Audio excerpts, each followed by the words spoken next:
Yes, karibuni show yetu siku ya leo. Najua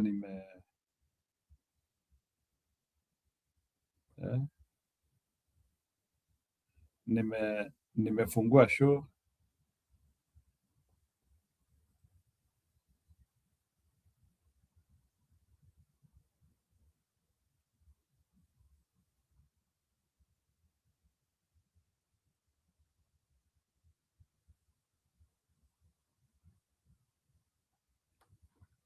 Yeah, karibuni. Leo kuna story mingi. The death of political parties. So ingieni ili tujue tutapanga namna gani. Yeah, so ingieni tujue tutapanga namna. There is a lot. Ati mpaka Gachagua alipangua goons kwa nyumbani. Wow, sasa itabidi hawa kina Gachagua sasa waanzie kutoa miguu kwa ngunia sasa. Unapangiwa goons aje home ground? Goons wanapangwa home ground aje bana? Si hapo iko na shida. Goons wanapangwa home ground aje bana? Itabidi Gachagua pia apange mambo yake sasa. Kuna story ya kupangiwa goons home ground. Gachagua should be having serious security in Nyeri. Paul Kisianga, karibu sana. So alafu sasa nasikia hii story ya wizi ya ODM na zile vitu zimekuwa zikitendeka kwa ODM all the time and taking advantage of Baba ni kama imeanzia kukuja kujulikana. Akina Junet Mohamed ni kama wameonekana what they used to do for a long time. Leo nasikia hata alikuwa amepiga magoti kwa the youth leader. No, but I think Junet Mohamed is gone. Awache kujifanya. Junet Mohamed is gone. Awache kujifanya. But then as usual, lazima ajifanye hivyo because lazima pretend. I use that word as tonification. So that guy has to pretend. He has to pretend that he cares because anajua ya kwamba asipo pretend kiti imeenda na hataki kwenda Mbanisa.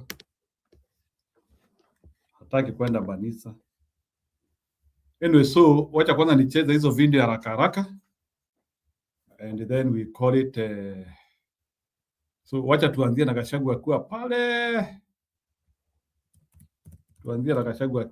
pale Nyeri because it was quite important. Then pia niliona kulikuwa na mkutano wa ODM mkubwa sana, but let's start with Gachagua.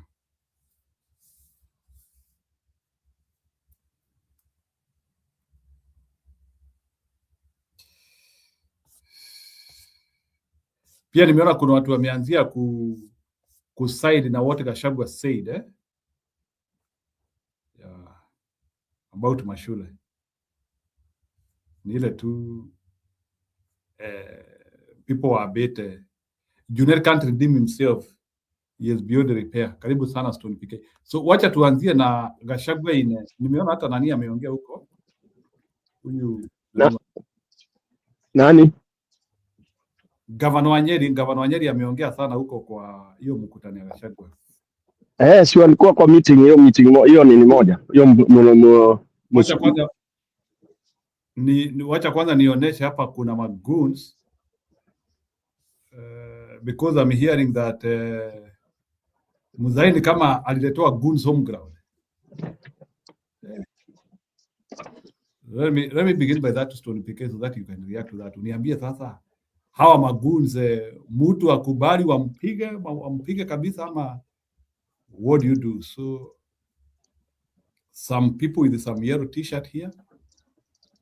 You hear?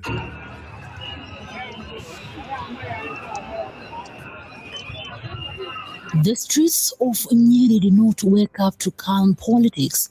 They woke up to fear, clubs, Jembe handles, and a political message written not in speeches but intimidation, as former Deputy President Rigathi Gachagua prepared to address residents. Videos began circulating online showing groups of young men roaming Nyeri town, not rally marshals, not demonstrators, armed men, crude weapons in hand, walking openly, calmly, confidently.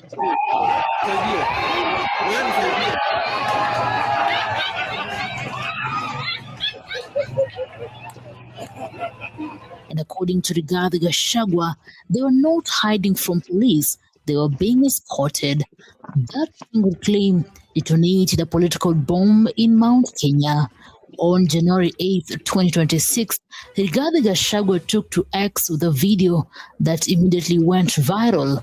In it, men wielding clubs and jembe handles move freely through town streets. His caption was not dramatic, but it was direct. He addressed the Inspector General of Police, Douglas Kanja, by name. One question cut through the noise. Why are police officers escorting goons armed with crude weapons in Nyeri town ahead of my meeting? It was not just an accusation. It was a public challenge to the state's monopoly on force. Gachagua reminded Kenyans that President William Ruto himself had previously issued instructions against allowing goons to terrorize citizens, yet here they were. Usitoroke. Wewe goja tu. Ni watu wanatumwa na Kabeko haribu mkutano. Si ndio? Si ndio? Broad daylight, busy town, no arrests, no dispersal. The implication was clear. This was not rogue behavior. This was political intimidation. Within hours, major media houses picked up the story.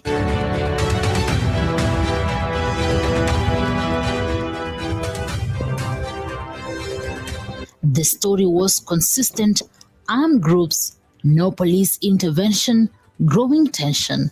Supporters of Rigathi Gachagua claimed the mission was simple: disrupt his rally, scare residents, and send a message to Mount Kenya: dissent will be punished. What made the situation explosive was not just the presence of goons, but the silence that followed. As of the latest reports, there were no official police explanation, no denial, no clarification, no reassurance to the residents of Nyeri. And in Kenyan politics, silence often speaks louder than press statements. The incident did not happen in isolation. It landed in the middle of an already volatile political divorce between former Deputy President Rigathi Gachagua and President William Ruto, a fallout that has moved from private tension to open warfare. Harambee! Wewe Ruto! Wewe Kasongo! Wewe Kaongo! Wewe Zakayo! Wewe Mwizi! Wewe Gerenji!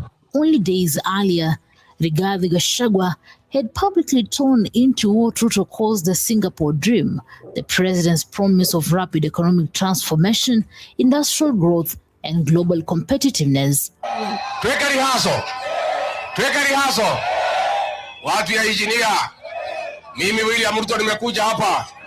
Niko na mpango mpya. Nataka kupeleka nyinyi Singapore.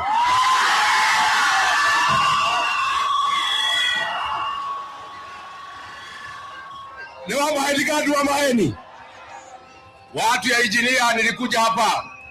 Nikaambia nyinyi nitaweka nyinyi pesa kwa mfuko. Nimechelewa kidogo. Nikasema nitajenga barabara, nimechelewa kidogo. Nikasema nitatengeneza mashini ya viazi, nikachelewa kidogo. Msinichukue vibaya. Ni mpango niko na mpya. Nimeona hiyo maneno yote, nilete mpango mpya ya kwenda Singapore. Harambee!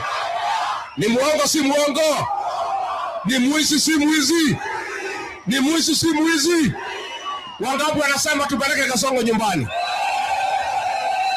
Gachagua did not mince words. He called it fake, he called it a scam, and he said the real national project between now and 2027 is no development, but removing President William Ruto from power. Sisi tumekubaliana, mimi Rigiji, Kalonzo Musyoka, Fred Matiang'i, Eugene Wamalwa, George Natembea, Martha Karua, tutaketi chini tutoe mtu mmoja akupambana na Kasongo. Harambee! This statement alone shifted the political temperature. Gachagua has framed the upcoming general election as a decisive battle, rallying Mount Kenya residents and opposition forces around the need for change at State House. These developments signal escalating rivalry in Kenyan politics. The Nyeri incident raises serious questions about security neutrality during political activities, while regarding Gachagua's attack on the Singapore Dream and the direct 2027 challenge put the government on the defensive. Akasema sasa ndio nikimalizia mumchekeleni nikisema Singapore. Nyinyi watu ya Nyeri mnajua nimwaahidi barabara, nimechelewa kidogo, mpango wa IPTR contractor aliniangusha kidogo. Mimi najua niliahidi ya nyinyi kuweka nyinyi pesa kwa mfuko, sijaweza kufanya. Huyu Rigiji alinisumbua nikashindwa kufanya kazi. Watu ya Nyeri ile mambo yote niliahidi nyinyi bado. Mpango nilikuwa nayo ilikuwa jua kali kidogo, haikuwa mzuri. Lakini sasa nimeketi chini na wataalamu, nimepanga vizuri. Watu ya Nyeri, mkinipatia miaka 5 nitafanya Nyeri ikuwe kama Singapore. Mount Kenya is no ordinary region in Kenyan politics. It is numerical muscle, electoral ballast, the crown jewel of coalition arithmetic. Whoever controls Mount Kenya controls the path to State House. Gachagua understands this. Ruto understands it even more. Since their fallout, the region has been split between loyalty, confusion, and fear. Leaders choosing sides quietly, others loudly. And now, according to Rigathi Gachagua, intimidation has entered the equation.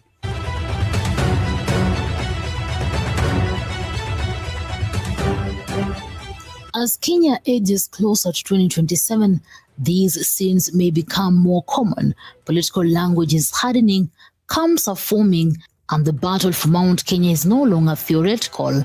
It is unfolding in real time, on real streets, with real consequences. Rigathi Gachagua has made his position unmistakably clear. He is no longer defending the government, he is challenging it directly, publicly, aggressively. By calling Ruto's flagship vision a scam and framing 2027 as a removal mission, he has crossed the point of no return. Nyeri, with its gone and unanswered questions, may be remembered not as an isolated incident, but as an early warning, a signal that Kenya's political season is no longer warming up. It has already begun. Newsroom, Maisha TV, reader Kering Chibet. Have you ever wondered how the world's currencies are traded? The foreign exchange market, also known as the Forex market. Yeah, Stony PK, can you react to goods issue in Nyeri? Why is Gachagua not having enough defense in Nyeri? I thought that when you're in your home ground, people should defend you. Amatuni is allowing goons to attack him so that maybe you want to expose them, or is that one normal? Where goons wanatuma mpaka kwako and we don't see a heavy reaction?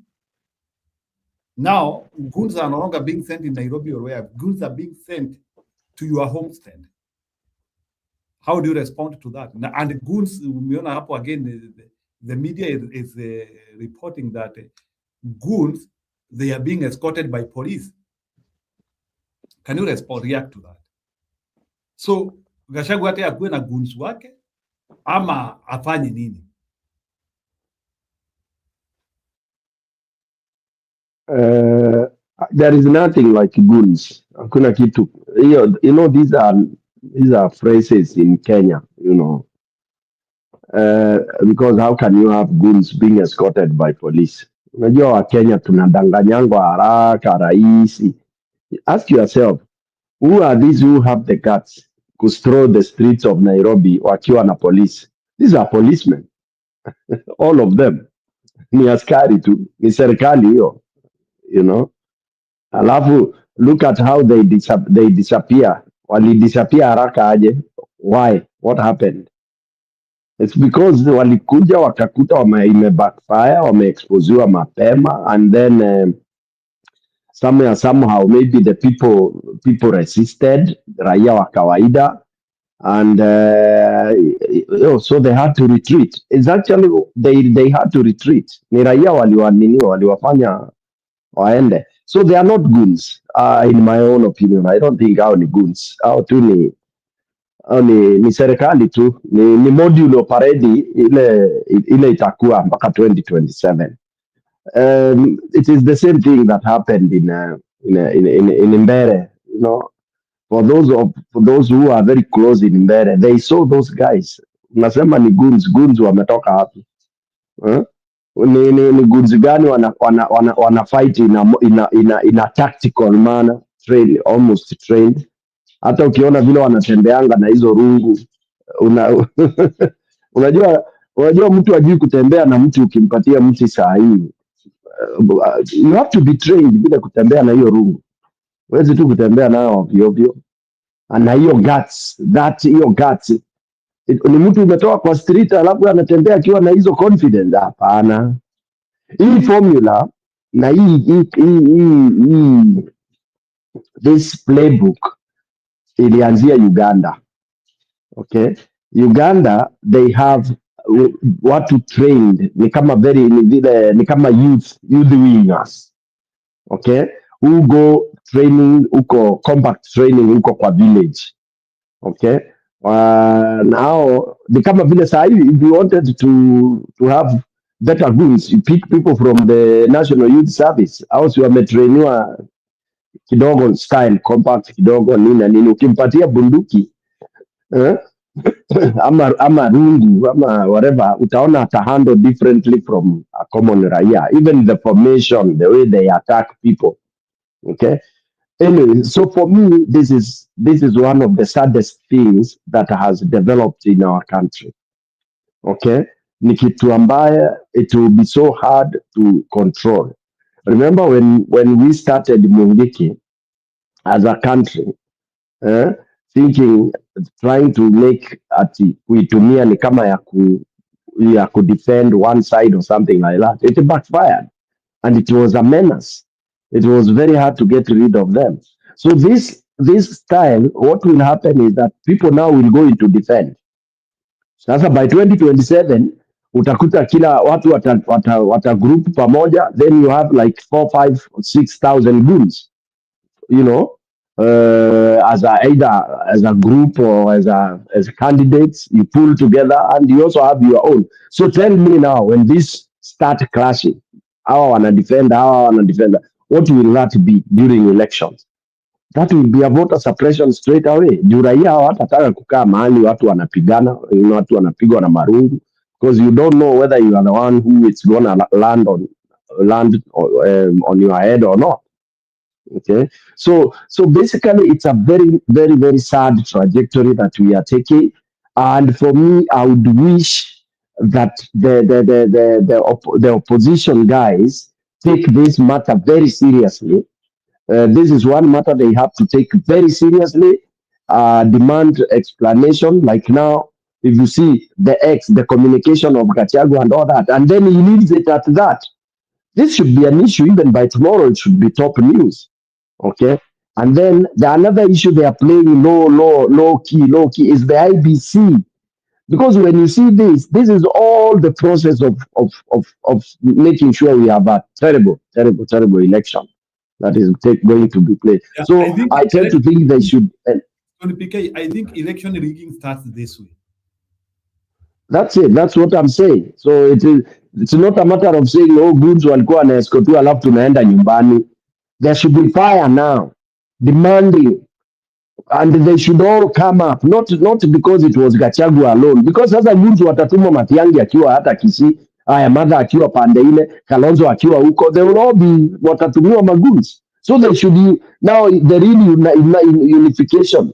Kabla wakuwe united wa unite to make sure that this rot is exposed and is dealt with as early as possible. They should even go to court. They should even give very serious demands on IG. It should not be business as usual. That's what I mean,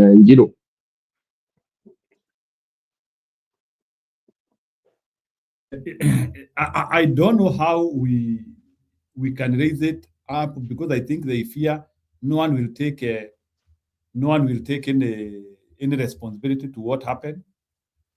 So, but and I don't know if the international organizations can help in any way. So I don't know, where should they report, like waambie nani ama kukuwe na like what should you do? And these things are being castigated and instituted by the government. So who do you report to? Wakuwe na press conference to complain about it, or it's not. It is hyping it. Wakuja na pressure, wa demand, waende kotini. We still have the courts. It's just blowing, making. By the way, it's a serious security issue. Very serious. You can't have people walking with rungus and police. What were they working to do? What are they supposed to be doing? What is it they are doing? Who are supposed to man? Hata kama ni kujaribu kusema wana man, inaitwaje, the meeting. It's uniformed police who are supposed to, a few of them, as the meeting goes on. Why do you have people who are not in uniform? In fact, that's something that is very serious issue. Very, very serious. Very serious. And since when did we start, mtu akiwa anatembea afike kwa market uanze kuhutubia watu? Since when did we ever have this heavy police protection? Kwa nini? Even in campaign meetings, we don't have that kind of heavy whatever. What is wrong with the politicians being on top of vehicle and addressing mwananchi? It's not a football match of two rival groups at Kogalo and nani meeting, because wana meet pale Kariakoo, wengine wakitoka Buruburu wataanza kuclash. Yeah, there was nobody else, there was no other politician along Gachagua's route. Okay, na alikuwa ameinform police mapema that ataenda kuaddress watu in that nimesahau jina.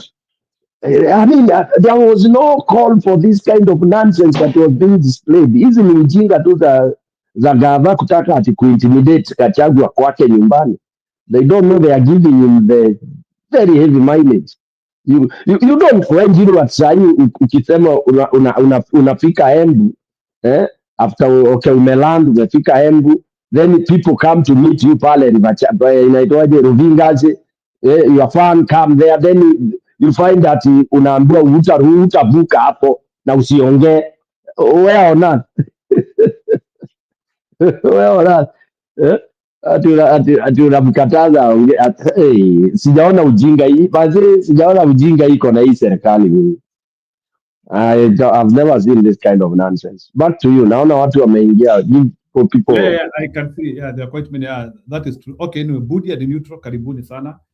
We are trying to analyze now this issue where, amid these other things, hiyo clip ya ODM wacha kwanza ikae kando. Nataka kwanza to analyze this story ya Gachagua, where now goons are now being hired even for him to be attacked while he is doing a rally or an event at home. What does that one indicate towards the next election? Jiro, in my opinion, sitaki tuingie kwa hii mtego watu wanaingizwa ati kuna kitu inaitwa goons. A goon cannot be allowed to walk freely. Hawa si goons. A goon akitokea hivi polisi atamshika ama raia watamshika. Goons ni mkora. Sasa hawa goon anatendeaje pamoja na polisi wakipiga story? Jiro, mimi nataka kwa hii channel tukatae hiyo kitu. That's narrative. Hata wale walikuwa wanatokea huko ati kwanza tulikuwa tunauziwa in Nairobi, walikuwa wanaitwa business community protecting their businesses. Ili tuseme tu ni mpango fulani inafanywa. Watu wale walikuwa huko mbele, wale walikuwa huko, they are not goons. They are not goons. They are organized militias. Sorry Ngiru, endelea. Budi, go ahead. React to the same. Do you agree that they are organized people or they are goons and advanced people? Unajua, some of these things are very remote, langine hata hatutaki kucomment about them. Unajua Njiru, if you go to history for 20 years, the presidency was held in a certain community. And we saw the insurgence of goons then, but on a different level. And they operated in a way that was a little bit sophisticated, but also aligned to the police force, or in some settings, obviously, that we never used those words. Now, the men in black were said to be goons. Everybody in Kenya agreed. Even the mountain were actually making more noise about it. But when it came to Nairobi businessmen, people said these are real businessmen. They are protecting their property. The issue of how we have created a people within a society that take advantage of the political situation so that they can provide the so-called solution to politicians.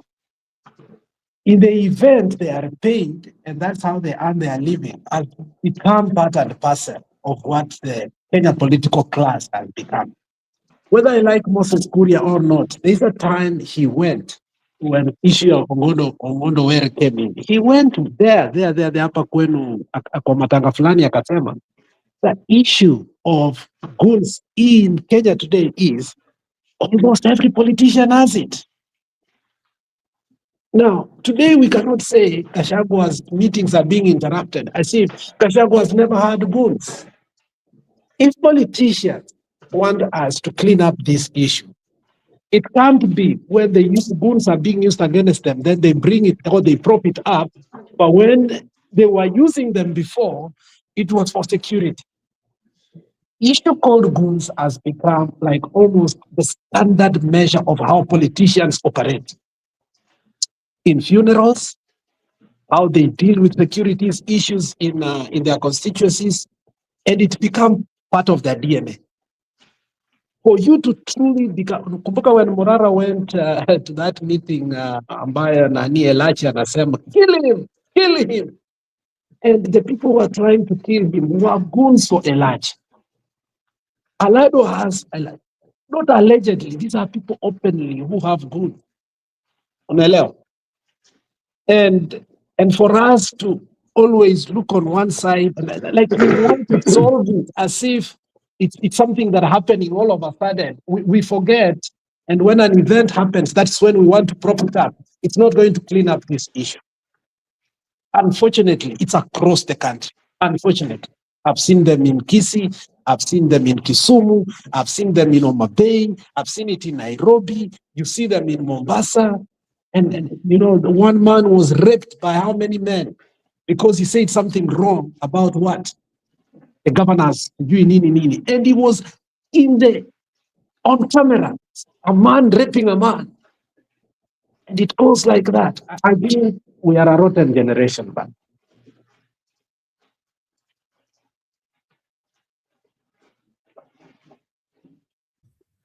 Okay. Oh, nani ameenda? Bwana Belfast. Nani ameenda? Belfast alikuwa amekuja neutral. Yeah, let me add on what Alex has commented. It is true that this thing has gone through a mutation. This thing called personal security. Let me talk from experience. What happens is, of course, anybody who's gone into politics, you initially have people around you who you call your security, vijana wa kukuchunga against the opponents. All right. So you find you know, depending on how volatile your area is and how tough the competition is, you get volunteers of vijana coming around you to protect you in rallies, in all that. But initially it was only that.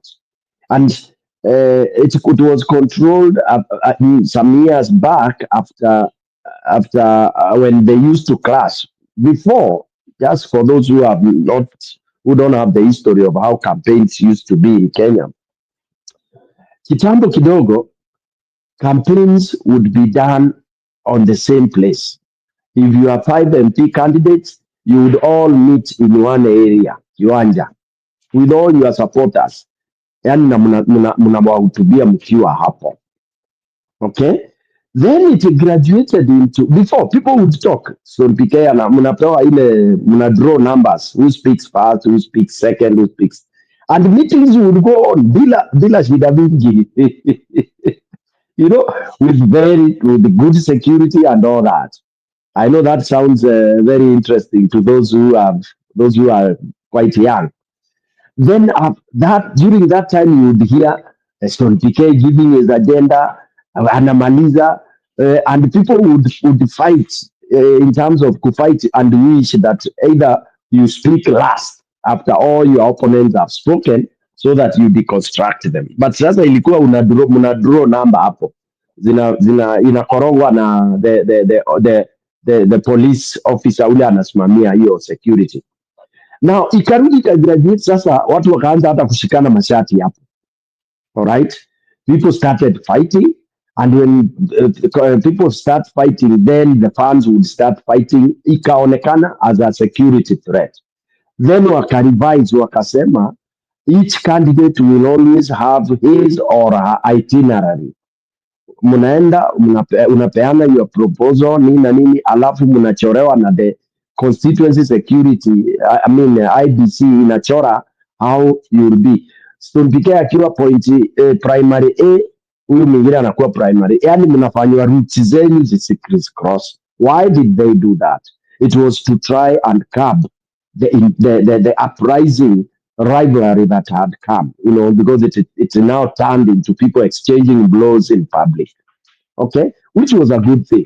And up to now, that is what happens, that you are not supposed to be in the same area. But now with the deterioration of the government of the day not caring, ndio unakuta sasa ati watu wanajua uko kwa area fulani, unasikia sasa watu wa serikali now they come behind you or they want to come where you are. That is not allowed. But because of the ujinga ile iko na serikali na nini, they are allowing that to happen because they want to intimidate any competition, which is a serious recipe to very, very, very bad things that we will not be able to reverse in the very due course. It is very dangerous, the trend we are going. Now it has graduated to people coming out in broad daylight, carrying rungus, being escorted by police, and you ask, what are they coming to do? To protect property?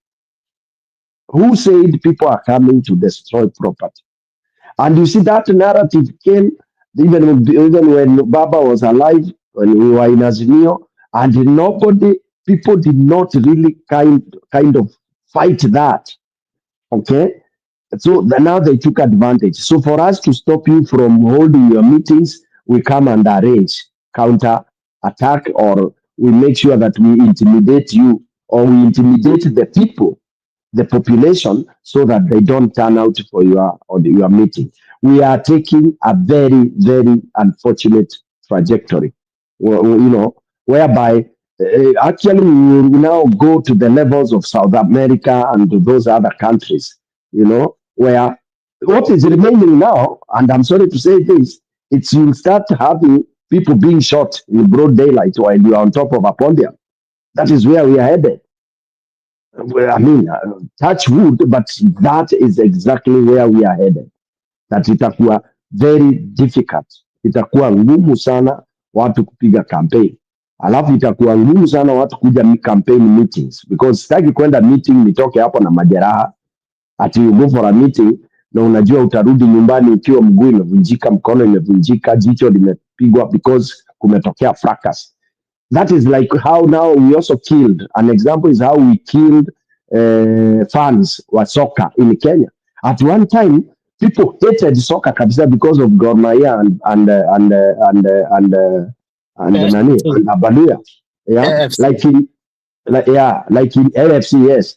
Like in Eastlands, tulikuwa tutaki kusikia game ya Baluya na nani na Gor ikiwa stadi. Tulikuwa tunasema ipelekwe na huko mbali na huko Nyayo stadi mama nini, hatuwataki wapi Eastlands, because wakija Jogoo Road would be impossible and it would spill over now to our estates because we have Luos and Luyas among us. It would be vita ya siku tatu. So peace would be disrupted mpaka tukakuja tukachukia hiyo maneno ya soka kabisa kabisa kabisa kabisa, you know, mpaka unaona tu mtu unasikia mtu unaambiwa wewe nyinyi ni Wajaluo wale wakubwa, wewe nyinyi ni Waluya wa kuku, you know, Kenyans hated. It's only now that I've seen people have started picking up to support local soccer. Otherwise, it was terrible. That is where now we are headed. Kenyans will hate politics. Kenyans will hate campaign rallies. Kenyans will hate anybody saying, "Twende tukapige kura." And we are there, by the way, because majority of Kenyans don't have confidence. Kama saa hii when people talk of 2027, unasikia mtu anawaambia hiyo itakuwa tu ni ujinga. Already people are losing hope because they are not seeing it. And when you see now mtu anaenda kufanya rally na ni kaunti yake, then you see those people patrolling since morning. This is something that should be condemned with the highest voice that there is. Back to Egypt. You know, and what I realized, sorry, Njiro, what I realized in the aspect of the complex nature of the kind of goons that now are attacking the people in Central is, and this is an opinion, you can help me shape up that, theory. Njiro, you know, one of the most unfortunate thing about the Kikuyus being close to Nairobi is their proximity to Nairobi is I can raise my children in Nairobi na wanaweza kujua Kikuyu rahisi sana. So for us to create goons who are anti a certain tribe, and this is a theory I'm saying because I don't think the Kikuyus at this particular time, and you can help me, I mean, I swear, I don't know, but I don't see how a whole community can go against, because who is recruiting these people? Are they truly the people within you who are becoming goons so that they can disrupt? So there's a question of, are they true people from that community, or they've been brought there? And if they've been brought, what special features do they have so that they cannot be identified? So I think there are many people by proximity are being raised in Nairobi are no fluent Kikuyu. So for us to deal with this issue again, it's going to be a little bit difficult for Gachagua, because I think there are people who have been recruited intentionally, because there is a word out here that Sakaja has a large vigilante. There's been a word before that Sonko left a big part of it. Now, there's also another complex issue that we've spoken here, I think the last 2 days, that you may think it's a joke, but that's how, goons also are recruited, or how they come into. I don't know if you saw today, I saw in Mutembe, how, whether it's Gakuyo or Gakuyo, I think I was rectified yesterday several times, the kind of supporters that he has and the way he speaks, mali yetu, biashara zetu, stages zetu. So when that comes in, trust me, the issue of goon becomes a little bit complex, even more than we may think we want to denote it. Why? Because within our circle, there are people who are operating by using them.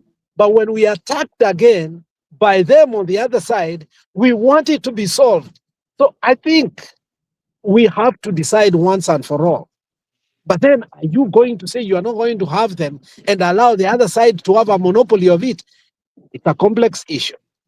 Politicians, it has become a standard too, because you are not guaranteed security by the government, anytime they withdraw, you see anything, Natembeya amenyanganywa, Joha amenyanganywa, Matiang'i amenyanganywa, Ruto amenyanganywa. So what do you do next?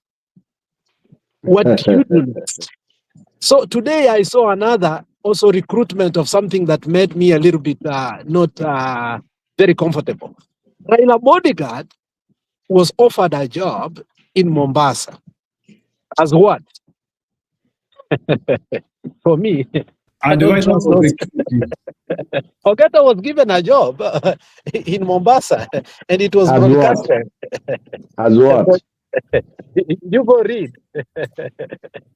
No, What tell we us. call security, what you call chief security, I don't think it's chief security. You know, there's a lot people are propping or preparing or trying. So such kind of things, we need to come out and understand if this is how the political class operate.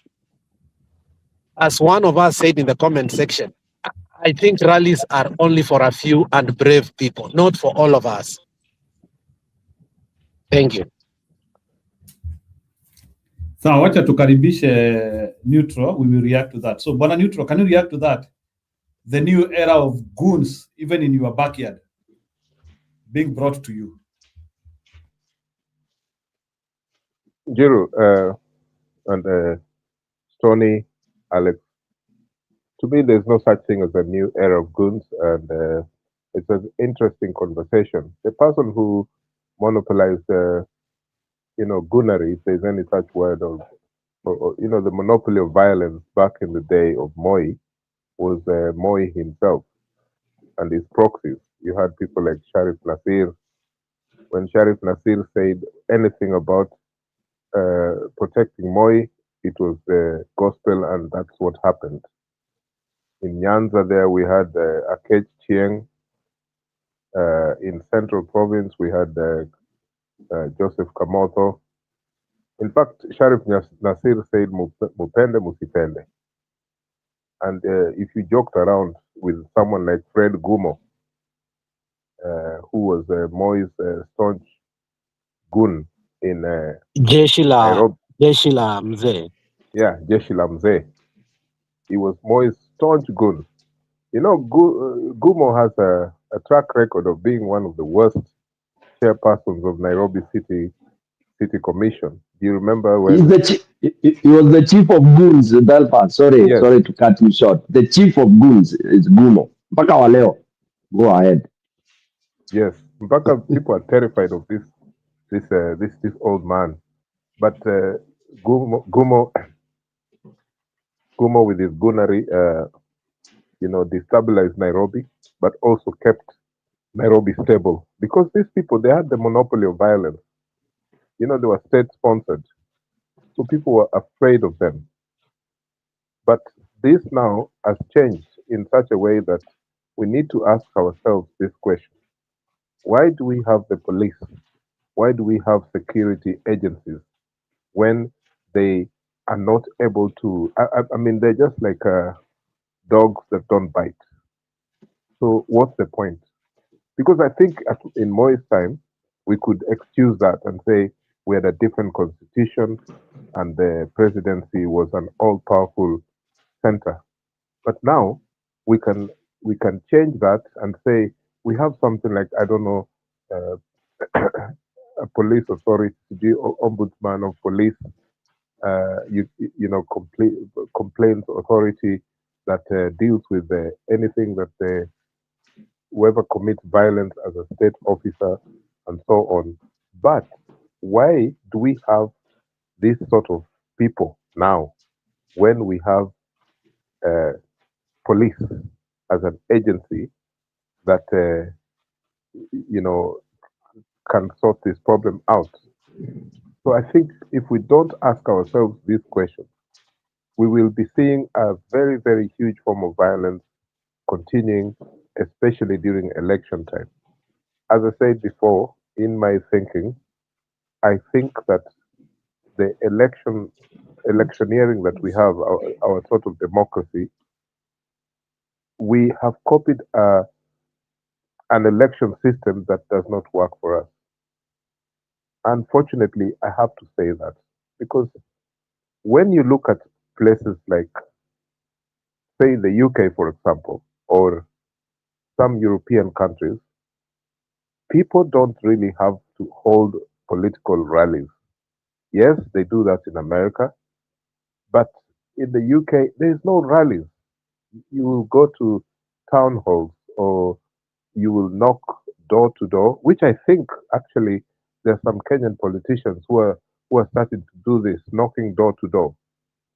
But this thing about political rallies is also, it's part of that. It's an appendage of this goon goon system where people have to be paid in order to cause chaos. I'm telling you, in Homa Bay County, uh, in the prelude to that Kasipul Kabondo by election, there were stories about how people have to be destroyed even before they go through the nominations process. You are weakened so much so that the IEBC can say you cannot stand for this elective post because your goons have caused a lot of violence. And this is something that is very, very active in Homa Bay County. I am not sure if it is the same in the rest of Nyanza. So, going back to my point that the problem we have can be sorted if we agree that we have a system that the police can take care of. But of course, we don't have that. But the problem is we have rallies, political rallies. Yani, please don't take this as some kind of egotistic analogy that I'm giving, but I stood for elections in this country here in the UK twice. And I swear I did not see one political rally anywhere. No political rally. Be it in England, Northern Ireland, Wales, Scotland. Okay, there were some people who were taking themselves. Also, people are very busy in like in UK, I think so. Although that one doesn't mean like a place in America, people are not busy. Where I also see like they try to have like a organized campaign. So let's ask a question: why is it a must? People must have a political rally for them to mobilize people. Why is it an obvious thing in Africa, where we always see that is the only way in which these people want to mobilize? Is it because we don't have resources to, or people are not willing to go home by home, or we want to do mob psychology? Why do we want large Jiro, crowd? it sounds like that mob psychology. I don't even have a perfect answer for it. It's just something I don't understand because it's been on since the 1960s, and we people. I think people have hoped generation after generation that might change, but people have been told that to be an MP or an MCA is something so important. It's not like a vocation where you are going to save people's lives. No, it's a money making enterprise. And I think this commercialization of that politics is part of the process. It's part of the problem why we must have rallies. I can tell you something. There is also business opportunities. Okay, I remember in the 1990s when I lived in London, there was this gentleman called Mike Rabar, who is the famous owner of Homeboys Records in Kenya, and he has done very well for himself. And he has Homeboys Football Club and all that. But part of his part of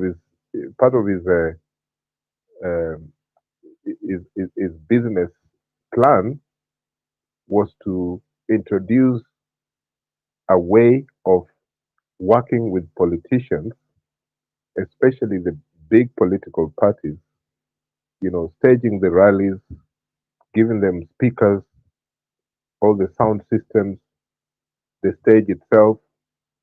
And he just started it like a joke.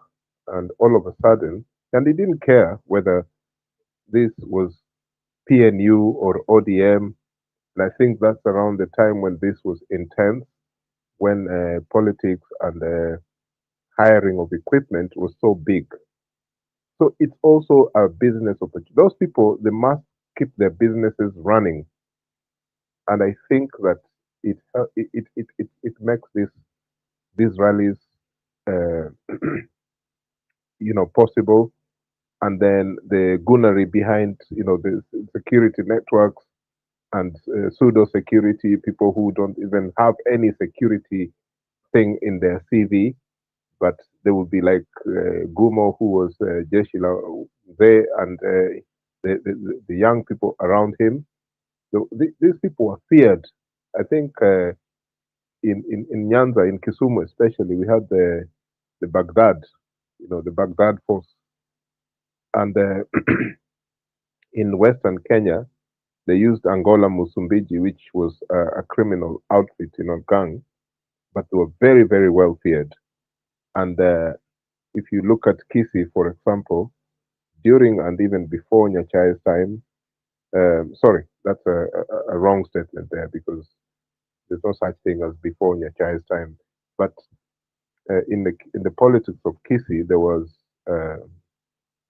the fierce groups that protected the politicians. I cannot remember the name of the outfit, but they were very powerful.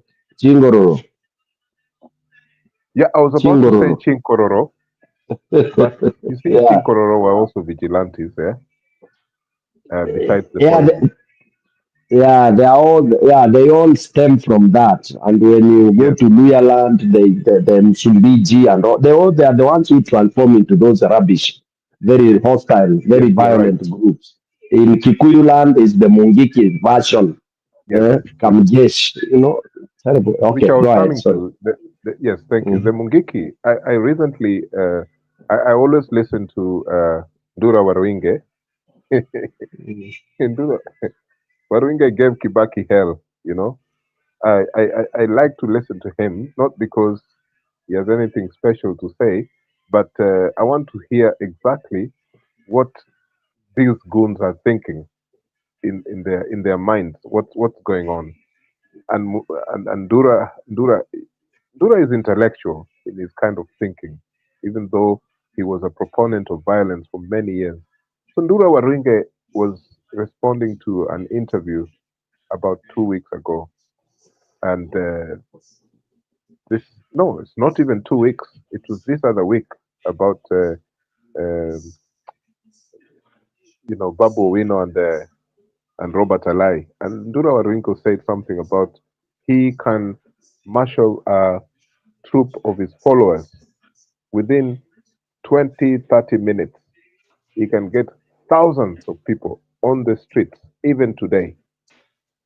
Now, if Ndura Waringo can say that, and he's a religious leader now, he's a pastor, okay, whether it is true or not. But the police forces, they know him, but they're afraid of him. This is a man who has spent time in prison, same as Maina Njenga, who was brutalized by the police, including the death of his wife, was suspicious. So if you look at all these components of political gunnery in Kenya, I can cite money. It's a place where it's an industry, yeah. And the other thing is that we are coming from a long transition, but I would prefer that our politics does not involve political rallies. Why I say that, and I will stop after this comment, is I find that political rallies really, really, really, they damage businesses in Kenya. When I see Gachagua or even our former uh, head of the opposition, Raila Odinga, and in many cases, not even to some extent, but more so William Ruto, you see these people staging themselves impromptu on our streets, and business just stops. Actually, you'd expect that when they hold their rallies, these street rallies, that this can encourage and mobilize a lot of exchanging of money between customers and so on. It does not help. You've had people complaining, saying this is nonsense. Any time stops because the traffic stops. Town centers, especially those that are one way, everything stops. So I am not a fan of these political rallies. I don't know what solution our young generation can have, or what is next in terms of a new dynamic in our politics, in terms of how we approach potential voters, how we negotiate with ourselves, amongst our party and our party leaders and so on. What's the next thing? If a party can come up with a new system, just a party, and then the rest of the Kenyan political space, they copy paste what that party is going to do. Then you knock on doors, mpaka you can't knock on doors anymore. You will say even that, hey, me, I cannot afford political rallies. In fact, Gachagua was doing such a thing during the by-elections recently, yes, and I thought that it would continue like that. But of course, he has been advised that he must show his face in some podiums, which is expensive. There is going to be violence, and there is not going to be any hope for Kenyans. Thank you. Let me also add something there, Mr. Ngiro, and the rest of the panel. And as I say, this is a very remote topic that sometimes we want to sit at the fence as if we are also not participants in one way or the other. I believe the other day when a women rep was wrapped up, and we kind of shangiliad. How we also command our politics is one way or the other in a subtle way, and it's a true statement but very dangerous. I would say a true statement that is very dangerous. I believe one way or the other way, as Mr. Belfast has said, Umo the Gunari, in a subtle way, I believe each and every one of us has traits of Gunism because of how the politics of Kenya operates. If today we find Ruto being beaten in Kisii mpaka kiatu yake inabaki, I think I'll be very happy in one way or the other. But on the second gaze, when you sit back and really think, is this something that we should tolerate or we should condone? I think most of the time, because of the nature of our toxicity and polarity, when our enemies are maimed, we tend not to be sympathetic to them until it happens to us or to an individual we are sympathetic to. So I think Kenyans are goons by nature. The political, and I say it's a very dangerous statement I'm saying. The political climate of Kenya is goonism. And that is why I think it's even better for us to campaign outside Mr. Belfast. If we find ourselves in a hall and we are that toxic, I think half of the people may not come alive. So I wouldn't allow Kenyans to campaign inside our hall. It will be a bloodbath.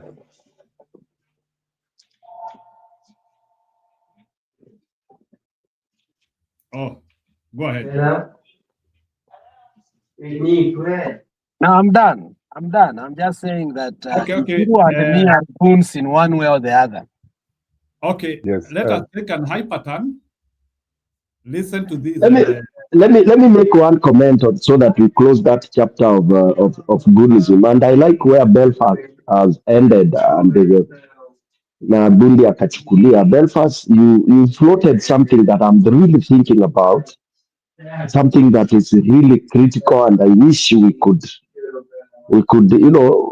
get a way to push that agenda, and then have people, young people like the Gen Z and everybody, because there is always a beginning of something that we can now debunk. We move away from this very stupid way of campaigning, way of holding politics. I want to attach something like this. Who said that for you to be a politician, you have to be a fighter? You know, Alex umeindicate kitu kama hiyo, that imagine that if Alex meets with Stone PK in a fire, who made it that way? Who said that Alex or Stone PK, when they're in a meeting, a campaign meeting, you have to talk with a lot of force, you have to fight? Then number two, who said that discussing politics, going to buy for money, it's a fight? I think we need to change that philosophy completely. Kwamba that hata ukiongea na sauti ndogo unaitwa soprano. That you have to talk like a Simba. That I'm going to fight for my people. That philosophy, we have to really change that narrative. That we can discuss, pole, I can deconstruct you in a very nice discussion, debate, or you get emotional, you control your emotions. And then even in rallies, or if, for example, we abandon the rally system, then we leave the biggest crowd you can have is a town hall gathering. If it's in the village, it's a small baraza somewhere where you don't have to have buses and buses of people being transported to go and cheer. I don't know how we can devalue that so that it becomes zero. We don't value you by how many people you have transported and that kind of a thing. I think that journey we should try. Some of us, the elite and all that, I think we can start sending that kind of narrative. And I'm sorry to say, I have seen a path where such an idea can be sold. Through Mother Karua, for example, her party, I've seen her style being that one of very calm. Like whenever I attended, sometimes back, I attended two of her NAC meetings in Embu County. And I liked the approach. It was not that one of unajua sasa tunapigana chama yetu ndio ina nini. It's not a fight, it was a discussion, comfortable discussion, question and answer. What do you stand for, nini na nini. Yani, I wish we could adopt that, and as a Belfast you've said, I wish there could come a party moja tu ianze kuonyesha that formula, and then of course we don't know when it will gain traction, but at least we shall have started that, whatever. Then my last point on Gunism, because I think this is critical. It's always good to see when did this kind of thing started. When did it start? I really personally blame Mulima, the Central people, sana, because I think Mulima. Mike Kibaki who started it. That's where I'm coming now. Yeah. That's where I'm coming. He gave too much freedom to us. Exactly. Because you can start something subconsciously, because you allow it to happen. You don't think it is a big deal, and then it grows into something you cannot control. Why does Mulima? And by the way, it is not only Mwai Kibaki, even before Mwai Kibaki. If I can tell you the campaigns of Njinu in Kirinyaga, Njinu and that other guy, Njinu and Njino, the guy who fought with Njuno or Matano. Exactly, Njuno. That would be terrible in Kirinyaga. That would be fire. But GSU ndio inakuja kunini. So what is this that these people started? It is enmity, defending. What is this you are defending through? Yani inaitwa kudefend na roho na moyo. You want to die there. Okay? So if we can neutralize that, Mulima iache kuambiwa hii ni vita. And I'm seeing that thing also in Gachagua and all that. That fighting spirit, yani ni vita. I don't know who will be able to brave. And at times, that's why saa ingine ninasema ala, kumbe hapa maybe we need Kalonzo and Matiang'i. Because these guys, they are assertive but not violent. That I can bet. And you can see them instilling some discipline of some sort that will not necessarily need people to kukunjania mashati na kupigana maedi na mablo, but it will happen. These are some of the qualities personally, as Stone PK, I'm seeing in some of these candidates that are presented themselves. Other than people thinking so and so shouts loud and all that, for me, there are some things I'm seeing that would change the trajectory of where this country has been going. And I'm seeing it in a few characters. For example, like what I've talked about Matiang'i, because Matiang'i doesn't need to shout. So his demeanor, his way of doing things is not fighting, is not shouting. In fact, tumemweka kwa a very difficult situation that he has to go popping up on top of vehicles and all that. Kalonzo also, people wanamchukia, wanasema he's too soft, he's too this, because we are used to that shouting, that kusema utaona, utajua mimi ni mwanaume. Yeah, I'm seeing that kind of Maraga the same, somebody who can be so assertive and really, really disciplinarian. So I tend to think if Kenyans are careful, we might start that step. We might start that nice step going towards that transformation whereby you don't really to have a very loud voice for you to contest. You don't have to have a lot of money for you to contest. You don't have to have 100 goons around you for you to hold a hand. That is where I am on that kind of on the goonism. Back to you, Njiro. Let me follow what something you said there that has really touched me, and I want you to expound on it, and I want us to dwell on it, because I think whether we like it or not, we can't run away from it.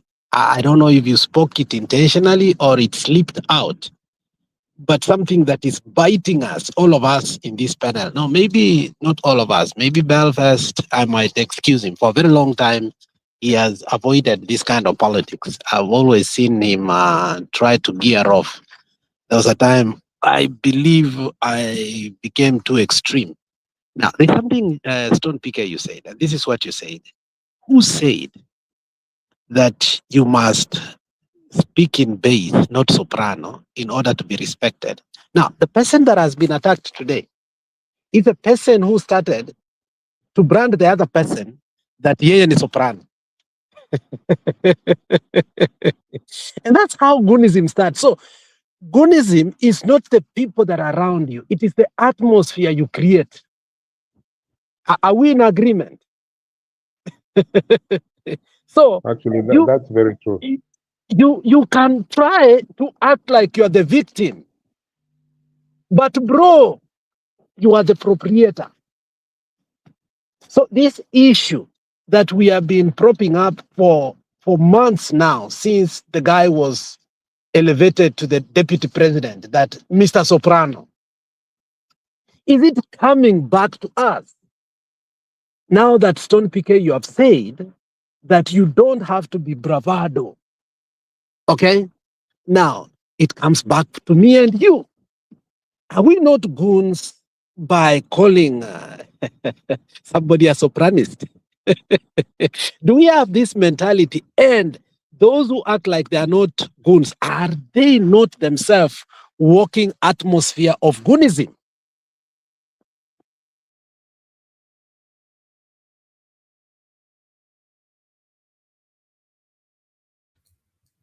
I think it's Tony PK. That question is being directed to you. Yeah, I know. Yeah, I said that I used that example intentionally because, for one, me as Tom PK, my character is I don't have to shout to be assertive, and maybe. So for those of us who have been teachers, maybe of course there are those teachers that shout and all that. So I've never even believed in a situation where people argue and start exchanging blows, because it is not your blow that will make me see your point, or my blow will make you see my point. If my point is senseless to you, it doesn't matter how many times I beat you or shout at you or call you names.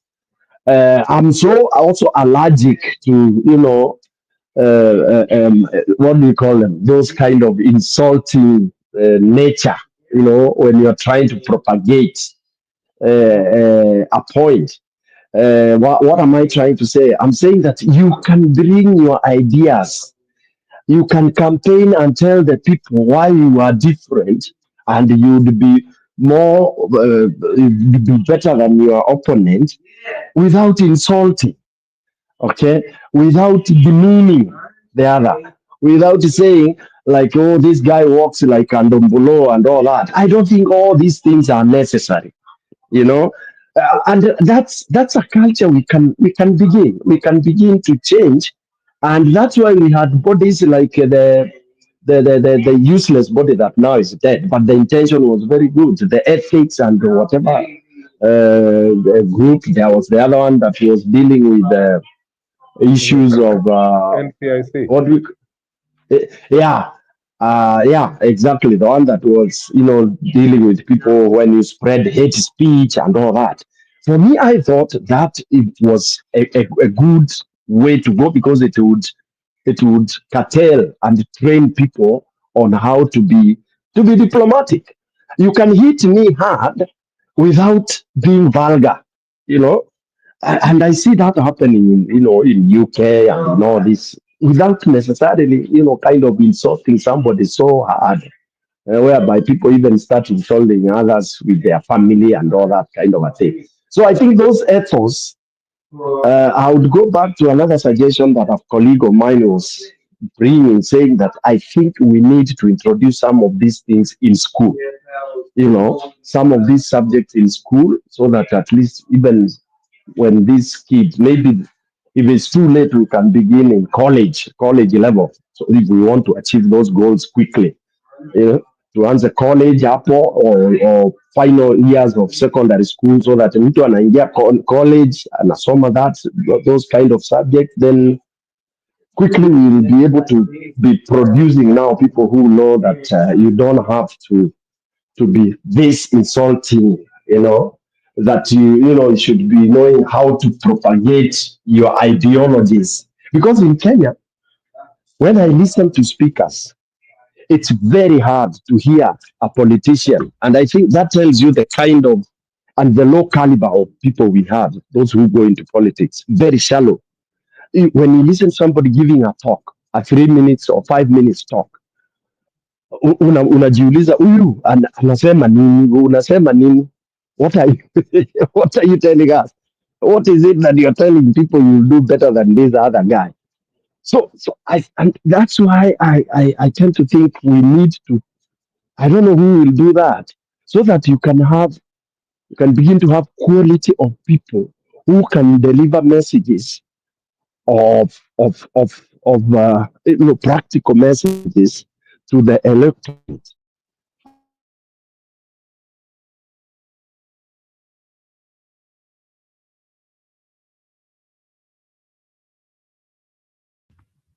Stone, umepotea ama ni mimi?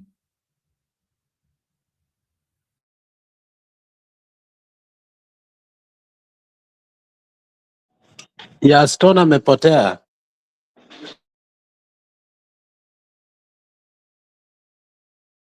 Stone amepotea. Other than shouting matches, that is what I meant. Okay, you can re-say that statement ya mwisho hapo juu tulikupoteza. Ni gani hiyo mlimpoteza? You can re-say Okay, again, we didn't get ulipoteza. Tony, Yes, can I don't pick think up we from lost you halfway. We lost you halfway. Can I pick up from what Tony has just said there? Yeah, Belfast, Oh, you can okay. pick up. Hey, lakini us in Lowlands, I don't know whether it's a weakness or a strength, bwana. Us, we are taught that when someone gives you a jab there on the face, you hit back, you know.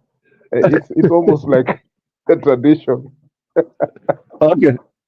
Na sasa ndio maana unapata jana, sijui nimeona what's his name, Otieno Kajwang and this guy Alai walirudishiana maneno.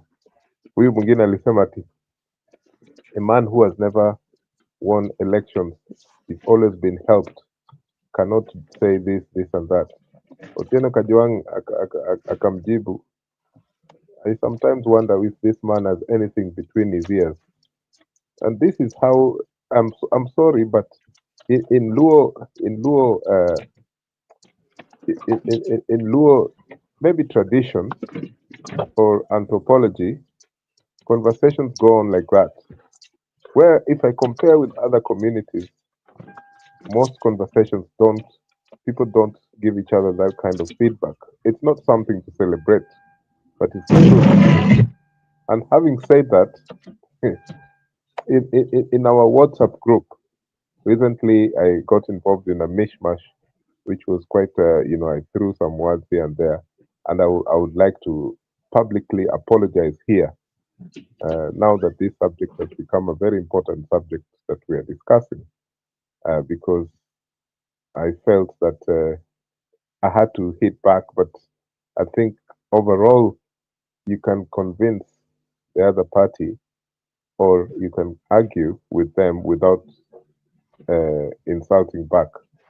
So I hereby make a public apology, the panel, especially the host, for this. I have no excuse for having retaliated the way I did. Thank you.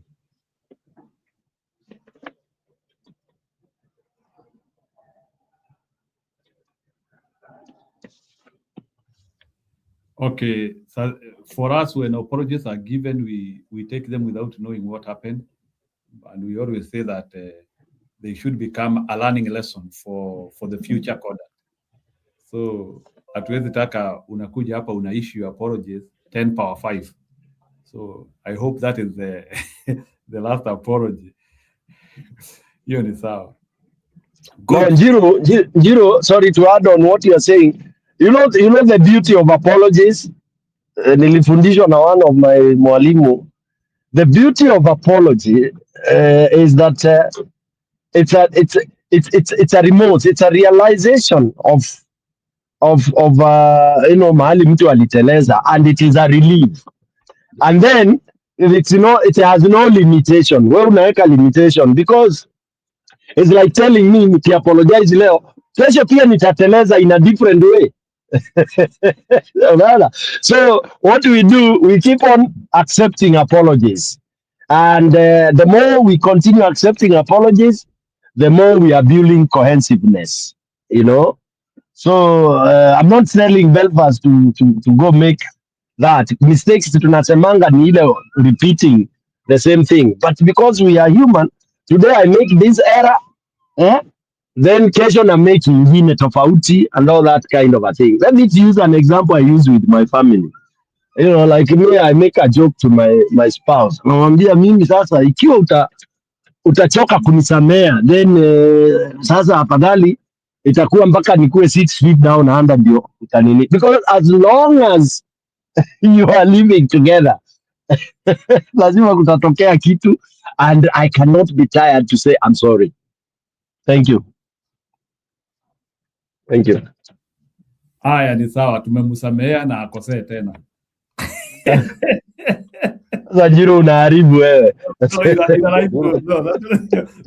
Hebu endelea, hebu nini,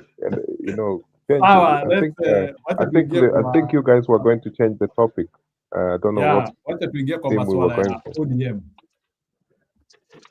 2027 inapoleta wa Nairobi na katibu mkuu wa ODM Edwin Sifuna, gavana wa Siaya James Orengo na mbunge wa Embakasi Mashariki Babu Owino walikuwa miongoni mwa kundi la viongozi 13 lililopatana mchana wa leo kujadili mustakabali wa chama cha ODM kufuatia misukasuko ya hivi karibuni na kuelekea uchaguzi mkuu wa mwaka ujao.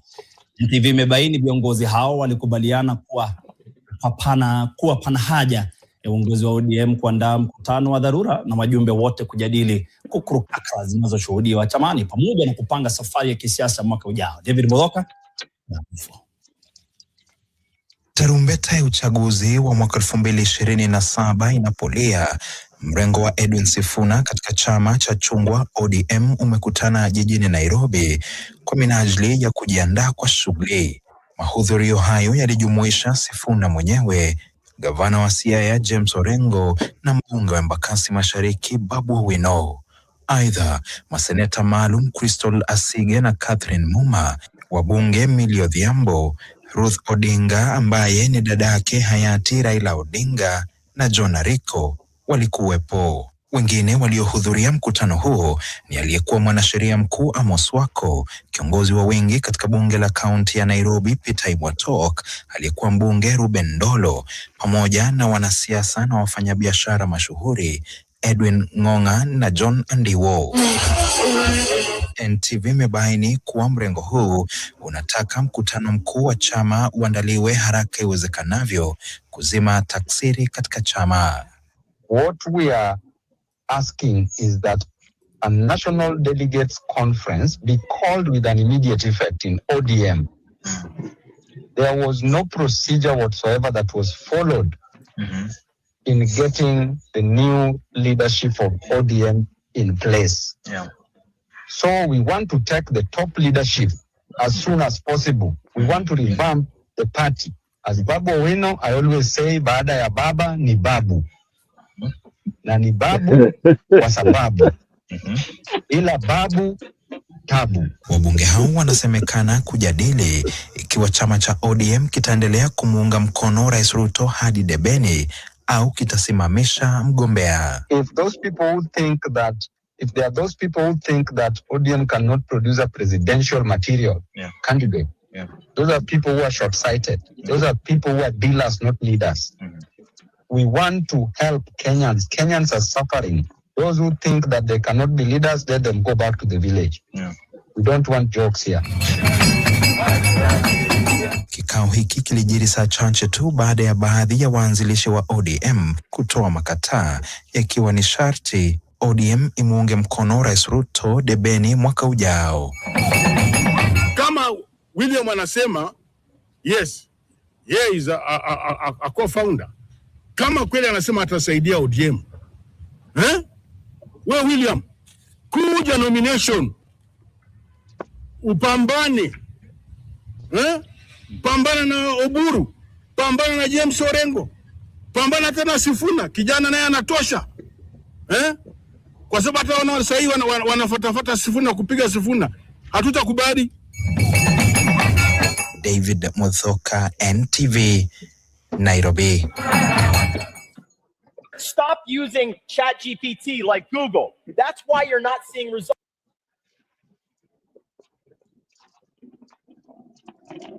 Yeah, now baada ya baba ni babu. Can you react?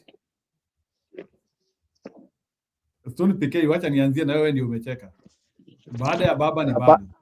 Hapana, anzia na Belfast na ama Bundi. Wacha hao waanze leo.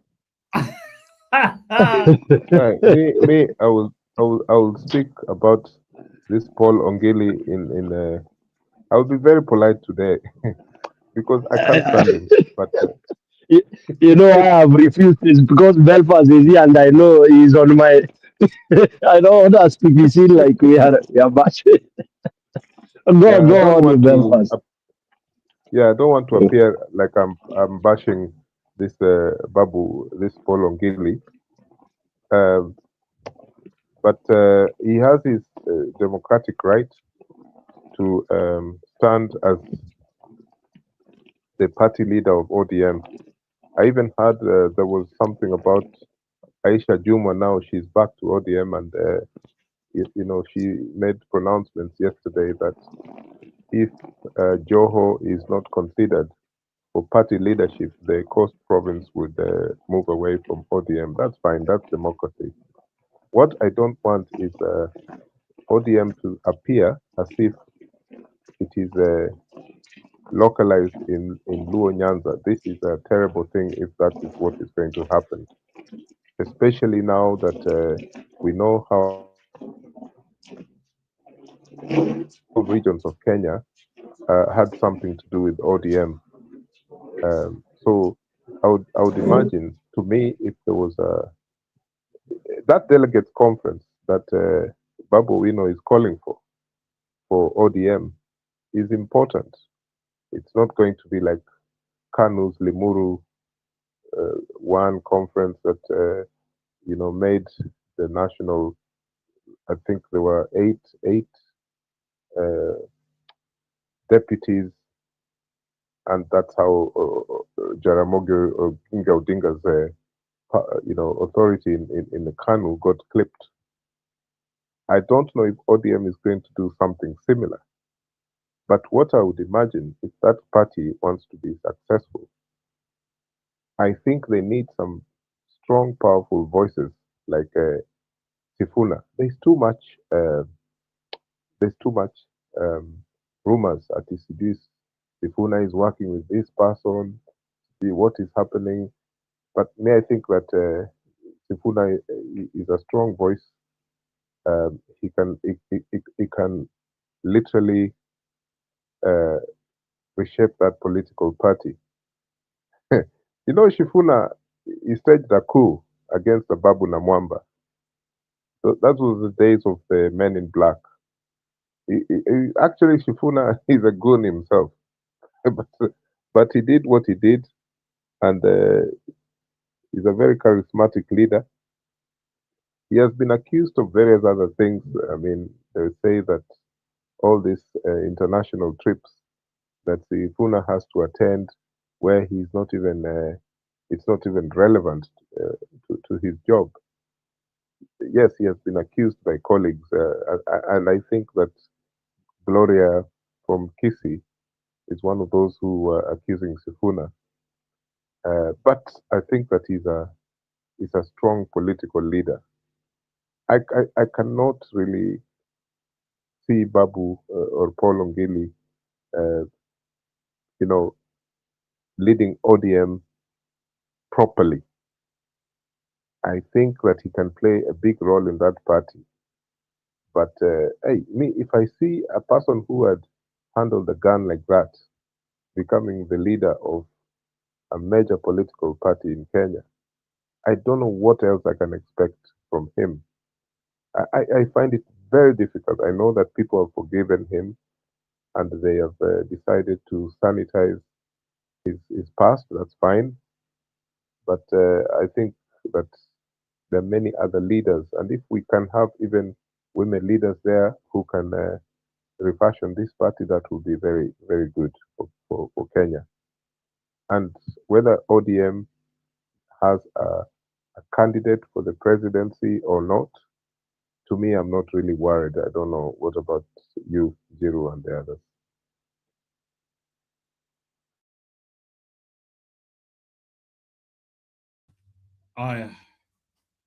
So, Belfast, I know you have been having some reservation with Babuino for long. So, Bwana Mbudi, you can react.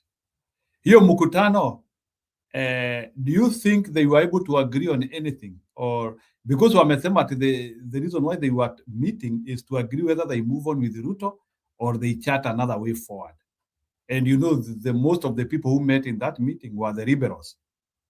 Not the liberals, the rebels in the party, as we call it.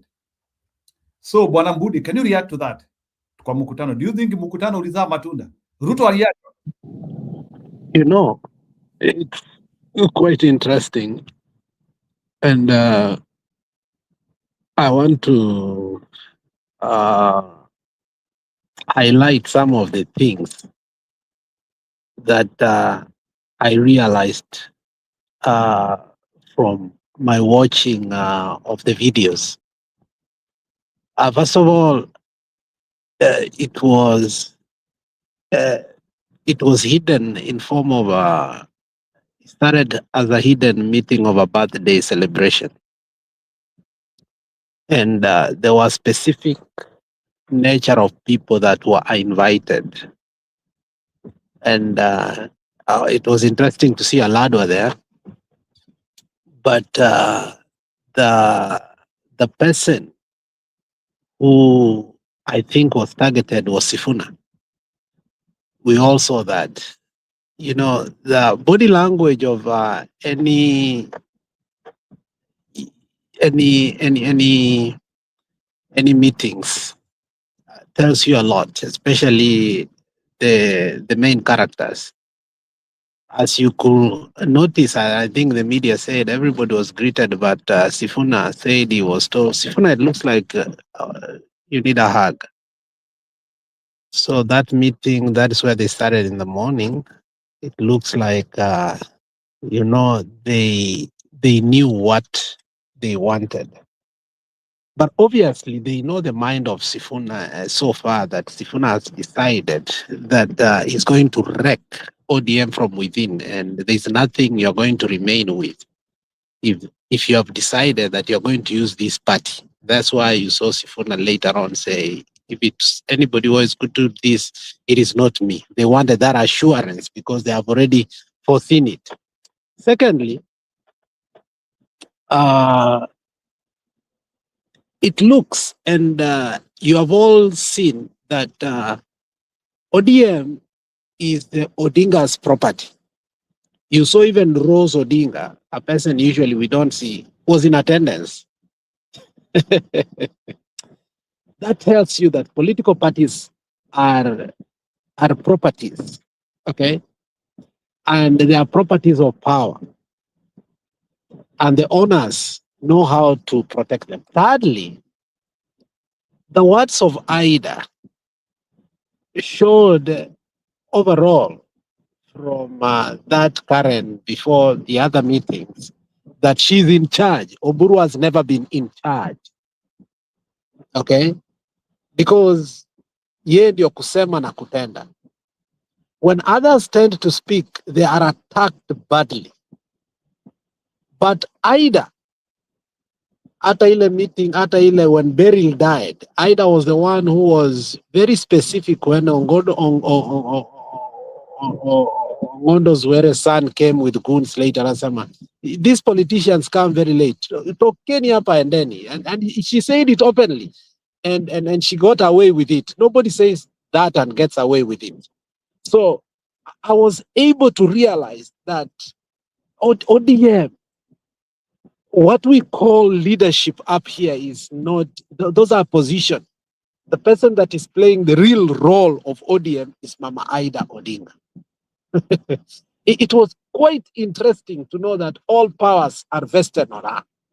And what I understand is Mama Ida has decided with the Odinga family that, and that's why you had Eddie Okech say it's the spirit of Raila, and I think they were warned because Mama Ida actually comes from Migori, and therefore sometimes when you see things are bad in Migori, she knows how to handle them very well. I know Belfast knows that. So on the surface, we were shown some of what is going to happen.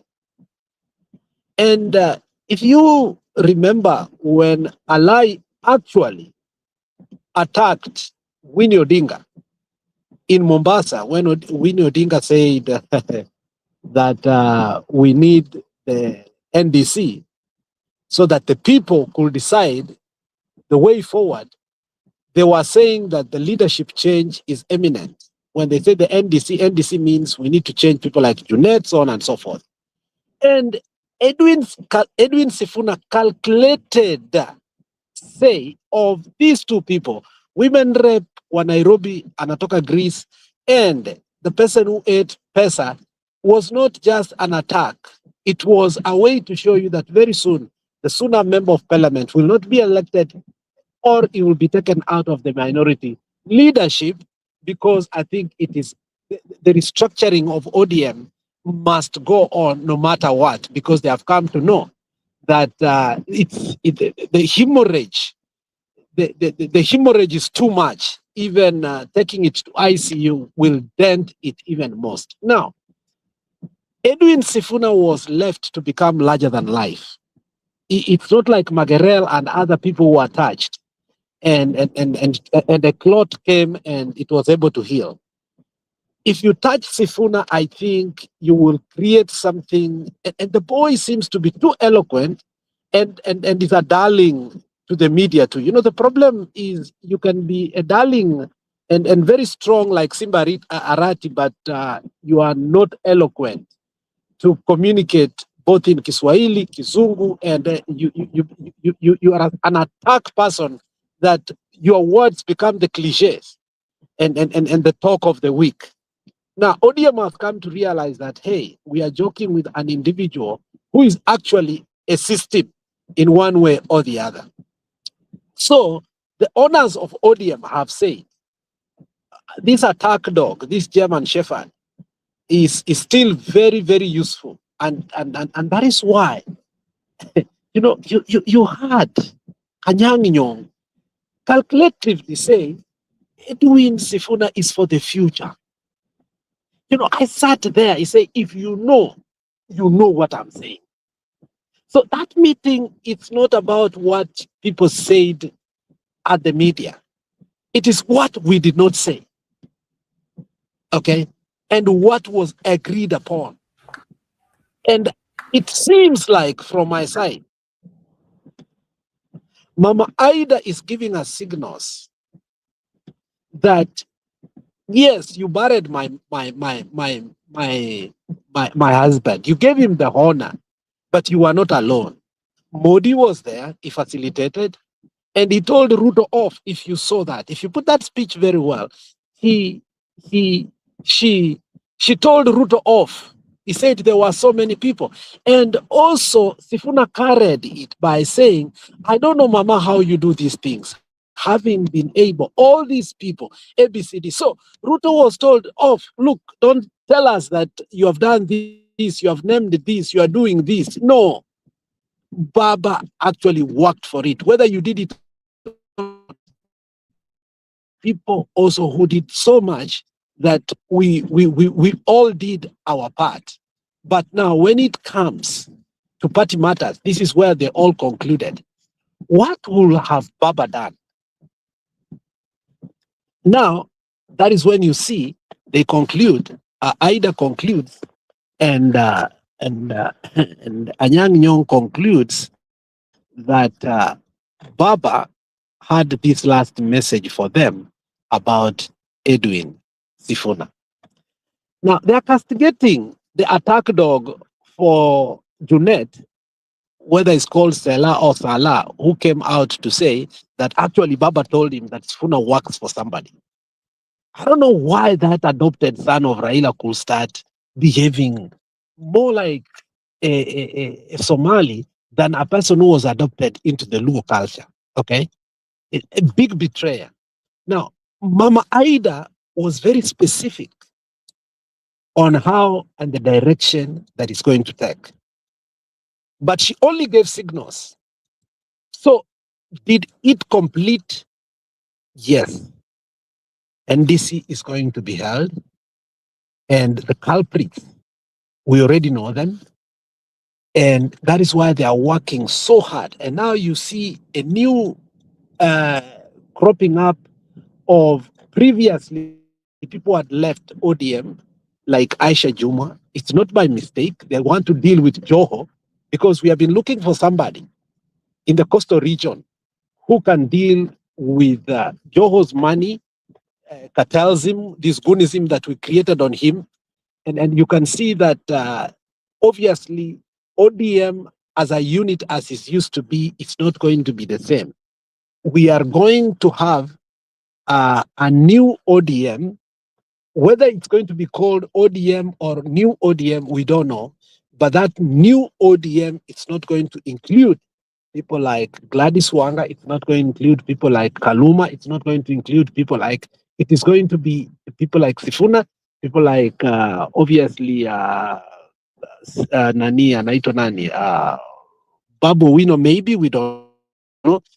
People like, they now understand the role of Winnie Odinga seriously on the political platform. She may not be given everything that she needs at this particular time, but now they understand the role of her political podium politics. So she's going to be given a very big role, and this is what is making people like Junet go crazy. I think Junet's political career has already gone to a deathbed. And if ODM is wise enough, they should obviously do a lot of changes in the House. Because if they wait too long, as Junet goes, Junet will sell. Because Junet has said that he's going to work with William Samoei Ruto to accomplish.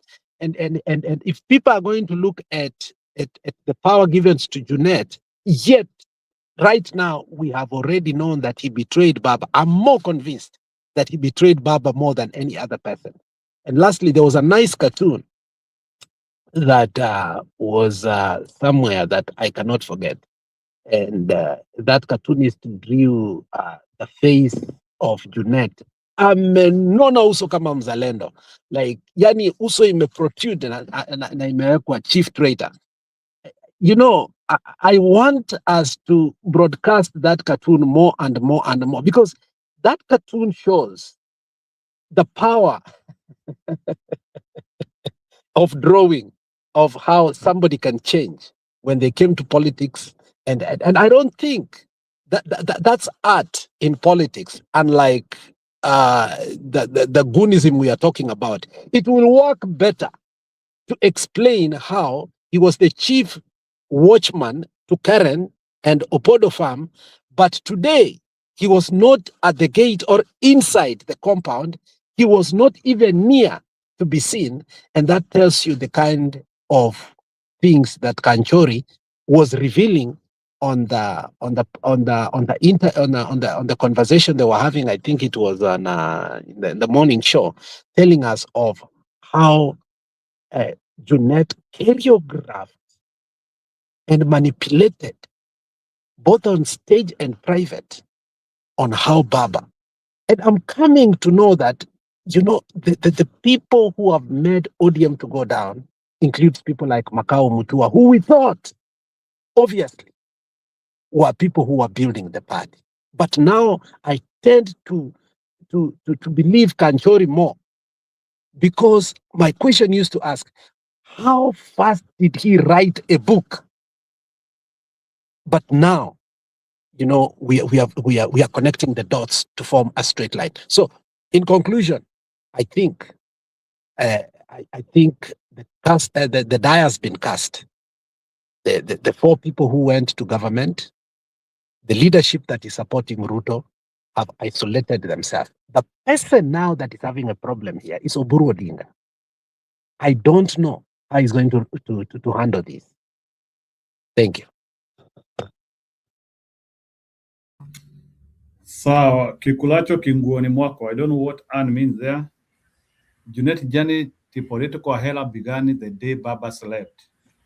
So in other words, ni kama Bwana PK anasema best yetu ashadai politically. And no wonder I saw kakitu jana atikisema ni kama best anaenda kusimama sijui ya press code Banisa. So I don't want to focus on Junet a little bit, but what I want to focus on is, do you think Mama Ida Odinga, now that I even saw her trying to, it's like she's trying to stabilize the party. So maybe Stone PK, to start with you, do you think Ida Odinga has capacity and leadership? Because we can already say Oburu is a senior and he doesn't have the capacity to stabilize that party. He is a stooge of Ruto. So let's look at Ida. Does he have capacity to stabilize that party? Njiru, sometimes it's hard to face reality. It's hard to face truth. It's like when someone is diagnosed with stage 4 cancer, and then una struggle to believe you can live, whatever stage. I mean, I'm sorry to give that kind of an example. The situation the ODM party is going through is only understandable for those who have really been following Baba's party properly. ODM has never been stable. Take that to any bank you want. ODM has had big issues. It has never been cohesive. And that's why it is managing parties in Kenya. It still remains an impossibility as long as they remain to be personal kiosks. As it remains to be family property, it's just like a family business. You have a family business that is your wife, yourself, and your children, and then you have Stone PK as CEO, an employee, and you expect Stone PK to be able to pretend like Stone PK has powers. The owners or the family company, the family has towards their company. The other companies that are corporate survive. Okay, they survive because those are professional. These parties in Kenya are owned by the whoever begins. This party is a kiosk, a family, a Odinga. Now, what was holding this party together? Hii kiosk ni mwenyewe ndiye alikuwa anajua soda zikiisha anarudisha, anajua hii huyu akiwa hapa ataharibu. That's why he was controlling that you could never have your NDC. Why do you think he never wanted to have a NDC? Raila baba mwenyewe. It's because it was so fragile, so bad, na ingewasha moto. Ngoja nichukue hii simu. Aya, sawa. So, Bwana Budi, the same question. Do you think Ida has capacity to stabilize the party? Ama ni mnyambo wa punda tu? You know, sometimes you ask questions zingine na kuchanga. Let me tell you, I want you to go back to everybody who disagreed seriously with Raila and left ODM, and ask yourself, who made that decision that they should leave ODM or they should be sacked? Mama Ida has more power. If you want to understand Mama Ida, you have to know the politics of Julius Malema, what he said about this lady called Winnie Mandela. Winnie Mandela was so powerful that when Mandela was being released from jail, the white monopoly capitalists, the cabals, had to make sure they bring out evidence and concoct a scenario that is so graphic that will never allow Mandela to continue in that relationship. I remember it was a Sunday morning, and we used to go somewhere and read the newspapers headlines before we bring them to my father. If anybody remembers, Mandela said, "I'm divorcing Winnie, but I cannot wash my dirty laundry in public." So I asked my father, "What is public? What is laundry?" That's the first time I heard that. What is laundry? And I came to understand that Winnie Mandela was so powerful that the entire white community of South Africa understood that Winnie Mandela being in the highest office of that country, it meant that the entire the Boer community had to leave and go to New Zealand and Australia. And to avert that, they did what they could. And Winnie Mandela died a very bitter death. So she was buried with very few friends, humiliated always in ANC. At some point, she even lost the chairman, the chair lady of the women league of the ANC.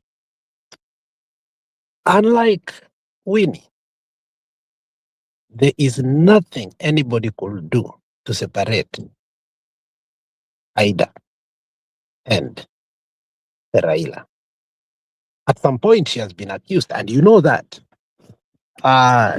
She was building a Mama Ida Odinga library in some school in Homa Bay. And actually, if you remember the WhatsApp that was formed and revealed by Aoko, Maverick Aoko, if it's true, and I believe it was true, she tasked MPs like Kalume were giving up to 5 million for just a library. Okay? And it's been said that Mama Ida literally had the remote. Now, if you want to know, that is true. How did Jalango get the nomination for Langata? It was Mama Ida who finally said, no, Jalango is getting it. Though Jalango did not qualify for it among the people who were standing to get that. And many people will tell you, if they do not hide, that their tickets are nomination, because it's almost guaranteed that when you get the ODM nomination, you become what? And that ODM nomination did not just come for free. You had to pay something, because that was like your campaign money. And by the time you go to the campaign, it's just a showcase that you're just campaigning, but you have already won. So the issue of Mama Ida having the capacity is not here, not there. Even Oburu Odinga knows when Beryl died, how can her sister-in-law actually calm the whole thing? She talks with finality. Look, who speaks last? Who speaks last? Who does everybody look up to? Mama. Even when Oburu is there, Oburu looks like a puppet. And Oburu, has demeaned herself and degenerated herself. Every time she's given a podium, me and Raila were twins. Me and Raila. When Mama Ida speaks about Raila, it's on principle. Not somebody who is following. He say, let's draw this principle.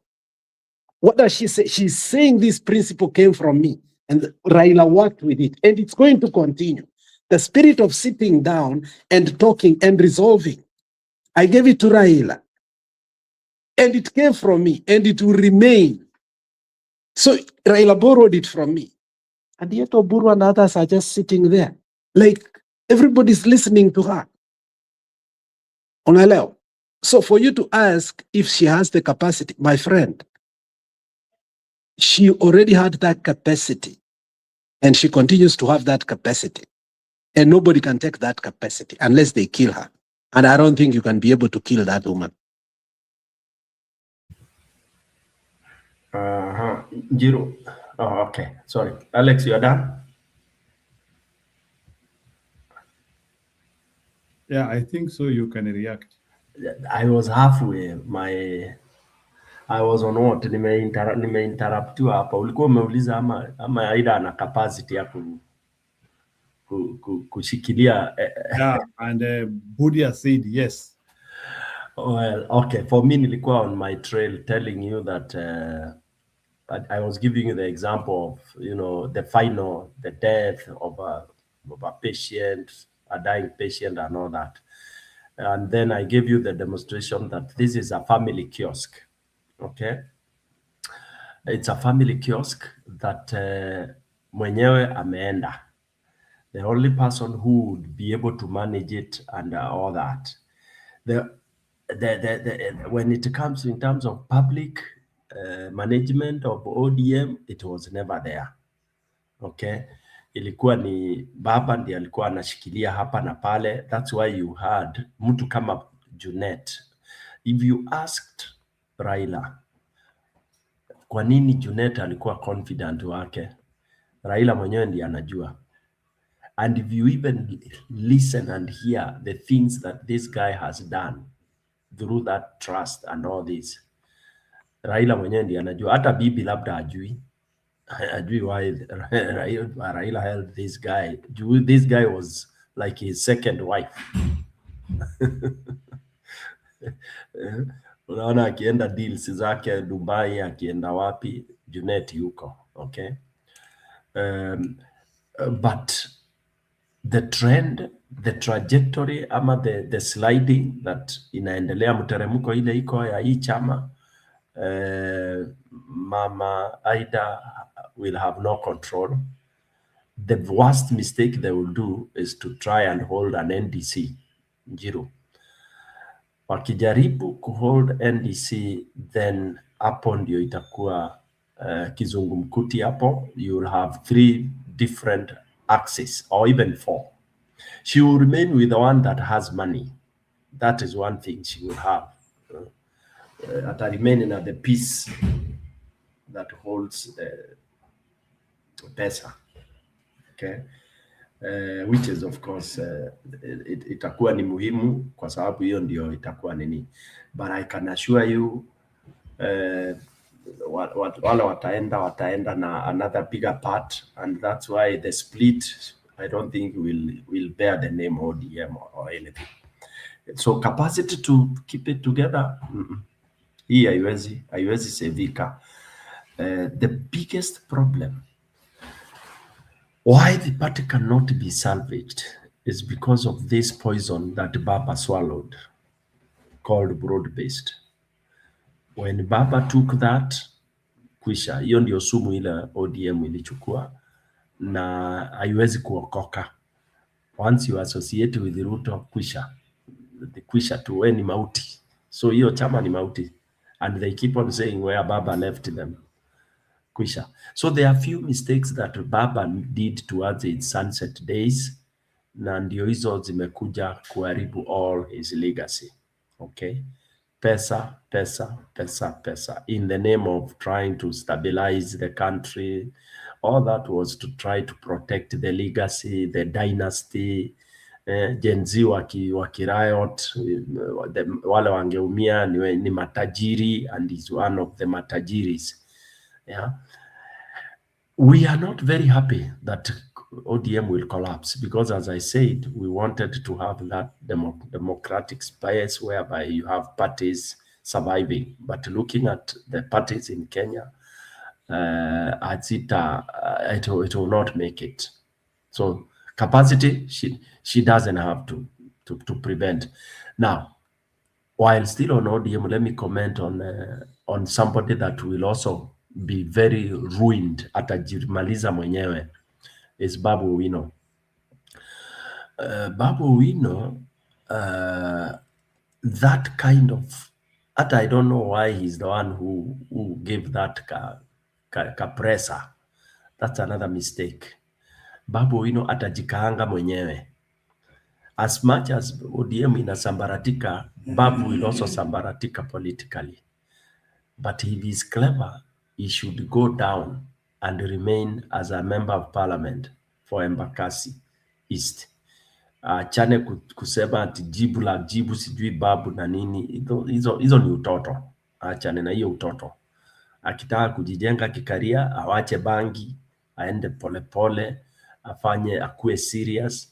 Wacha kuleta hizo rhetorics ati bila Babu jababu na nini. Hiyo ni ujinga. And no wonder unaona, because sasa, can you tell the difference between Babu and Aladwa? Babu, Aladwa na huyu jamaa mwingine huyu walikuwa wanapigana naye. Can you tell the difference? Who can be a leader here? Back to you.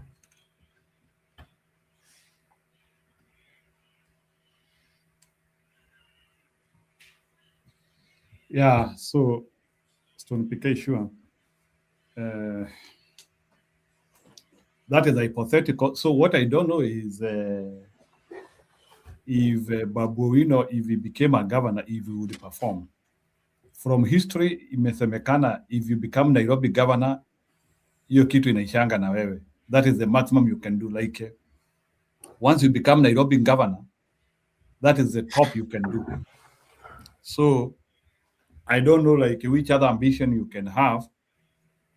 I don't know if it is because people get destroyed by cartels, or Nairobi is very demanding, or there's no any governor who has ever performed. But I'm actually trying to stand that. How comes Nairobi is the only place whereby once you become the governor, you are done?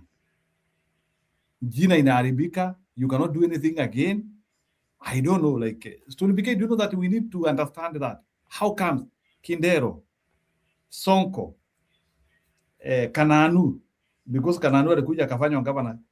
Kidero, Sonko, Kananu, who else? Me, I understand. Me, I know why Nairobi destroys individuals. Yeah. So no one can come and actually become a governor, and you actually use it as a springboard to become the president. No, it's not no one. There is a failure we have in Kenya, Njiru. And I said this in my earlier, maybe it's the part that missed when I was changing internet. I was trying to highlight something about political space and politicians and the category of people that present themselves as politicians. Okay, nilikuambia you sample, get 5 of them. Okay, listen to them, the way they discuss their ideas and all that. You out of 5, 4 will be giving you crap. Maybe it's only 1 you can get. In short, we do not have proper managers joining the political space in Jiru. Nairobi cannot be managed by thugs. Okay, it cannot be managed by crooks. And it's the same thing with our country, Kenya. The only time we got a very technical, proper president, it was Kibaki. And when we got him for a short while, you saw the difference. And then after he was hijacked by the usual nonsense, you see what happened. So the answer is there, Jiro. The answer is there. Tell me, look at the counties that are being run by people with capacity of management and all that kind of thing. They are there, maybe 1 or 2. Yeah. But until Nairobi cannot be run by sloganeering. Sasa mtu kama Sakaja alikuwa kumanejia nini? What has he managed before? Kidero, despite being a Dr. Kidero and all that, look at all his trade, Akina Mumias and the rest. What did he deliver? Wizi tu. Okay. Look at who else? Look at Sonko. Unapatia Sonko to manage Nairobi for you, surely. So all these leaders we've been having are mediocres, and then you expect them to run a city which is almost a city which is one of the greatest or the biggest city in Africa, one of the biggest city in Africa, and you expect those kind of people to run. I don't even think people like Miguna can run it, because once you think you are the best, once you come thinking that when you are the best, the rest are rubbish, then how will you run? Nairobi cannot be run by one person. Okay, Nairobi would have been managed by the likes of, if you had somebody who could have constituted a proper team and then restructure Nairobi properly. Yeah, restructure Nairobi, fragment Nairobi into at least minimum of 4 boroughs. Okay, and this needs to be constitutionally done, and each borough has to be run by either a mayor or whoever you may want to call a CEO for that borough. Okay, then they will all be reporting to call him the governor or whoever you want to call, and each borough has to have its executive. It has to have its independent senior managers and administrators. Then with those 4 boroughs, now you'll have really managed to bring up the services of Nairobi, and then you'll have now dismantled some of these cartels that have come in City Hall. Yeah, when you have different categories of those managing the management, then you are able to even zero down on people that are already willing to run the city, and then you run it like an independent institution, not politically, but in terms of service delivery. Yeah.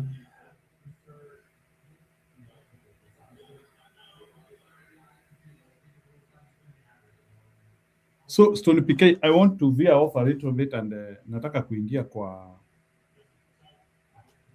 kwa mashule, and there is a very serious comparative video which has been done by some people showing vile mashule zimejengwa over time. I know the reason why nacheza hii video, it is because we discussed heavily about this issue jana, and it's like Ndindi Nyoro is appearing all the. I don't know. Are Kenyans miscalculating the issue of Ndindi Nyoro, or what is the issue? Because it's like when people are kila mtu asomee kwao, people are just showing the way Ndindi Nyoro has. Before you gear, can I just say something on the last before you gear off?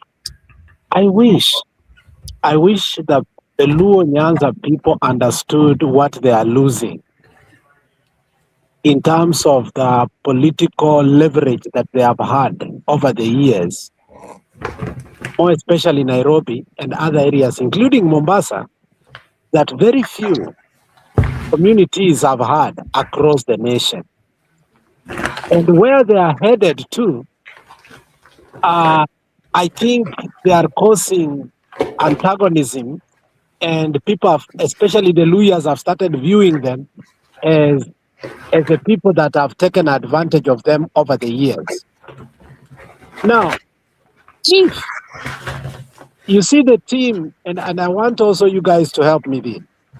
If the team that you saw today, Orengo, Anyang' Nyong, Sifuna, Babu Owino, were to take over from ODM honestly, don't you think that even nationally, they could have a little bit of trust, not complete trust as Kenyans used to have, but I'm coming from where Kivuta Kibwana made a very strong statement that if you look today, somehow, whether we like these two parties or not, across the nation, it is only UDA and ODM that have a camouflage, not a true color of Kenya, but a camouflage of nationalism. But where ODM is headed to, or yet had already taken itself, it has already shown itself that it's a party for one community. Now, if these four people that prominent people took over in the management and Oburu was taken out, don't you think that even the united opposition will feel more safe and be ready? The supposedly united opposition will feel that they can have mature and fruitful talk. And yet, the other side is not looking at this that way. Yeah, Alec, I'll give a jab on that. One concern, and I like your question. In my submission in Nimesema, ODM is actually, it's going to die. It's bad. I mean, the people are not happy about that, but it's because of whatever is happening. It's unstoppable. That death is imminent unless a miracle happens. And I outlined the two things that can salvage ODM.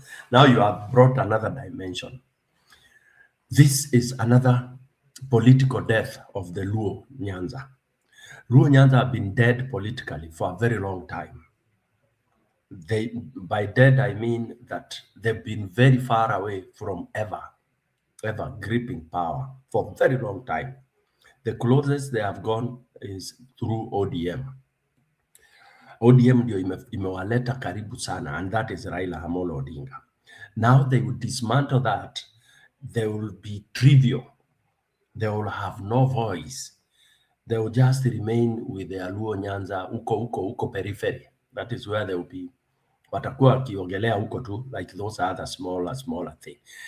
And when you have such a death of such a community that was getting afloat, another community will take over that space. And you've rightly put it. That's the Luyas. The Luyas will fill in that folly, and Luos will never get that space again. It will be gone forever. It will be gone forever. So basically, I wish they knew that by killing ODM, they will have killed themselves as a community in the table that they are dying to go. And even by pretending to join Ruto, that is still yet another death. So these guys, The only salvation is this group that has emerged today, which Aladwa has really castigated. There is a clip Aladwa saying that ni watu tu walikuwa wanakunywa chai wanaongea vitu zao. He was very annoyed. He was on another TV. And Njiro, maybe you can get that clip. He was on TV 47. You can pick mahali Aladwa anaongea Kizungu ama Kiswahili. Nani Aladwa alikuwa aliongea Kizungu na Kiswahili. Actually, wacha kudharau huyo jamaa wa mtaa bana. So the guy was very mad, yeah. But the salvation ya ODM ni hii group ambayo iko na Babu Owino, lakini Babu Owino somebody has to talk to Babu Owino awache utoto, and I'm using that word. Na shelf hii idea ya kufikiria yeye ndio ata replace baba. He cannot. In fact, I'll use Nani's words. This guy who they were fighting with. That the moment he tries to touch that button at Wajaluo respect at the end nini, that is his grave. Atakuwa amejichimbia kaburi. Akitachi kiti ya governorship Nairobi this time around, again, ni grave. For me, I would want him, if I were him, I would wait for either opposition to take up the government, bring sobriety, then he will have space to do and deliver what he has delivered in Embakasi as a constituency. A constituency is not equals to, it's not equal to the 20 constituencies in Nairobi. No, it is not. So for me, I think he should wait. Yeah. So ODM, the death will be the Luo as a Nyanza people death politically, if they allow it to be buried. Back to you. And Sifuna knows that what you have said, because I didn't want to conclude that way, that who takes over the political leverage of goodwill, not because Luos were the best to be given that in Nairobi. It was a consensus of putting Kikuyus away from Nairobi. Remember, let me say something that is dangerous here, that actually we should never actually be. One of the reasons we have constantly voted Luos is the fear of Kikuyu dominance in Nairobi. And that again, we are still talking that in as much as we are with Gachagua and the DCP, the moment he touched that button that we will take over Nairobi, I think there was a problem again. And you know that, even Njiru, you have indicated it here. Now, if that is the case, let me switch off and come back.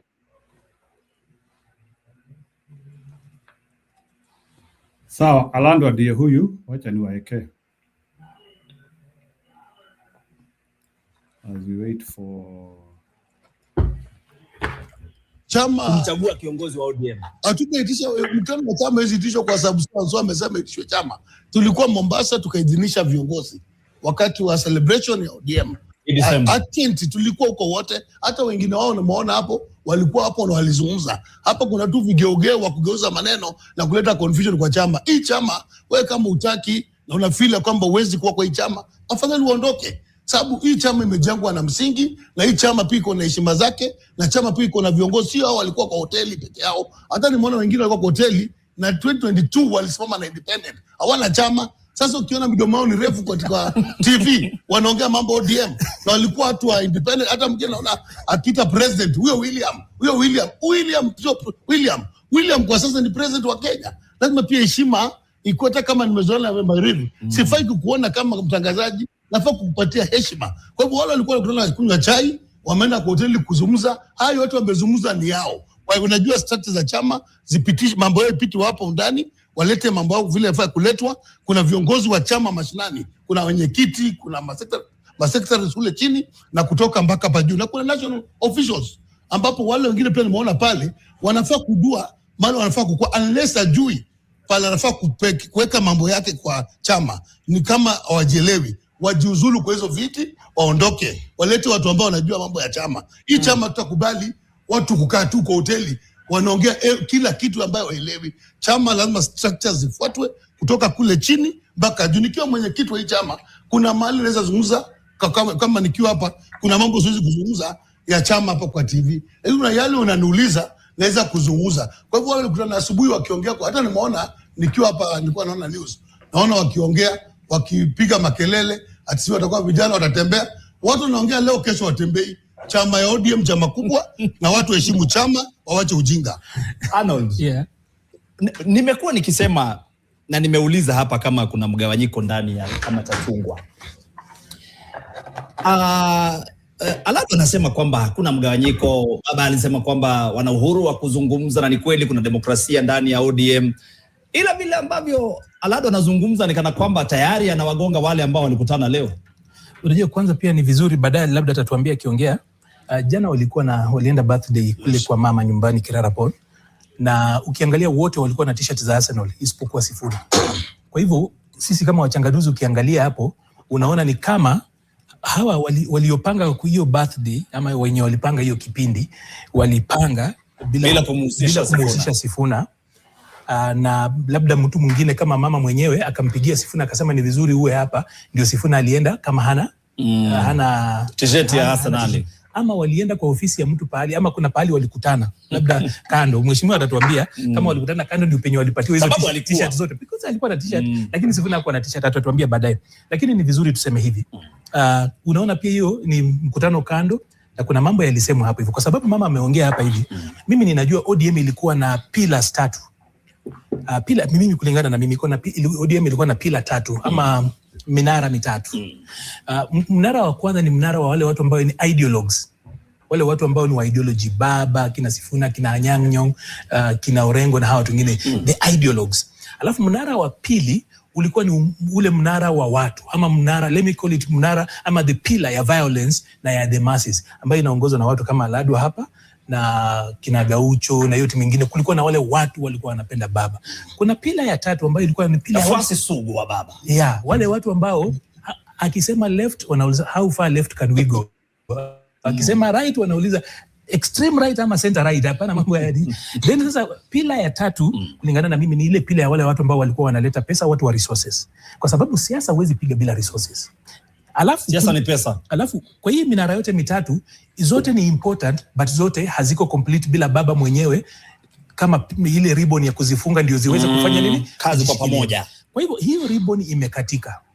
Ukiangalia kama leo Aisha Juma alitoka ODM kitambo, lakini leo ameanza kumanipulate ODM, anapiga kelele, anasema kuwa kama Joho hatapatiwa tiketi ya kuongoza ODM, wewe ni Aisha Juma aliyekuwa waziri, basi hao wataenda kwingine. Na amezungumza mbele ya Joho waziri. Na anaongea mbele ya Joho, na Joho hajaweza kubadilisha hiyo. Na hata Joho mwenyewe ukimwangalia kidogo kama ODM ina harufu. Ishikilia hapo sababu naambiwa walizungumza. Tuwasikize walisema nini wakiwa kule Kilifi wakisherekea miaka 81 aliyekuwa kigogo wa ODM Raila Odinga. Jana angefikisha miaka 81. Tuwasikize.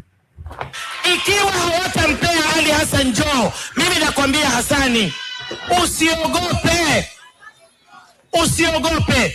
You have everything that it takes for you to be a party leader of a party in this country. We are ODM and ODM is us.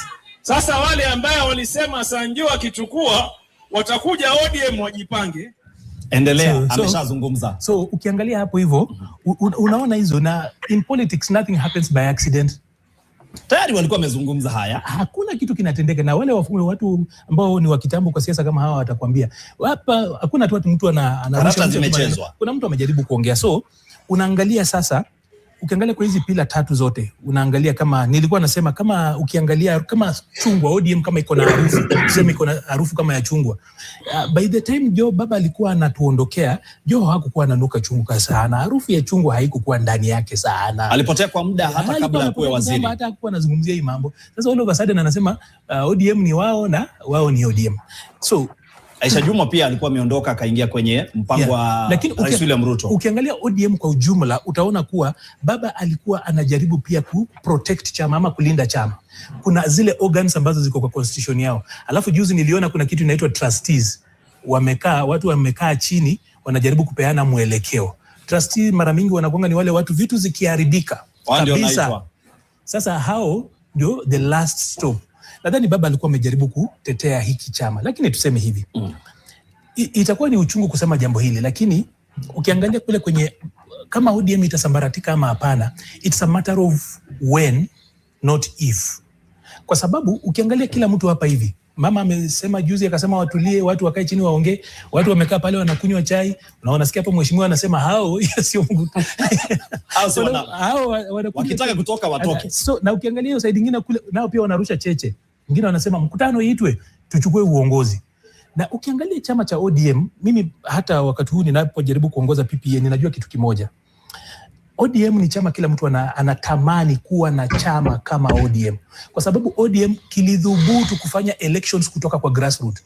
Baada ya Men in Black, baba akagundua kuwa ukiita watu wote once italeta shida. Kwa hivyo amekuwa akifanya piecemeal. Tunatangulia tunaenda na watu wa grassroots kwanza, alafu tunaruka tunaenda hii section hivyo kidogo kidogo. Hamna chama kingine Kenya hii kando na KANU ya zamani ambacho kimekuwa kikifanya grassroots elections. Lakini sasa kule ambako tunaendelea ni kuwa sasa the ideological leader mwenye anaweza kuweka hii minara mitatu pamoja hayupo kwa sasa. Na ni lazima watu watafanya nini? Wameze kiburi kama wanataka chama kiendelee. Shikilia hapo sababu ninaye Odongo kutoka eneo la Malava anataka kuzungumza nasi. Jamani, tuchangie ndani ya mduara, wasemaje jamani? Odongo, sauti kwa kiasi. Festo Wadongo kutoka Malava kutoka Brasi. Mimi naona ODM kuna grupu mbili. Papo huyu wetu ni Sifuna. Ako kwa mrengo ya Odinga. Na kuna wengine wanatanganywa na huyu Wanga.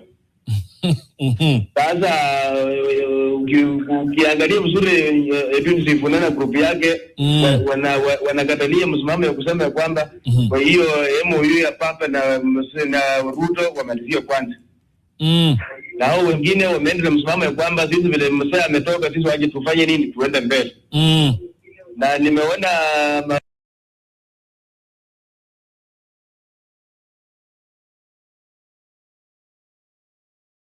Sawa, Stone PK, you can react to that. You are the one who told me to bring Arwandwa. Is that what you expected Arwandwa to say?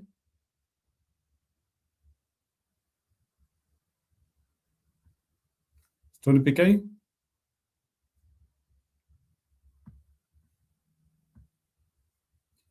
Stone, is that what you expected Arwandwa to say? I am Budi. Is that what you expected Arwandwa to say?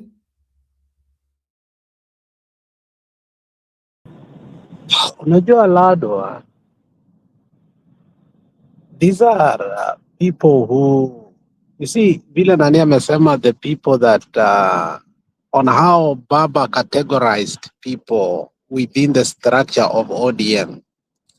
Aladwa is one of those goons that yeye na Ndolo and others. Actually, these are the men in black, the real men in black. And I think they are the species of Fred Gumo, okay? And they should be given their flowers while they are alive because they were able to climb to the seat beyond their capacity and their education.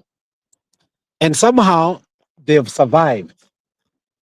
And you know, in management, I don't know if you know, Stone PK, maybe you may know that, you know, in Kenya, I think there was a standard whereby if you want to get a promotion beyond somewhere, you have to go to Kenya School of Government. And why? Because beyond a certain point, education and does not give you promotion. It's favor that give you a promotion. So for them, I think favor got them where they are. But favor cannot give them brains, nor can it give them intellect. I think that is a preserver of God, and I think they don't have that. So when you expect him to say something better than what he has said, I think you are asking him to put in his head that which he cannot even think about, or he will never think about, or he will never know that it exists. How does Alwadwa think, and how does he get whatever he wants? It is through the way he speaks and the way he acts and the means he gets it. Now, Alwadwa thinks, you know, when it comes to ODM, it's still the same after Baba has gone, and Ruto will come and force people. What Alwadwa does not understand is the unique nature that Baba had, that even if you were a Kikuyu and you voted against Baba in the presidency, you still had a soft spot to even vote for Alwadwa as an MP, because when you looked at the option you had, you said maybe if we gave the Kikuyus the presidency, we need to give others the MP so that we may not, you know, have to go to the dictatorship of a country. But now that Baba is gone, Alwadwa does not know that the people who used to think on a central point of view, centrists, they were not, you know, liberals or conservatives. They used to look at the reality on how, you know, accountability of the executive. These people are looking and understanding we don't have Baba anymore. If we have people like Alwadwas and the Sudis and so on and so forth, we are headed in the wrong direction. So they don't have capacity to think. And they don't have strategists, because their strategy is being loud and stupid and abusive. You see, for some reason, Moses Kuria came from the school of thought where he knew being an extremist and loud-mouthed and abusive could give him, you know, an opposed seat in Gatundu. And it worked very well. And when that ended, he started acting now psychophancy. When that has ended, you see him gearing into a different direction. But Alwadwas do not know that, because not only did school evade them, logic is far-fetched a reality from their head. So they are using old tricks, thinking it is going to work. Unfortunately, they are having an individual who is too bright for them, both in the media, both in strategy, and somehow he is too lucky and blessed. Whatever he says, the people just like him. So the people like Alwadwa, I think for me, whatever they say or whichever way they will want to handle things, I think they are in the dustbin and they are organic matters as far as it is concerned. I don't think they died when Baba died. I think they died before Baba died. So you putting it here, I think somehow, you know, stupidity is contagious. You are only polluting us and not allowing us to discuss what matters. Okay, this sour. So I think we have percolated on that. So let's see this hyping of the Mubunge of Kiharu, and you react to that. You tell me that is there a golden standard, or it is just hyping of things which are supposed to inherently happen in our nation? Listen to this, and actually it's a video produced by a Somali guy. Gachagua was right. Kila mtu asomee kwao. Ai, unajua mara ya kwanza alikuwa amenikasirisha. Vile Rigathi Gachagua alisema. Yes. Yes. Kila mtu asomee kwao. Zile shule tumejegea watoto wetu zimekuwa zenu. Hasira imepungua, and the truthful man is telling the truth. Northeastern people, it is a high time mukae chini na mchague good leaders. Hao mko nayo sahi wote ni wezi. From the head to the bottom. Wote ni wezi. From the governor to the MCA. All of them wanawaibia. How come Kiharu member of parliament, Kiharu constituency member of parliament, Ndindi Nyoro, is doing all that with the CDF money, And there is no single MP from Northeastern who is even doing 25% of what Ndindi Nyoro is doing. We cannot blame Gachagua all the time. Yes, he has an agenda against us. That is true. But what he is saying is also true. Kila mtu atumie ile pesa anapewa na serikali kujenga kwao, kutengeneza good educational infrastructure kwao. Pesa mnapewa the same, almost the same. Na population yenu ya Northeastern iko chini. What excuse do you have? I can't defend you guys more than this. Gachagua was right, and my apologies to him. Pole sana, Mr. Truthful Man. Nimekukosea. Very nice. Kila mtu asomee kwao. Kwa nini? Mahali hakuna kisima, mnanunua tank mbili ya 10,000 liters 1,300. Na muna install piping and all that milioni 1.5 na 1,200 juu. Kila mtu asomee kwao. Ni mnatumia tank za 1,300. Kila mtu afanye aje? Asomee kwao. Yeah. Watoto wao wanapita, lakini wanaitwa tu kwa shule zingine huko kama Northeastern, sijui wanaenda wapi. Bwana, unaona hii education kwanza ni environment. Environment ni matter sana, ni matter a lot in the education. In the field of education, environment, yani hiyo kitu na, yani iko 100%. Kama environment iko sawa, ndugu yangu hata wewe mwenyewe utasoma. Mtu anakutoa hapo, unaenda Northeastern. Rigathi Gachagua ako sawa. Hapa ukiangalia unaweza dhani hapa ni London, but hapa ni Kiharo. Shule za Kiharo zinakaa hivi. This is the work which was undergoing during the December holiday. And it is nimekuja tu kwa some of the major projects that were undergoing renovation during the December holiday. That young man who has talked about the national schools na watu wasomee kwao. Yes, I agree. I support him. He has a point. Hamuwezi mkaiba pesa ya CDF. Mnaenda kununua manyumba mnajenga.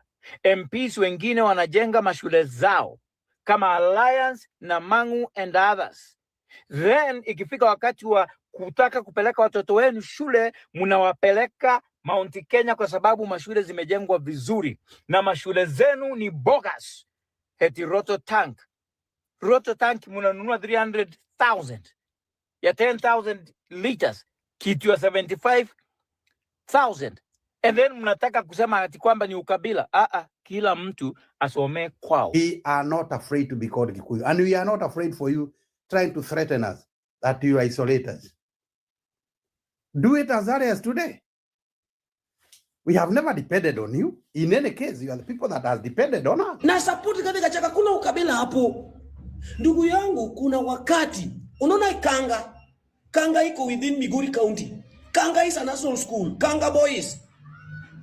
Kuna wakati watu wa area walienda strike. Wazazi walisema watu hiyo area. Walienda wakaangalia result, wakapata watu wamepata watu wamepata A, wakapata B+, watu wanaenda university. Lakini watoto wa hiyo area hawakupata. Wanapata mtu amesasoma daktari, anaenda naye tu kwao.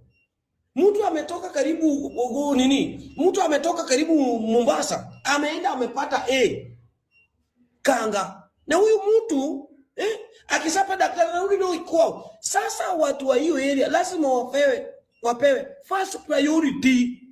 Hiyo ni ukweli. So that hata huyu mtu akisoma yeye ni mwalimu, anarudi tena kwa hiyo area. Hiyo ni ukweli. Gachagua alisema tu kitu ina make sense. Na kama ni wrong, kwani Sudi na Mandago walifanya nini? Hapa Eldoret Moi. Walifanya nini hapa Moi? Walienda wakafukuza ule mkubwa chake, huyo mkubwa alikuwa hapo. Walimfukuza. Walifukuza Laban. Walimfukuza wakasema huyu ni Mkisii. Wakasema hiyo shule ni ya Wakale. Mbona watu wako ona hiyo ni ukabila? Oscar Sudi na nani walienda hapo wakamfukuza, akatolewa hapo, akapelekwa Daystar. Wakati watu wakuona hiyo ni ukabila, lewini wanajua hii Rigathi Gachagua ni ukabila. Ndugu yangu, hakuna bwana. Mimi tunajua, hata sisi tunatoka karibu na St. Joseph Rapogi. Hiyo shule namba 1 inafaa isaidie watu wa hiyo area. Hiyo ni ukweli. Kwani mbona uleta hii county government? Mbona ililetwa? Hata unakuja unasema huyu ni national, hiyo national. Hakuna. Hiyo hakuna ndugu yangu. Hata uende Kakamega boys. Kakamega inafaa sasa isaidie watu wa Kakamega kwanza. Hata ikwe national, ikwe province, ikwe county, ikwe nini. Hiyo lazima ikwe tu. Wacheni mambo ya kupigana Rigathi Gachagua. Rigathi Gachagua alisema tu kweli. Hakuna vile mtoto anaweza pata 390 ama 41. Na huyo mtoto huwezi kumuita Mangu. Huyo mtoto unaita Northeastern. What is that? Na walipata tu maksawa nafaa itwe hapa. Umpe first priority because huyo mtoto anatoka hapa tu. Kwa ni mbaya bwana ndugu yangu. Inakwanga hivyo, kwa nani kwenda shule? Inakwanga hivyo, hata sisi mahali tunatoka. St. Joseph Rapogi. Rapogi makes kwanza wana consider namba 1. Ndio wanakuja kwa hizo zingine. Kwanza wana lower marks wanachukua nayo watoto St. Rapogi. Alafu kwa ni nani? Gachagua ako sawa ndugu yangu. Wewe kama unataka kupigania zile vitu kwa ile yenu. Hiyo ndio the reason why utapata manager anatoka hapa. Mtu ajui hata kulima miwa. Anatoka Northeastern Oria, anaenda kuwekwa manager soon. Najui hata kulima miwa. Sasa imefika kiwango zile shule tumejegea watoto wetu zimekuwa zenu. You want to take up what we have rightfully built for our own children. That you can afford mtoto ambaye amepita kumtuma in a day school 100 kilometers away from home in another county. What a shame. How many of your members of parliament doesn't receive NHCA? Kila mtu anapata. In fact, some of your areas get more money than us. If you recall back when we were growing up, our parents literally used to take stones in school to build the schools that we are now proud of. It's only that NHDF has come to improve them, to conform with the 21st century. 21st century. And now, because Gachagua said, watu wasome, we are behind Gachagua, watu wasome shule zao. We were not building them for you. Yet your money, kazi yenu ni kukura na kuoa wasichana wa mama, mtu anaoa 7, sijui what. Buying houses. Can you improve on your schools before we come to adjoin? Do what is necessary. You talk of Kikuyu. Kwani Kikuyu does not have any right kukaa pahali kuzaliwa Kenya? We are not squatters in our own country. Mnaanza kutuambia hatutachagua Gachagua is a tribal. Yes, he is, and we are. And everybody is tribal. And whatever sentiments Gachagua alisema, it is our voice.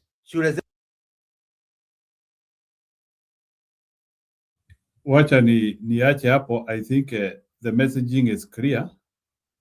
Nikiingiza Joseph kwa show. There is that hyping of sisemi ati nani Ndindi Nyoro is not working, but is hyping of Ndindi Nyoro reality ama Stony PK? What would you say? Because it's like I'm hearing MPs are not very much comfortable with that hyping of Ndindi Nyoro. Ni kama watu wanasema like he is being overhyped. Huyo jamaa ni vile anajua kufanya kazi, or what is the, or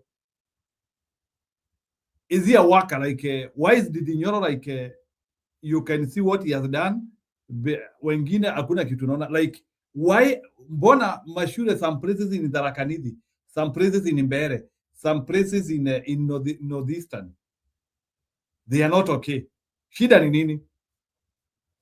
Ni kukosa pesa ama ni kuna vitu zingine watu Northeastern? Njiru, take note of this. Uchukue note hivi before I even answer you deeply. Number one, kuna auditor general's report. on how much or how money has been spent. There is a fund called NGCDF. Okay, that is the money that MPs are using for development, community projects or programs in their constituencies. Na hiyo pesa is almost standard. Okay, kuna standard and then kuna equalization. Equalization is kwa ile zile area zilikuwa nyuma sana zinaongezewa, zinapewa even more. Then when you look at the Auditor General's report, you get to see those who have queries, those who have mismanaged the money. Okay, that is point number one, that there are people who have stolen the money. You have money for your constituency and you embezzle it. You will not be like Ndindi Nyoro. Okay. Number two, there is what we call skills. Not everyone is a manager. Not every MP is qualified as a community project person. Unaona? Si ati ukiwa umechaguliwa ukaitwa MP, sasa wewe ndio unakuwa clever all of a sudden. You have MPs that are thugs. So there is nothing kitu kama hype. Usitumie hiyo lugha. Hakuna kitu inahypewa. And after this nitakuchezea, I wish I can get that clip. Upate Ndindi Nyoro akieleza how he implements things in his constituency. It is so clear. He has gone on TV, he has explained, he has said the modules he has been using, the people he has been using. Okay, so Wakenya ikiwa ukiwa una mtu ana ujinga na upumbavu na wizi, that is what they say, oh, nini inakuwa hyped.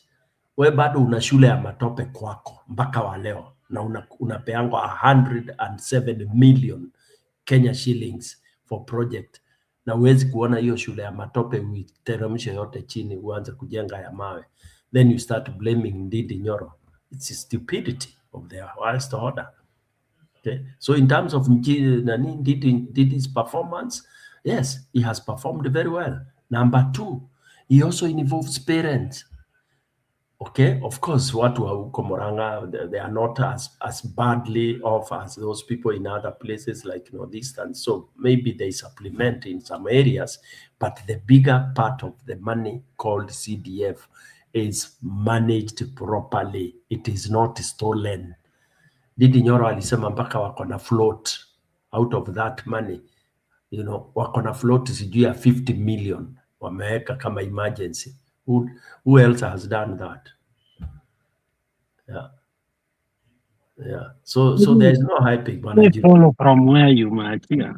I once listened to Ndindi Nyoro because a good friend Kipageni once told me that Kitaka kuwa MA, I think he's going to follow the model of Ndindi Nyoro because while in the office of the DP, he realized that Ndindi Nyoro was really very serious in a manner that he micromanaged the development and more especially schools because he understood that education need equalizer.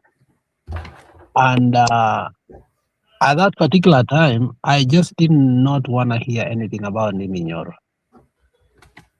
And I think Ndindi Nyoro came to the media and explained, and it was hard for me to listen to him to the end, but what was interesting on how he purchases the materials. The process to purchase the materials is not as easy as we may think. And while he was saying that, he also said 99% of the members of parliament, when they are building or they are doing construction, they give the tenders to their what? To their campaigners, so on and so forth. So in the end of the day, it's business deals. Now, for instance, akasema, how was he able to put tiles in schools? More particular, that's one clip that I watched and I agreed with him. He went and negotiated with the company. After they finished, then he realized it was not going to be easy on his side. Then he went back and saw the manager and told him, look, we are not able to get this amount of money, but I think on the next phase of the CDF, we'll be able to get all of it. So will you allow us to take a loan? You loan us, but non-interest. So Didinyoro outlined the whole process of making sure that all the materials, they are bought before.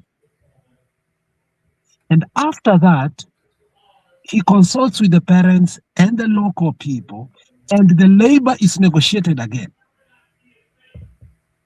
And after that, now is the execution. Execution and alisema, that was the most difficult part, because he must be around to make sure that by the time the job starts and get finished, he is accountable every penny, so that he doesn't take anybody to court.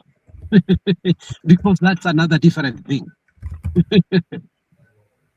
And listen to the guy, and I didn't want to listen to him before, and it made a lot of sense on where and how we mismanage money. And he concluded that 60 to 70% of the monies that we say are for construction ends up lost because the member of parliament doesn't understand the people he's dealing with. And he said, if you find a place whereby a normality has been done in my constituency, come ask me. I will take even my own money, pay for it, because they put me in charge.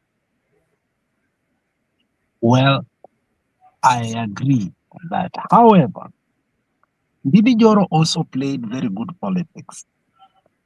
This is where I said the other day, Mr. Njiro, if not when, if you see me on the ballot box, Njiro, I am proactive.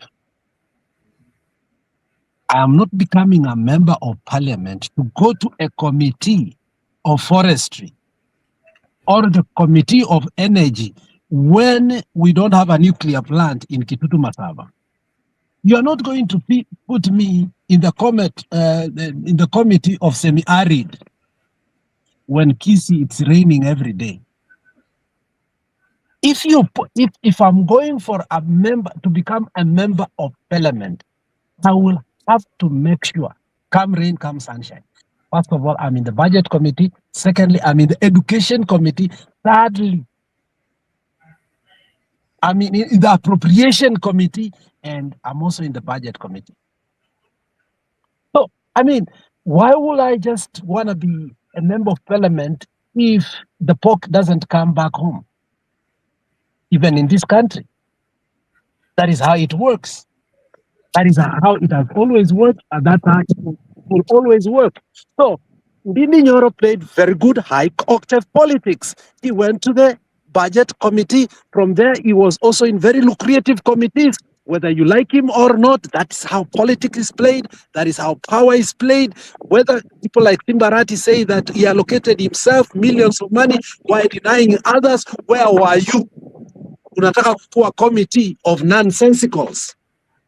Before you choose a member of parliament, my friend, see his education. What capacity does he have? Munakuja kuleta mtu amefanya inaitwa embryonic transfer ama insemination. Mtu amefanya tuseme something that he cannot be in any committee. And you.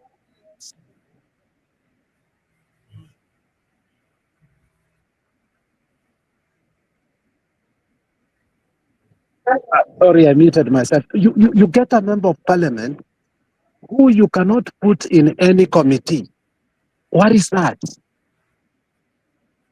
For instance, we have members of parliament.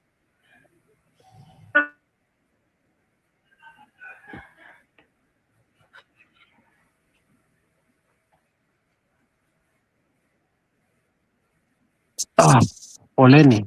So you have a member of parliament. You have a member of parliament who can never be anything in a committee, a ranking committee.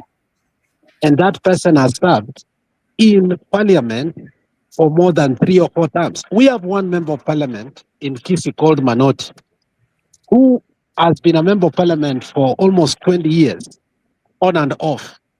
But the best he can be put in a committee, it's not even a chair, it's just not even a ranking member. It is always a member. What do you expect that person to bring? I think the people of Ndimi Nyoro are very much blessed. And I think whether he played politics or not, or management, kila mtu wacha asome kwao.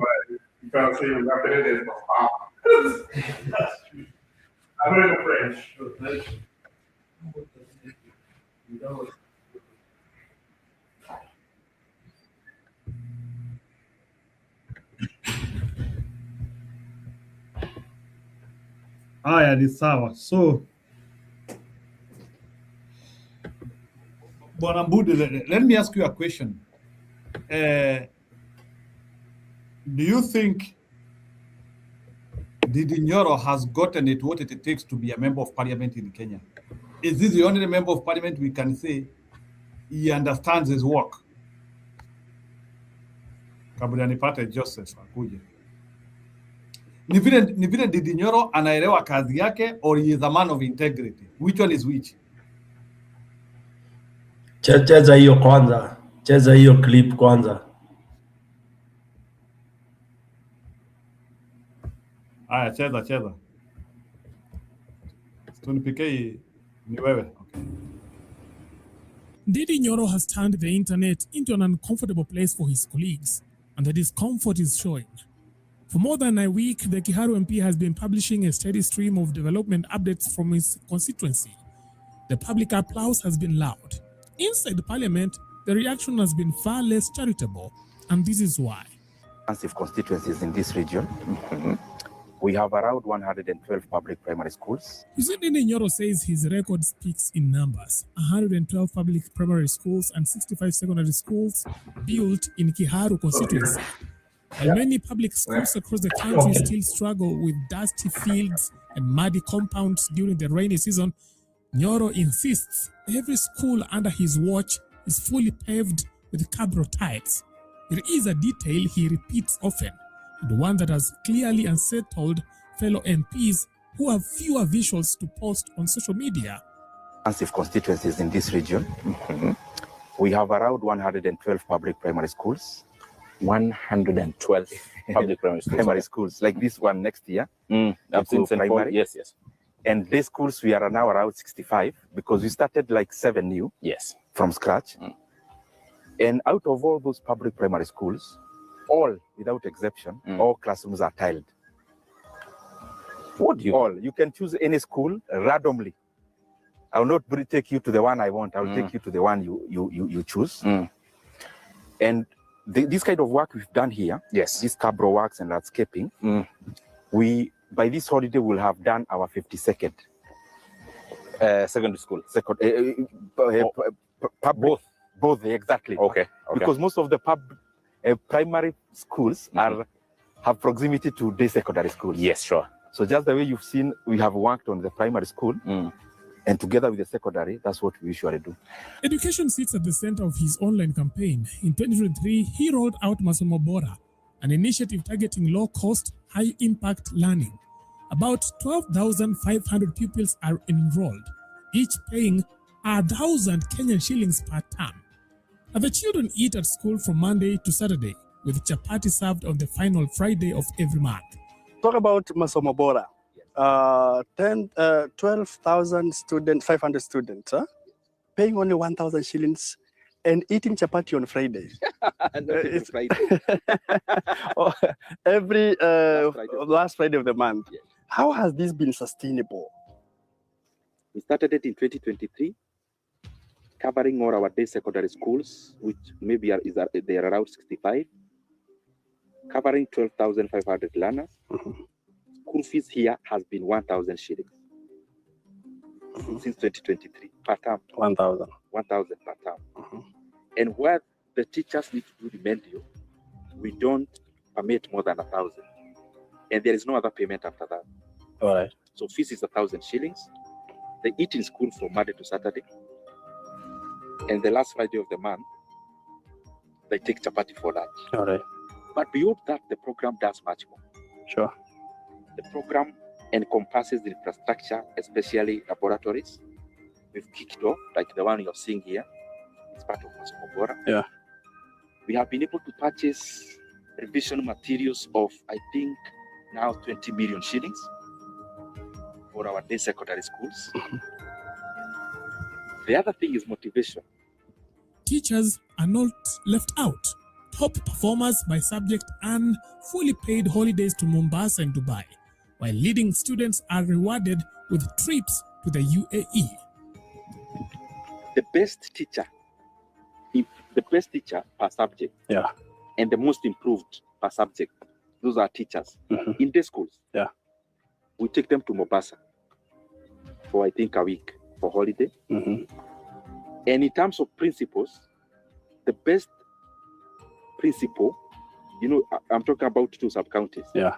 And the best improved, we take them to Dubai for a week. So actually, as I talk to you now, there is a team of Kiharu head teachers, because we also do the same in primary schools in Dubai, this holiday of December. And we have been able to see exponential growth in terms of the outputs. Sure. The headline project under Masomo Bora is the Mwai Kibaki tuition block, named after former President Mwai Kibaki, the president who introduced free primary education. The 2-story facility is being fitted with modern technology and contemporary learning equipment, positioning it as one of the most advanced public education spaces in the region.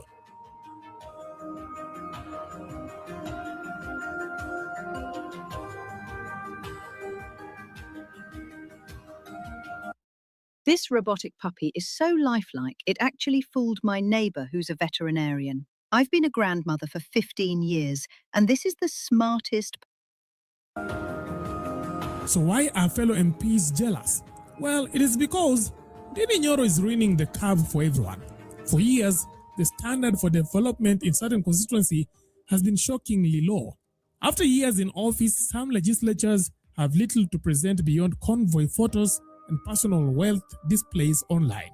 Mtoto anaangalia ile masimu yametoboka kwa ukuta.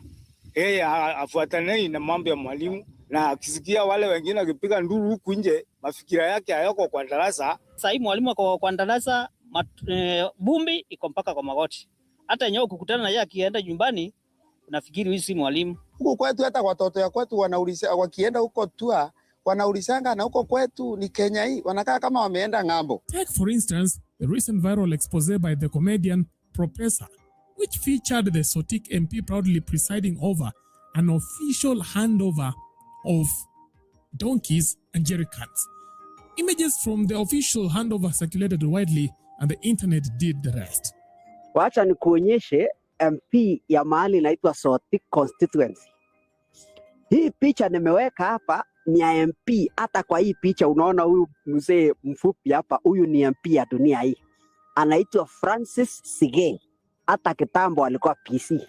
Hapa ana donate vibuyu. These yellow ones unaona imepangwa hapa. Hii ni project ya CDF imefanywa na constituency. Amenunua vibuyu kudonetia wamama ili wamama waende mtoni kuenda kubeba maji. Na you can see even other donkeys. Amenunua punda kuja kudonetia watu. Ndio ujue, I told you the leaders we elected kwa hii kona yetu ya dunia hii, they should undergo mental checkups. In fact, I am appealing to the Speaker of the National Assembly and also the Senate. I want you to round up all leaders wale wanatoka kona hii yetu. Weka hao kando, ita watu ya hospitali hata Kenyatta Hospital ama Mathare wakuje wachunguzwe kama akili inafanya kazi mzuri. You probably are hosting mental patients kwa parliament. Wewe nataka nikuulize, hata kama kweli, hata kama mimi ningemalizia hata class 6 term 1, I cannot do such stupid things. Other legislatures kwa other constituencies ambao wako na mipango ya maendeleo mzuri. While one MP is equipping children for the digital economy, another is apparently preparing his people for a 14th century caravan trek. When you place a photo of a tiled 2-story tuition block next to a photo of a government-funded donkey, the honorable title starts to look a bit ironic. So, is Ndindi Nyoro overdoing it? Leave a post in the comment section. That is it for now. Thanks for watching. Let's meet next time. Bye-bye.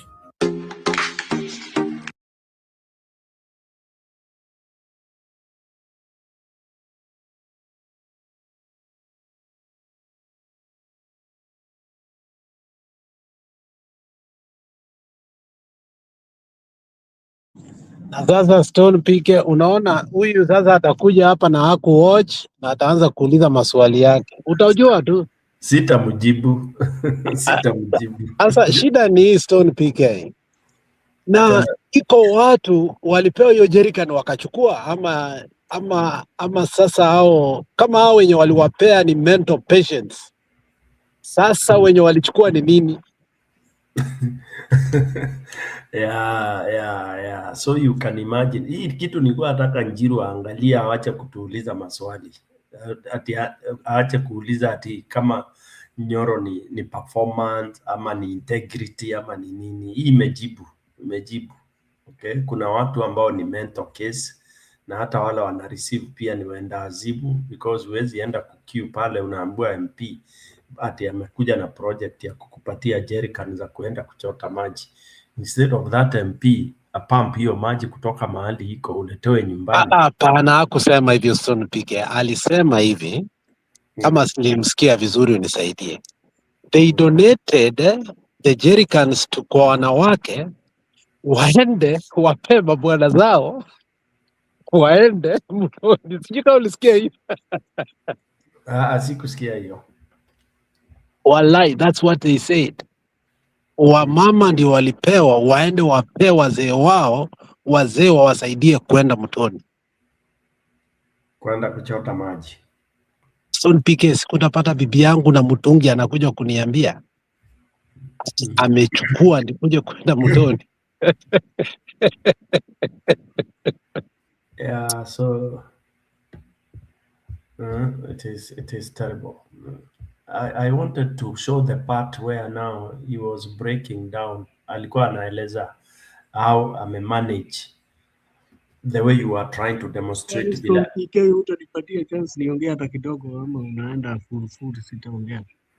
Si mimi napeana chance, enda huyu mkubwa wetu sasa jibu huko. Sasa mtu atapewa chance aje? Nimekuwa nikigojea. Wewe ingia endelea. Wewe nimekupea jerrycan uende mtoni Joseph.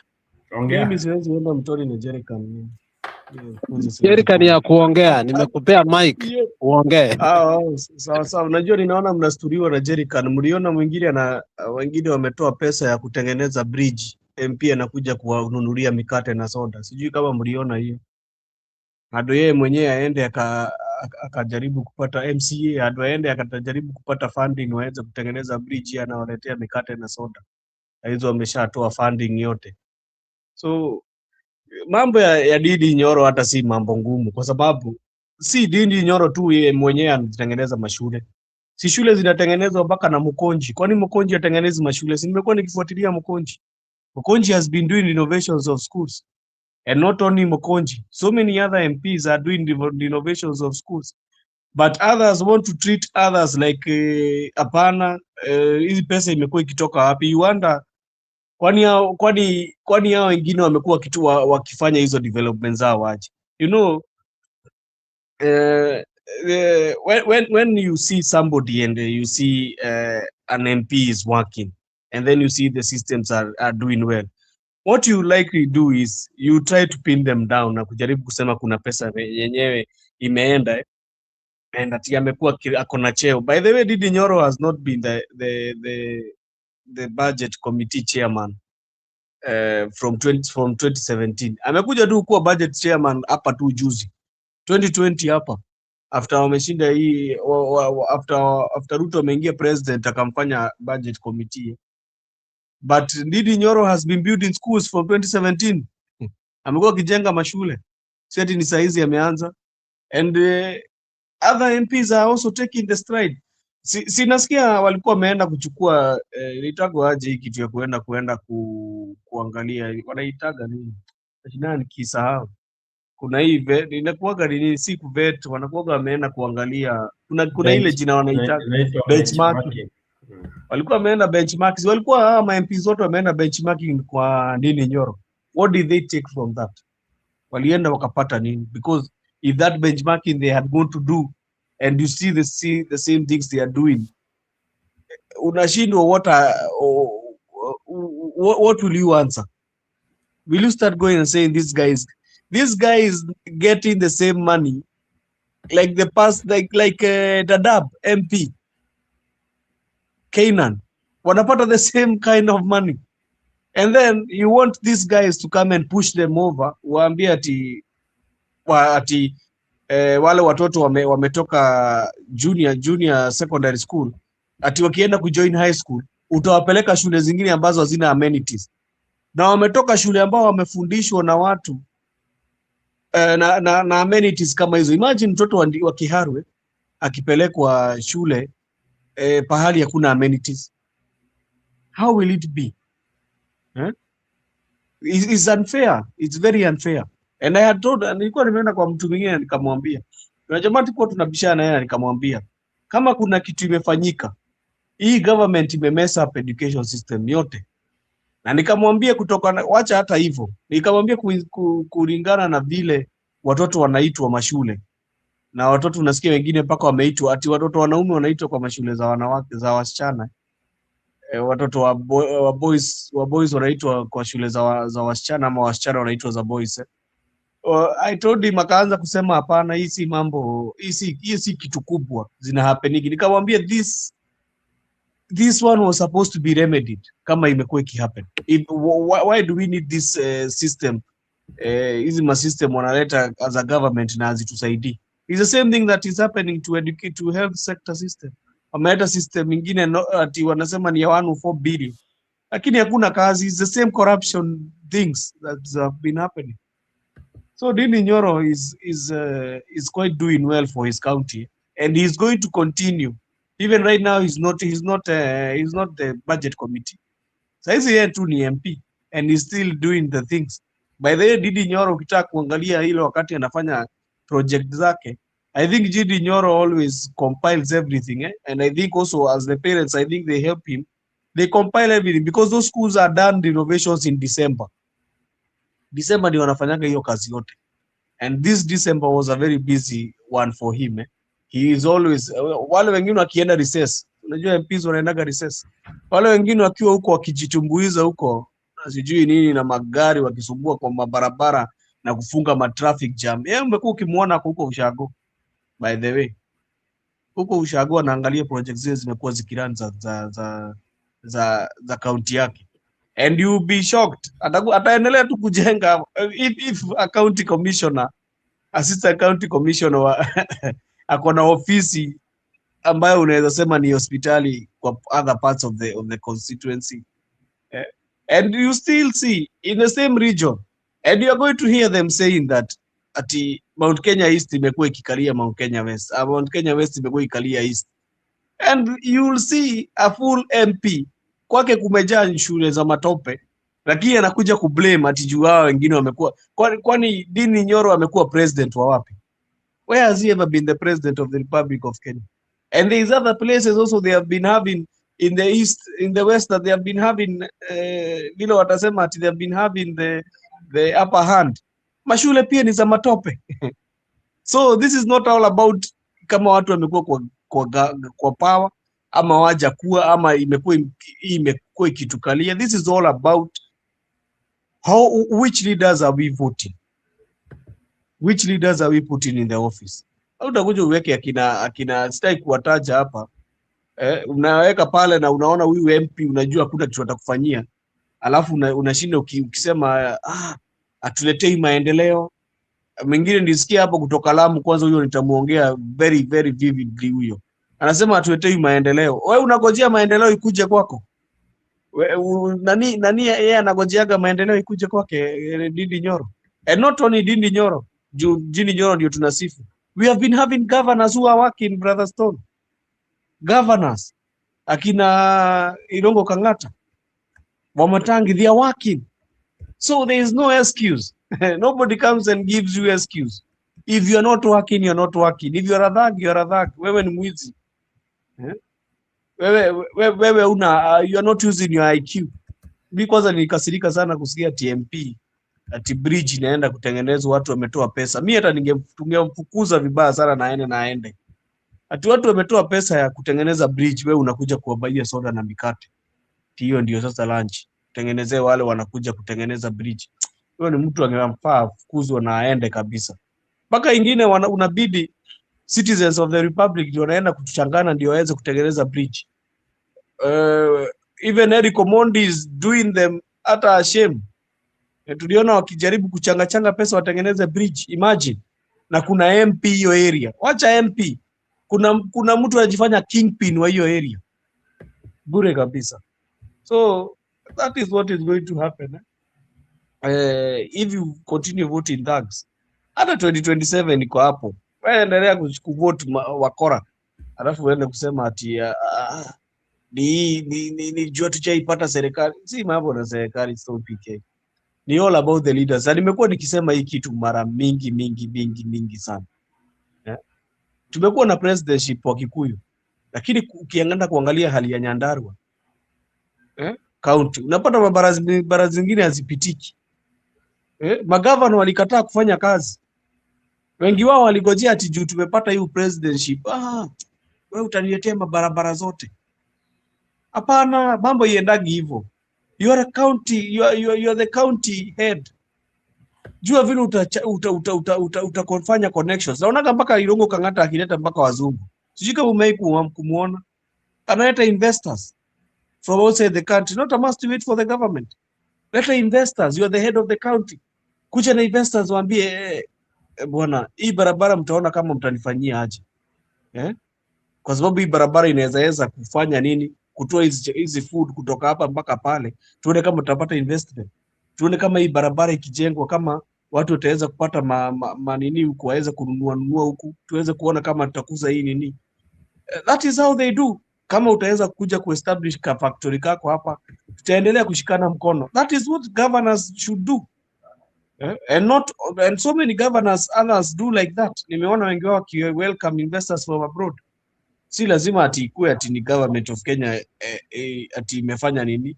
And now let me tell you, when the government of Kenya inaonaga that you are working, waga inataka kuja huko ijifanya ndio inafanya implement. So hata utakuwa umejiachivia sana juu mpaka hiyo serikali yenyewe itataka kuja kufanyia hizo itataka kuja kuongeza ma development huko. Juu ukifanya peke yako utakuwa ukitake the nini peke yako. Si ndio Ruto alikosana na Ndindi Nyoro? Si alikuwa anataka kuja anza kufunguaga hizo county commissioner offices ama mkumbuki? Na hizo assistant county commissioner offices. Si hata kuna ingine ya chief ametengenezewa ofisi ati anasema hata ingia ofisi. Nisikia huyo chief amenikasirisha sana bure kabisa. So hivyo ndivyo kuko Stone PK. Sijui nini Njiro anaonekana na sione vizuri. Najaribu kuonesha primary school ile Ruto alisomea and its current situation now. Let me remove this background nione kama let me try to remove this effect.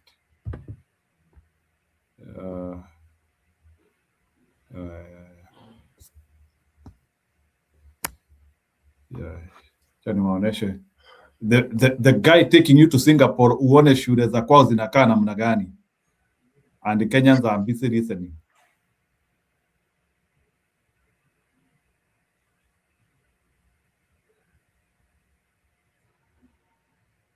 Anyway.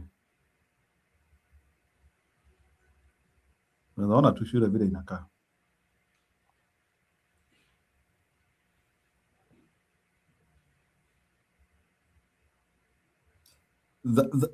That is my school in 1992. Jiru, wewe ni ukuelewa. Hatuendi Singapore, tuenda Sugoipo. Wewe ni huku unaelewa kile anasema. Jiru, upload hiyo clip to. Haya ni sawa. So Joseph, tulia kidogo kwanza nigonge hii video alafu tuendelee. Tuone kidogo watu waelewe huyu kijana namna anafanya kazi. Wenye tuko nyuma tunaona Kiharu Primary hakuna shule kama hiyo, lakini just for demonstration. Kiharu Primary, then constituency X Primary, sitaki kusema ine. Hivi ndivyo tulifanya kazi. Nikipeleka hii check na huyu MP apeleke hii check, both 1 million. Huyu mbunge wa X constituency akipeleka hiyo check ya 1 million, ataenda apigiwe makofi, aibiwe, akitoka kwa gate ya hiyo shule hii 1 million, akiondoka tu hivi kwanza anaondoka na 160,000. 160,000. Simunaelewa ni ya nini? Nitanidi kusema kitu hapo. 16% ni nini? Hapo unaelewa. Hiyo anaondoka nayo kwa gate. Alafu huyu contractor ameleta, huyo sio mtu ya serikali, ni mtu wa biashara. Na yeye anaangalia faida, the least 30%. 300,000. So, mbunge hajaiba, CDF chairman hajaiba, mwalimu hajaiba, lakini mbunge akipigiwa makofi akifika kwa gate hivi anaondoka na 460,000. Now, hii yetu tumepeleka hapa from, do you know how we manage? We manage like accrual account. Pesa ikiingia tunatoa 5% ile admin. From there, mchaka ikikuwa ordered inalipwa from this account. Which mtaelezwa maneno ya procurement ya hiyo later. So, without stealing, without anything, our work will be double than yours.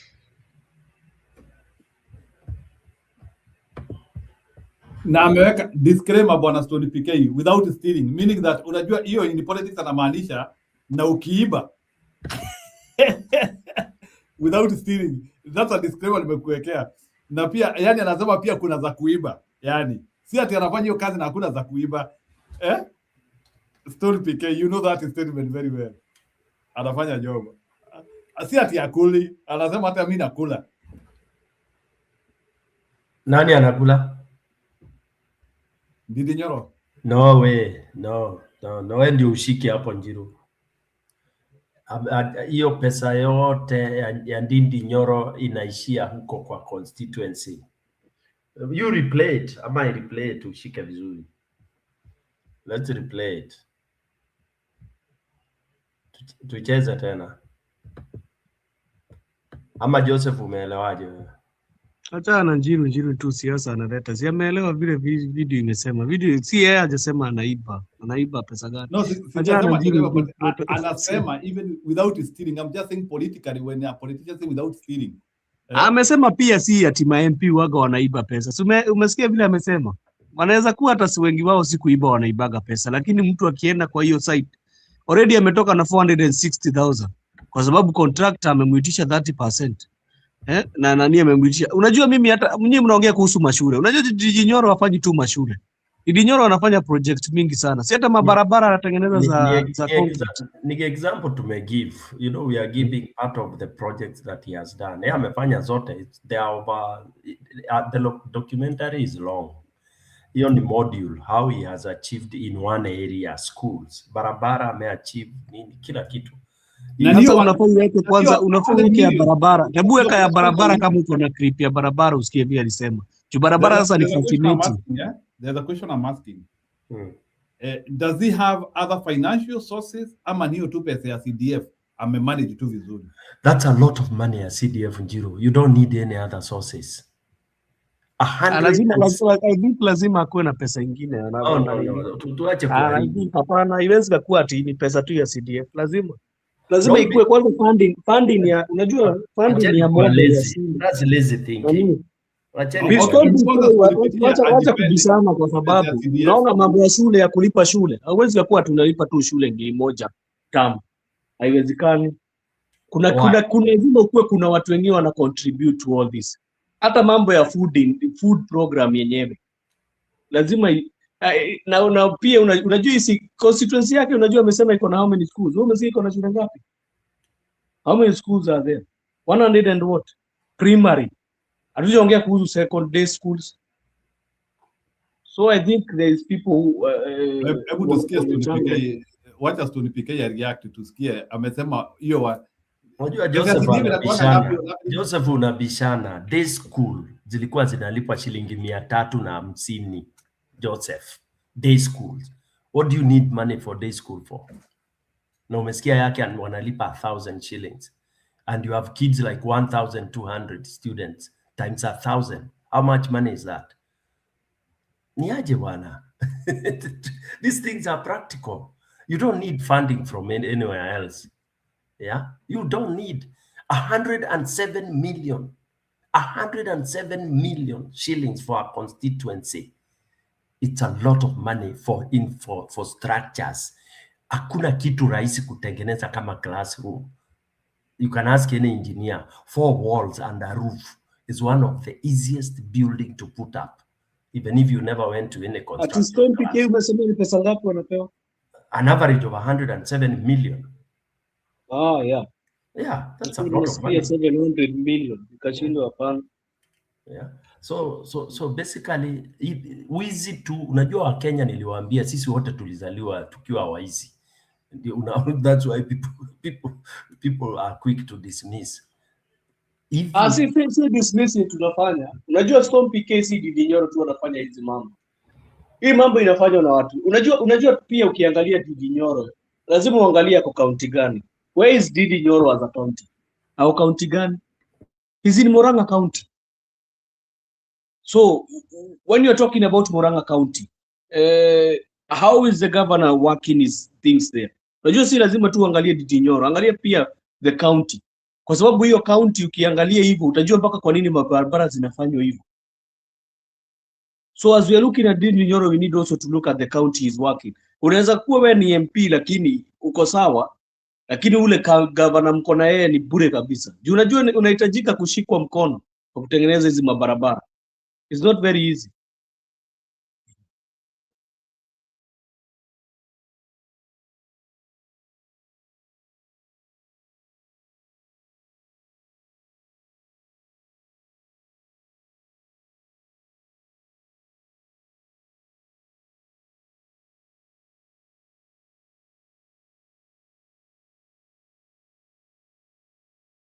Okay, sawa. Let's have other people contributing. Naona Mkenya Msimamo karibu nikuuliza Mkenya Mkora.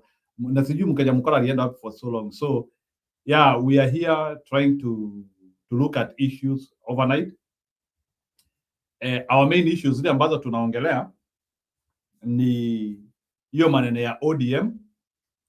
Pia nimekutana na clip ingine bwana Stone PK, not clip, a message ati kuna jamaa anaambia Babu Owino ati akuwe deputy wa Sakaja, ati still young, 2032 ati atakuwa supported. There is a guy by the name Karuma is trying to advise Babu Owino that. So we were talking about the issues in ODM and what is happening there. So bwana Msimamo na Jerome Waura you will contribute about that, na pia story ya Didinyoro kidogo, and Stone PK utashikilia kidogo as I drive home, if you don't mind. By the time Msimamo na Jerome Waura malizia, I will be at home. Thank you.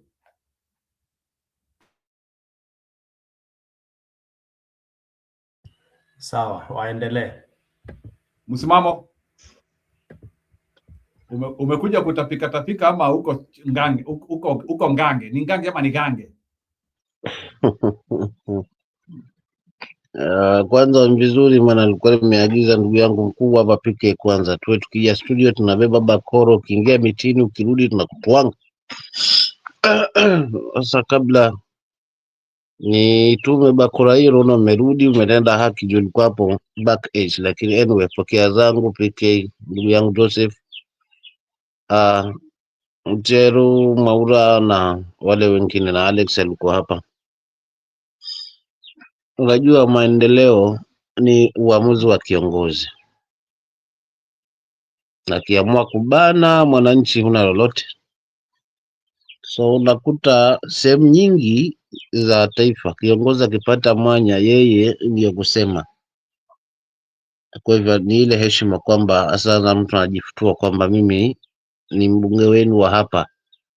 Labda hata kama ni mbunge wetu wa hapa, suluhu ya matatizo yetu je, yanapata yani shida ya matatizo tulionayo ama shida ambazo zinatukumba yanapata suluhu? Na nini haswa kama kiongozi unafaa kukifanya ili kuweka legacy yako na upate kumbukumbu? Sababu tunaona kuna vita kati ya Kasongo na Uhuru. Maana Uhuru akisimama watu wana waves wana nini anapata, yani bado kuna watu wana hamu na yeye, ni kwa sababu ya kile ambacho anakifanya. So unakuta mara nyingi sehemu zingine zinalalamika maendeleo fulani alipelekwa mali fulani, watu wa mali fulani ndio wao wanapewa maendeleo, lakini hawaulizi viongozi wao plan zao ni gani.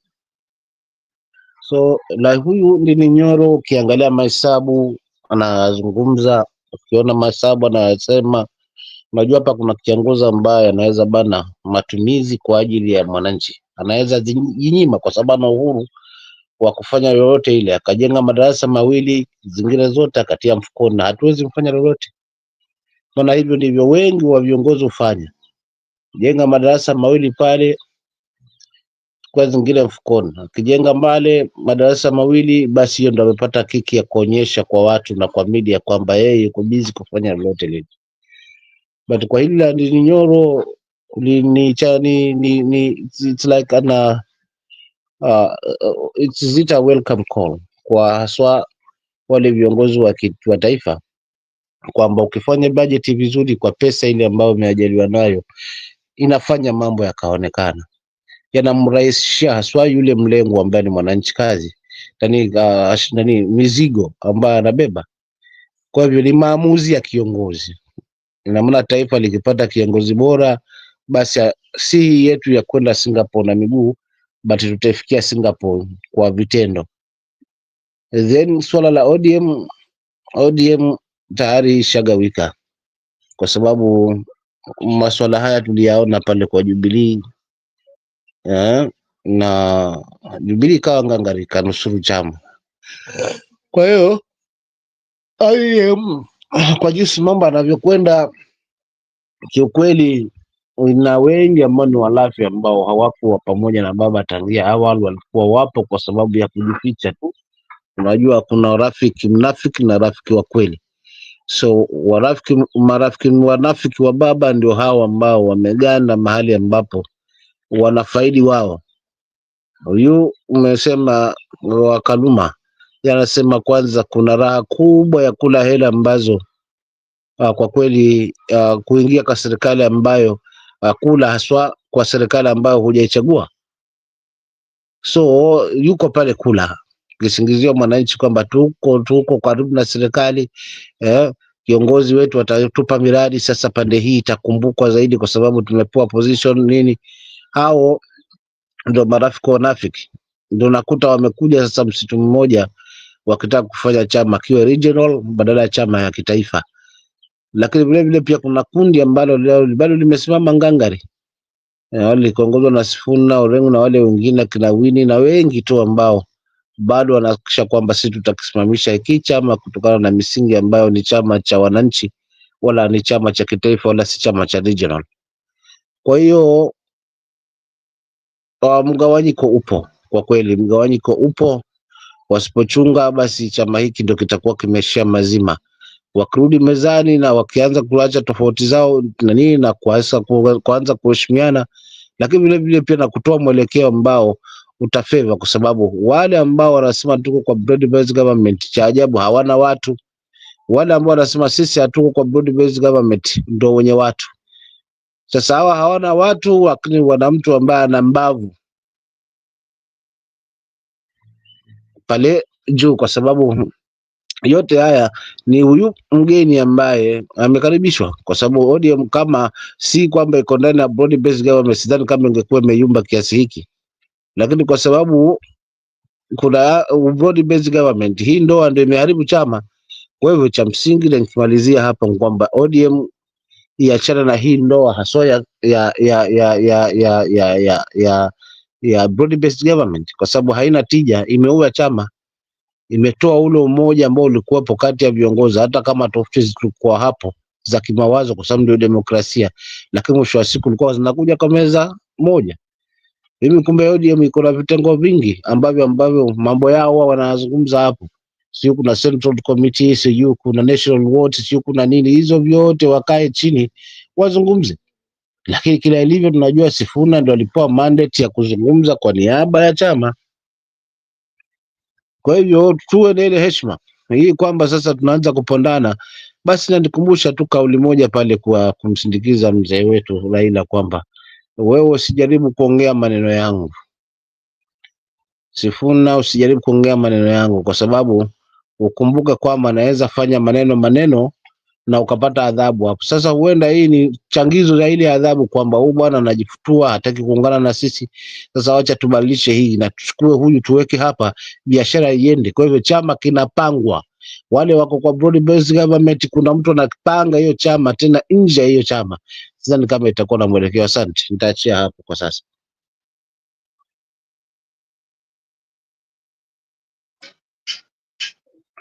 Hey, niingie happy new year. Msimamo wengine wote nasema happy new year. Nitaanzia wapi juu? Ile kitu nitasema nimeona kwa BBC Kenya school classes. Ni nini inaendelea huko? Nimeona nikiwa hapa. Ilikuwa kwa news juzi. Classes Kenya school. Ile nitasema hata hapa tuko. Na nimesomesha watoto. Ukiwa mtoto anaenda high school, tena primary school, primary school mtoto ni lazima kuwe karibu na mama. Pengine ikuwe boarding, lakini day school mtoto akuwe karibu na mama. Mkienda high school, mtoto ni lazima sauli hapa, hata ikuwe school mzuri, ni international whatever. Ni lazima kwanza wasikue loko, watoto loko. Na mzazi ni lazima approve. Na nini ana approve naye? Bank ya statement, because iko na post code na electricity bill. Hizo zinaandikwa post code. Kwa hivyo huyo mtoto atachukuliwa hiyo shule loko, sauli ni loko. Hiyo mashule imetengenezwa loko fast. Wakitengenezea watoto wa loko, wakijaa wanaweza kuchukua wengine. Lakini loko student wakuwe fast. Kwa hizo mashule iko karibu na hawa. Sasa hii imekujia ukabila wapi? I'm very shocked. Tukiona mtu wako hapa wa media anaonyeshana mashule nyingine huko watoto wanasomea chini ya miti. Jameni, wa Kenya tuamke sasa. Sauli, unaona kila MP ni wangapi kwa kila area? Ni 4 member of parliament. MP, MCA, woman whatever na governor. Wote wanapewa pesa. Watengeneze hizo mashule na nini na nini. Pesa zao wanapeleka wapi? Tangu 2003 hii system ikakuja ya CDF. Ni miaka ngapi hiyo wamekula hiyo pesa? Na watoto wanasomea nje. Jameni, MP wote na magavana na whatever wanatakikana wafuate Waititu huko. Amiti prison straight away. Ukipata hii serikali warudishe hii pesa. Hiyo ni pesa mingi sana wa Kenya. Hawa watu wamekula. Naona wanadarada hapa tu, wanakuja embassy hapa kuladarada. Wafanye kitu, na hiyo ni pesa ya watoto. Ni lazima lile tuache hiyo ujinga ya kusema ukabila. Hata msungu ako na ukabila. Anakataza mtoto ukiwa sio loko uwezi kuchukuliwa hiyo shule mpaka waloko wajae. Hiyo ndivyo iko dunia mzima. Hakuna ukabila iko hapo. Kila MP watengeneza huko kwao ni waine, wanapewa hizo mabilioni na bilioni ya pesa kila mwaka. Hiyo ndio first budget Kenya. Hao watu wanapewa. Hata mkikosa hiyo madawa nini ya shule yote, kila MP, member of parliament, wanashika hiyo pesa. Budget ikitokea Julai, wanapewa straight away hizo macheki, wanaweka kwa account zao, waende watengeneze huko area zao. Sasa ukabila imekujia wapi? Na tena niulize nyinyi wa Kenya, Ruto ni mtu wa kusema ati watoto wameweza kuingilia watoto? Si amesema watoto wasuti wapigwe biduki miguu? Si ameua? Ni watoto gani anaongeleza? Wake ama nini? Sio watoto wa Kenya. Mwache kufungwa macho na huyu mtu. Hata kwao uone ile shule Ruto alisomea ni ya matope tu. Hakuna MP pale. Wapi member of parliament? Mimi niko na dada Kitali na nisaenda huko. Ukiona mashule haki inalia, unasema mtoto, hata ndio watoto wanaolewa wakiwa wadogo, wanakataa mashule. You don't need it. Mimi tangu nisome Kikuyu kwanza ni miaka gani ya moyo, si kuenda mashule kama hiyo. Walitoa kabisa na wakajenga kama hiyo ya nini ya Dede Nyoro. Sasa tuwache hii maneno ya ukabila mmeweko na Ruto kwa mdomo, tutumie akili na mjue hawa MP wamekula pesa mingi, wanatakana wakuwe jela saa hii. Ni lazima waheshimu wazazi, dunia, na waseme pesa iko wapi, na watoto wapelekwa loko kwanza, waitwe loko. Hiyo loko inatakana ikuwe na high school mzuri, college mzuri, hata university mzuri. Kwa hizo mapesa wanapewa. Hakuna kupelekanga mtoto atoke Kitale anaenda Murang'a. Na moto ikitokea, wewe utafika huko saa ngapi kujua mtoto wako amechomeka ama nini? Na wazazi wa Kenya waamke, waache ujinga. Mtoto akiwa karibu na wewe unalala. Lakini hao sijui wazazi wa siku hizi wataki watoto ama wanazaa ya nini? Mtoto anakuwa kilomita 500 na ajali. Sasa hebu niambie, huyu mtoto anaonyeshana hapa BBC ati kutoka Murang'a anaenda kilomita day school, anapelekwa huko sijui wapi day school. What the hell? Ujinga waache. Tuende hapa kwa bunge, niwaambie kitu. Najua kwa nini Safina huyu center wa Nairobi anakataa hii maneno. Na watu wasikie vizuri sana. Mjue ukisema vile Mzee Raila alikuwa anasema sisi ni opposition, huko pesa wanapewa. Na sasa wamekuwa one together, 2 in 1 na government. Na ndio mnaona huyu anakataa hii maneno. Ndio chairman ya hiyo group, sijui ni nani, ndio SG whatever. Watu wakati wataamka ni yeye atashika. Hiyo pesa yote wanagota huko ni opposition. Wanapeleka wapi?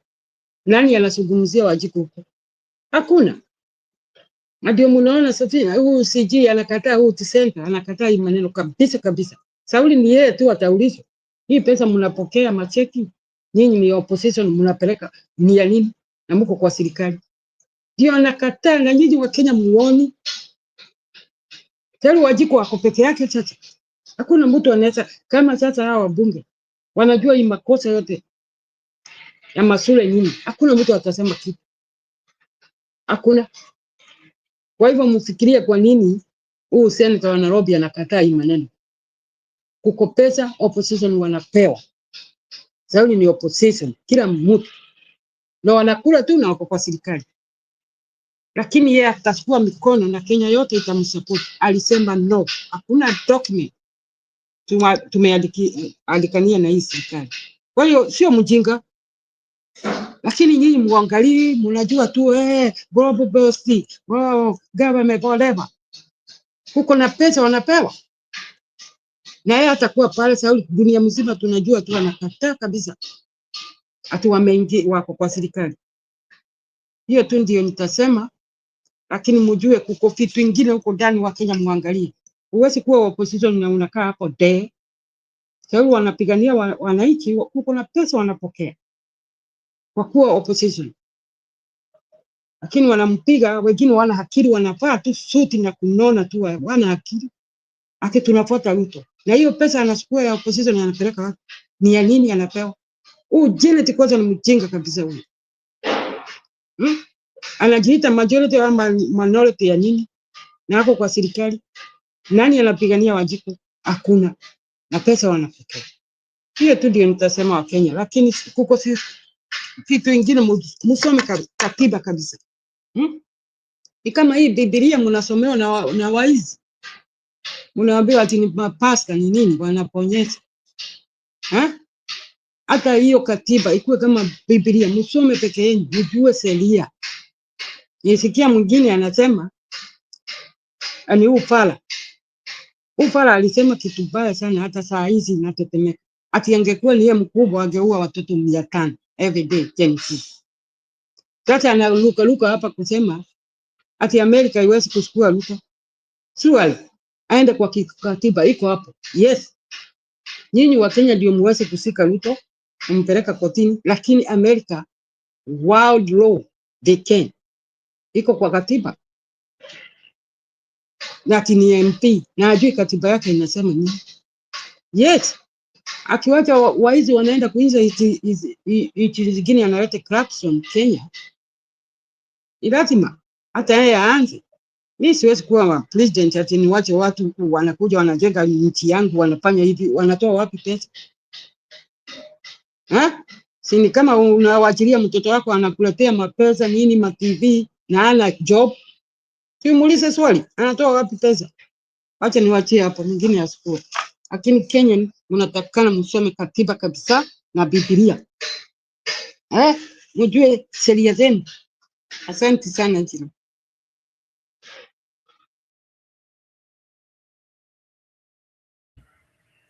Next.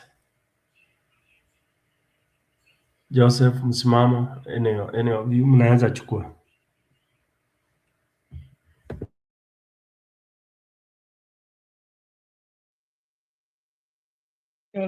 Mimi mambo ya ODM hata sitaongea mambo mengi ya ODM.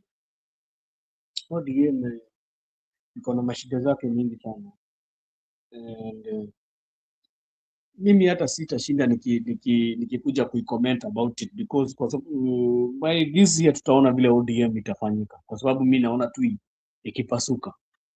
And you'll be having so many faction ya ODM, kwa sababu ukisikia mpaka watu kutoka kule coast kina Joho wakisema ati kama hata fanyiwa party leader yeye watatoka chama ya ODM, na ukisikia wengine huko wanasema wako broad based, alafu pande nyingine inasema hawako kwa hili signatory arrangement. I think ODM this year will be the undoing of it. Itakuwa hapa ndipo itakuwa the last straw ya ODM. And what will happen maybe Ruto might galvanize on ODM ya spande ya Luo Nyanza, but I don't think he's going to be able to galvanize on the other parts ya stronghold ya ODM. Sidhani ataweza. So mambo ya ODM is like it is finished. Hata ni sisi tunashinda tukienforce. Unajua tunashinda tukienforce tukiongelea hapa, lakini ilisambaratika kitambo hata before. Baba ni yeye alikuwa anajaribu kuishikanisha pamoja before aende. So hiyo mambo sio mpiki, hata sitashinda nikiongea sana kwa sababu ninajua tutaona tu 2026 ni mwaka ya siasa na ni mwaka ya kuona vile watu wataji align. So many people are going to align themselves with other people and other formations are going to be formed. In 2026 formation mingi sana zitaformiwa. and kwa ODM. Hata hiyo mambo unasikia Wasomali wakisema ati wengi wao wanasema ati Gachagua wanaongea vibaya, wengi wao wengine wanasupport vile Gachagua wanasema. So kuna migawanyiko kila pahali Stone PK. So mambo ya ODM sidhani nitaongelea sana. Asante Stone PK.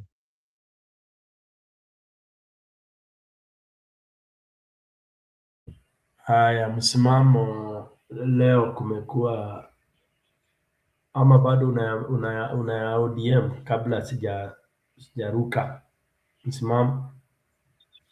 Jamani, ODM ina wenyewe, sisi tulitoka huko ni kama tunachangia tu, kwa sababu kuna yale ambayo pia kuna wale viongozi ambao wanafungamana na huku, lakini kiukweli Sifuna baba alikuwa mwanawe wa mbavuni. Sifuna si mara ya kwanza wala hatujaanza hapa kumsikiza, ameanza kutia hiyo tangia aanze kuondoka, yani kuingia kama SG baada ya babu na mamba, na amekuwa na msimamo wake huo hajaacha. So baba alikuwa na plan na yeye. Sasa hawa wengine ache hii baraka vya wivu na nini na nini na nini, wasimpe shavu mtu mwingine. Lakini hata hivyo wakiua chama yao, sisi ndio nafuu, kwa sababu siku zote vita vya kunguru ndani, vita vya panzi, furaha kwa kunguru. Kwa wanachama watu wengine tutawapata, wengine watahama, watakwenda kwa UDA, biashara itakuwa imeisha, kwa sababu tutarudi tupate kuhistoria kwamba kiongozi wa chama akiondoka, chama kinakufa. Haya, hivi sasa unahisi ni kwa nini baba alikuwa amemweka kwenye makwapa yake? Kwa nini alimweka karibu sana?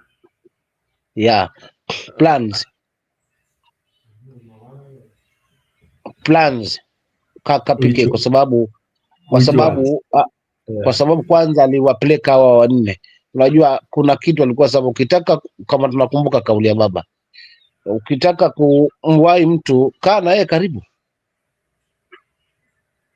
Kukaa na kauli kwamba tunampiga ndani kwa ndani, tunakumbuka hizo kauli, ama nazungumza zangu.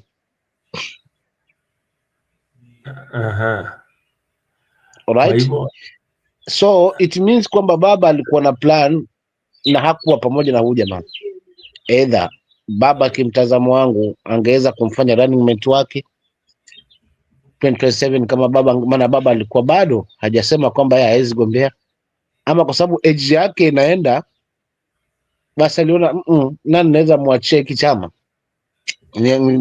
ninaweza kiacha kurani kwa young tax na kina Babu Owino, kina Sifuna na wale wengine ambao wanasimama haswa kwa nia safi, haswa kwa mwananchi, kwa sababu chama hiki kimejengwa, misingi yake ni mwananchi. Lakini vile vile pia maybe kingine alikuwa kule, mwisho wa siku amua acha nitoe hawa mawaziri wangu wote, kwa sababu nadhani kama baba angekuwa yupo, Joho akiamua ondoka kwa broad based government anaondoka, Oparanya akiamua ondoka, wasiwasi wangu na Mbadi, maana Mbadi hakuwa hapa, alikuwa pande hizo tangia hapo awali. Lakini hawa wengine wote wakiamua ondoka, wanaondoka saa hiyo na wakarudi upande huu, na wakaamua acha turudi kwa opposition, lakini wacha tumpe Sifuna hapa awe running mate wa Kalonzo. Inawezekana. So baba alikuwa na plans na huyu jamaa, ni vile tu sasa hivi zinakandamizwa, kwa sababu kila mipango ambayo alikuwa amepanga na hayupo, na kuna haja jamaa wanaelewa, basi watampiga vita mazima. Asante.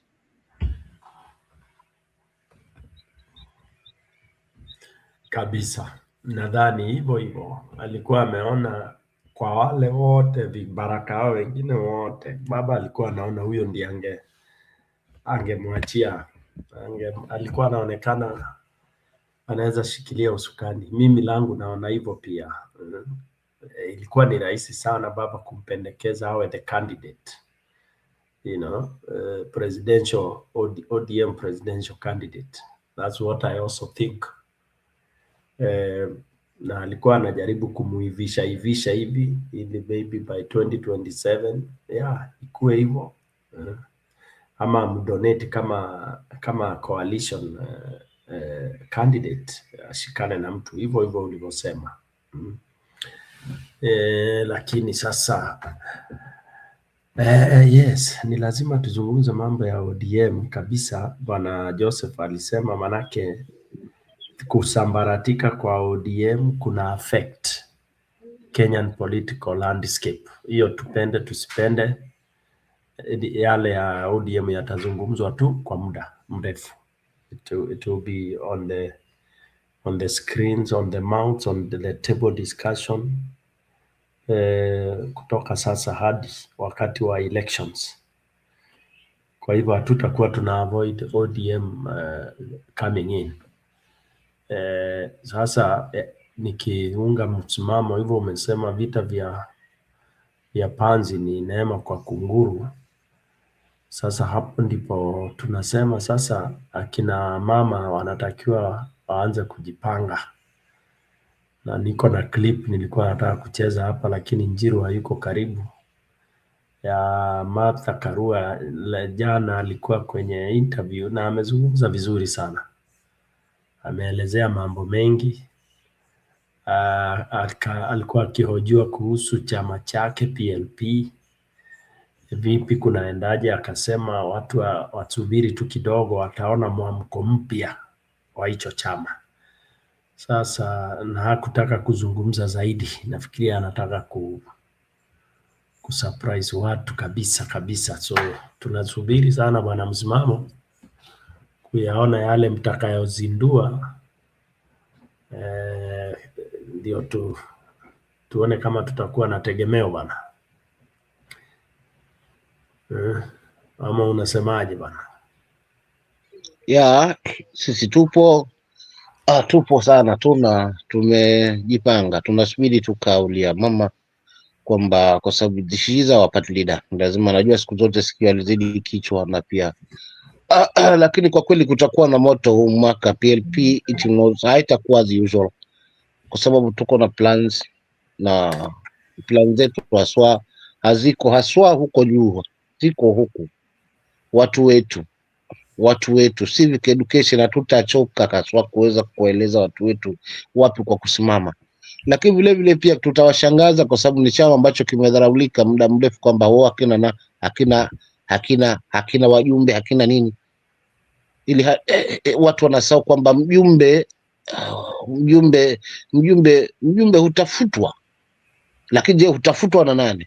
Kiongozi akimtafuta atamfanyia kazi kiongozi, mwananchi akimtafuta mjumbe atamfanyia kazi mwananchi. So tuko hapa kuhakikisha kwamba wale ambao tutaweza kuwashika mkono kuanzia MCAs mpaka wajumbe mpaka governor kwa PLP ni watu ambao wamebuild trust na wanaaminika na wako na msimamo na wako radhi kubadilisha hili taifa. So this time around PLP lazima itakuwa na namba za kutosha haswa katika ngazi hiyo haswa, ili isabiki kuwa miongoni mwa vyama ambavyo vinashikilia sasa hivi viatu vya ODM, kuhakikisha kwamba katiba ya nchi haitachezewa kama tunavyoiona kwa sasa hivi, kwa sababu katiba sasa hivi, ndugu yangu pike, imekuwa pilo. Mambo yanafanyika kinyume.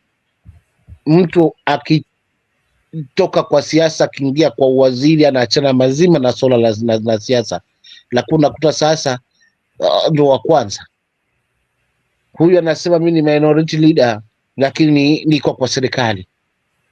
Mdavadi anasema mimi uchaguzi acha usiwe kwa sababu naomba hajafanyika, twende kwa referendum, wakati yeye mwenyewe anakula pesa haswa kwa cheo ambacho hakipo kikatiba, na mengi ambayo haswa yanakinzana na katiba yetu, haswa kwamba sasa hivi imefanywa kama pilo. Tusubiri wakati wa case mahakamani, ndio sasa utasikia lugha zimebadilika hapo, ndugu yangu pike na ndugu zangu hapa, kwamba my learned friend, kipengele hiki cha katiba na kifunguki cha sheria usomo unakuja hapo kwa sababu unatafutwa nini kiki. Sasa kuna wale wanamenyana, so mahakamani ndio tutaona katiba ikichambuliwa, lakini kwa sasa hivi hakuna kiongozi ambaye anaifikiria, na nchi ambayo haiheshimu katiba inafanya mambo kinyume na katiba kwa sababu wako kwa power. Kumbuka mwananchi siku moja naye atakuja, atakichukia tu akisema waacha na mimi niweke hii katiba kando twende, hapo hapata kalika. Ndio hayo mambo ya Nepal na mahali kwingine, kwa sababu mwananchi amevumilia, amekandamizwa hapo kwa katiba na kupewa sheria hapo kwa katiba, lakini wengine hasa viongozi wanaifanya katiba ni yao. So pindi mwananchi atakapokasirika akisema sasa wacha na mimi niweke hii katiba kando kwa sababu inaonekana ni ya mimi tu peke yangu, si ya taifa, wacha twende sasa, hapo ndo kitaumana. So sisi kiongozi wetu anaamini hilo, na hilo la katiba haswa, lakini vile vile kuziba mianya ya hawa jamaa ambao wanaweza wanapora haswa on daily basis, ili kuchukua hiyo hela ambayo itaweza kutufaidi kesho na kesho kutwa, elimu iwe bure na kila kitu ambacho kinawezekana kifanyike. Asante.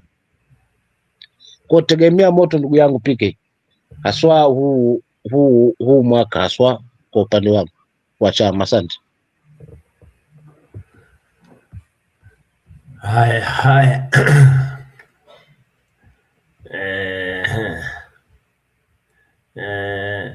Alikuwa na interview nzuri sana, lakini sasa huyu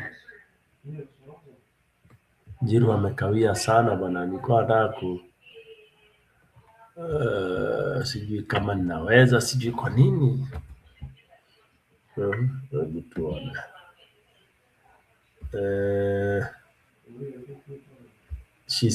Mama anaonekana ina TV 47.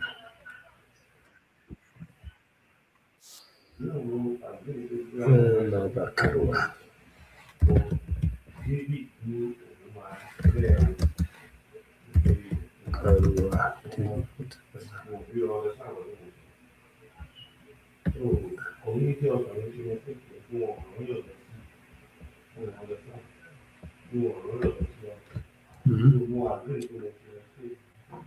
PK, niseme kitu kabla sijasahau. Endelea. Nataka kuuliza Wakenya, unaona vile Raila alikuwa anasema anaibiwa uchaguzi kila. Kwanza tuamini hii ya 2017 na hii ya 2022. Unajua huyu mtu anaitwa Dennis Itubi. Dennis Itubi ndio kuna hiyo mashini ile inaibia watu, ndio anafanya hii maneno. Wakenya mwache kupigana, ni mtu mmoja tu anafanya hivi. Na mkikumbuka Jubilee kabla imalishe karibu auawe. Mnakumbuka hivyo? Alikuwa amepelekwa pale anapigwa, anatoa manguo. Kwa nini Jubilee ilikuwa inataka kuua huyu mtu? Huyu mtu ndio ameharibu hiyo nchi yote, huyu Dennis. Na amefanya tena mbele na amefanya huko nini Western. Tunamwangalia tukiwa hapa, ajui tuko na siri zingine, tunaona kila kitu huyu mjinga anafanya. Sasa hii hebu muulizane wa Kenya, mnamlipa pesa, anafanya kazi gani kwa ofisi? Ako ofisi gani? Lakini mtamuona uchaguzi ikija, mnamuona. Sasa hizi msikii huyu mtu. Hata hakuna kamera inamfuatilia. Ako nyumbani. Anatengeneza vile ataiba, atatengeneza hii namba zote za port.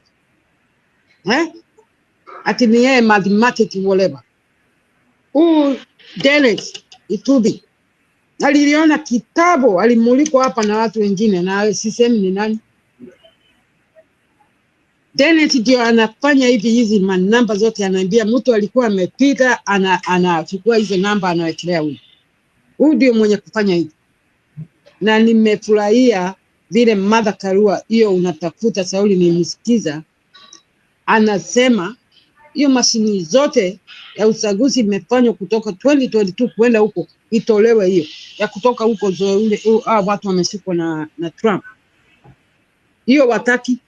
Sauli hiyo Dennis ndio ako naye hiyo. Na Dennis ndio mwenye anafanya hiyo kitu yote, na nyinyi nyote mnanyamaza hivi.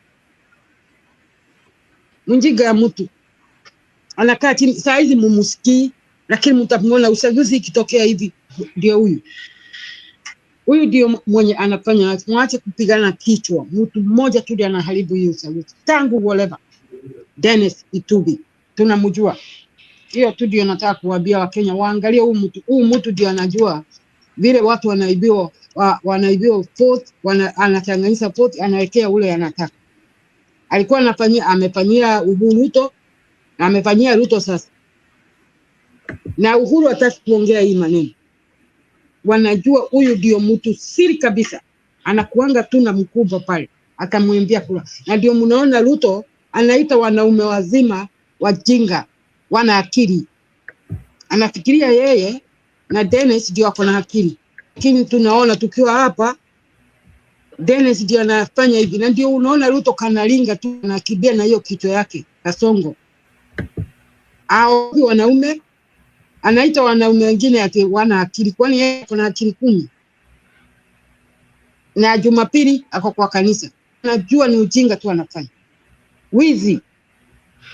Dennis, msumuze Dennis. Dennis akiondolewa pale ama aende kabisa, fukuzwe hiyo nchi, Ruto hata win. Hakuna kitu amutu aka win hata kidogo. Lakini hata saa hizi mkigoja hivi 2027 Ruto atarudi. Hiyo tu ndio nataka kusema.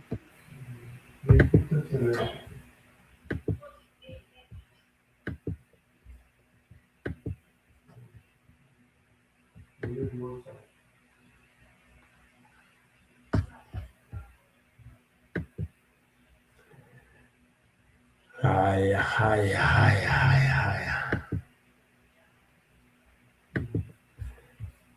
Hapo tumekusikia nani anasema Sara, tumerudi nyuma sana compared to 15 years ago. That is true. The Kenyan regression is real. It is palpable. Say what you want to say about Gachagua. He is the only one who has the fortitude to take on Kasongo.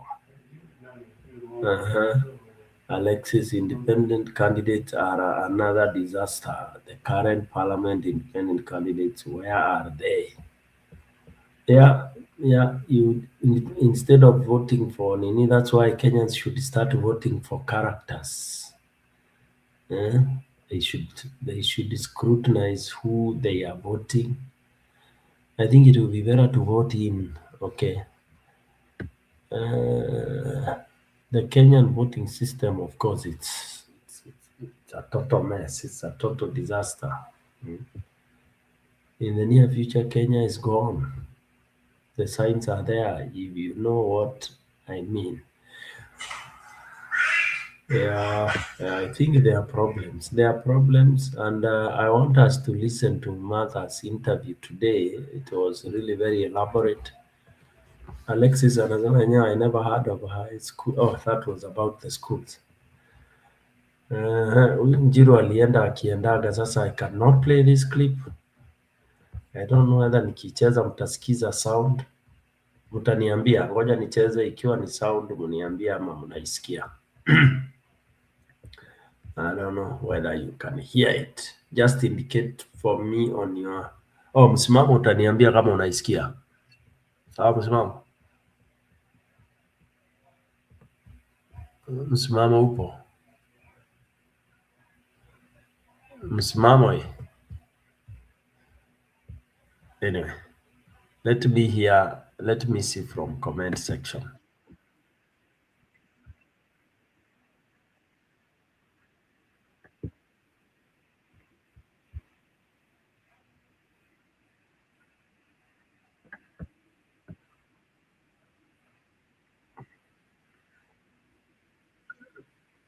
Niambieni hapo kwa comment section.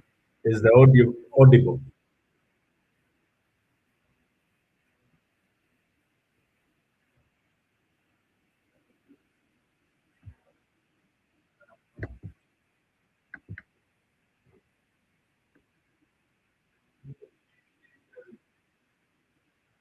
Thank you, Sarah. All right.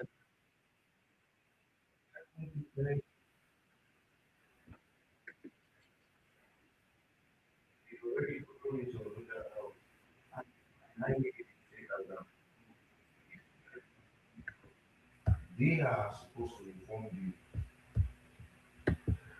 Okay.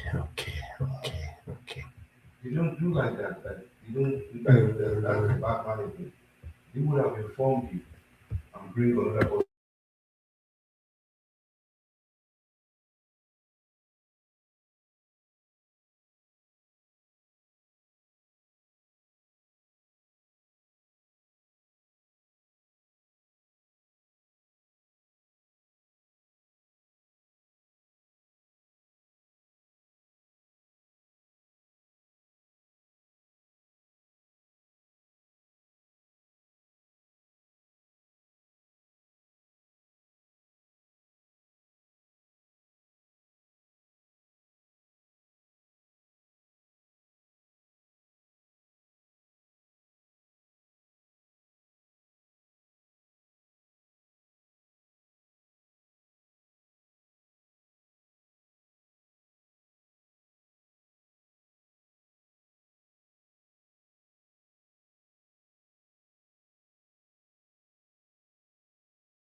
Bwana kuna kimya huko. Ama ni mimi? Hapana, uko sawa msimamo. Nilikuwa najaribu kucheza hii clip ya Martha Karua lakini imeshindikana. Na mngoja Njiru naye akienda anaenda kabisa. Ndio Anatufanyisha maana mimi nikatangulia kwamba hapa itabidi tutengeneze bakora safi.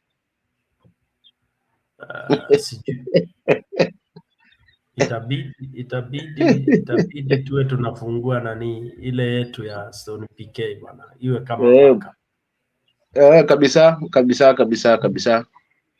Kabisa brother PK hapa. Unajua mimi kusinyamaze hivi. Unajua mimi nimeangalia hivi vitimbi vya ODM. Nimegundua kweli baba alikuwa na watu wanampiga ndani kwa ndani. Nilisikiza ile mahojiano ya Sentabayo, yule kijana yule Masai alikuwa chief agent. Kanchori.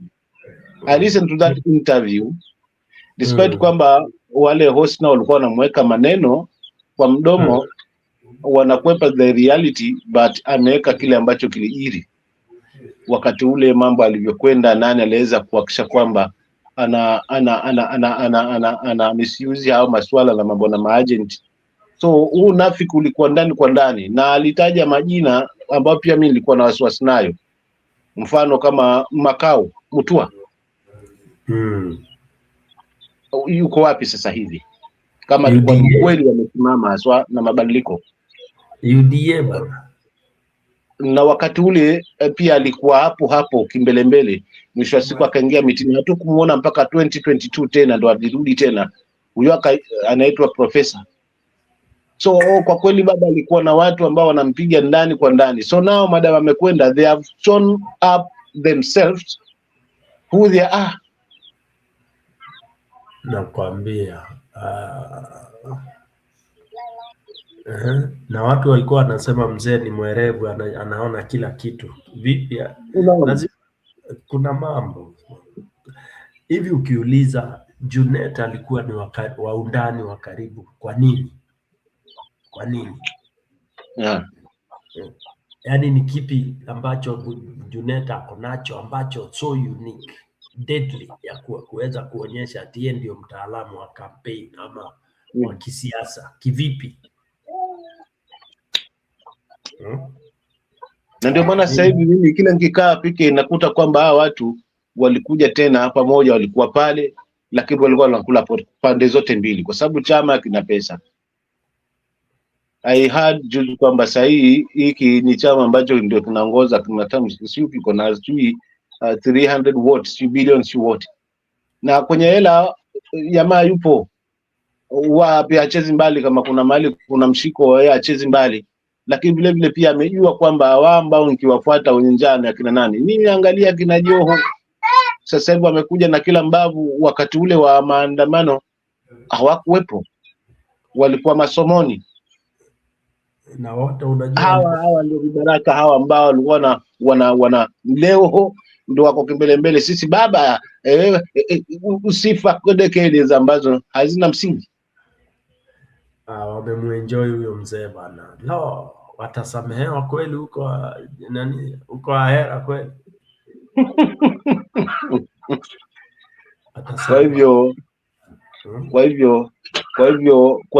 Kwa hivyo najua mimi chama hiki kimegawika, lakini kuna wale ambao bado still wanasimama na wananchi. Uzuri tu ni kwamba kuna wale ambao wana wananchi.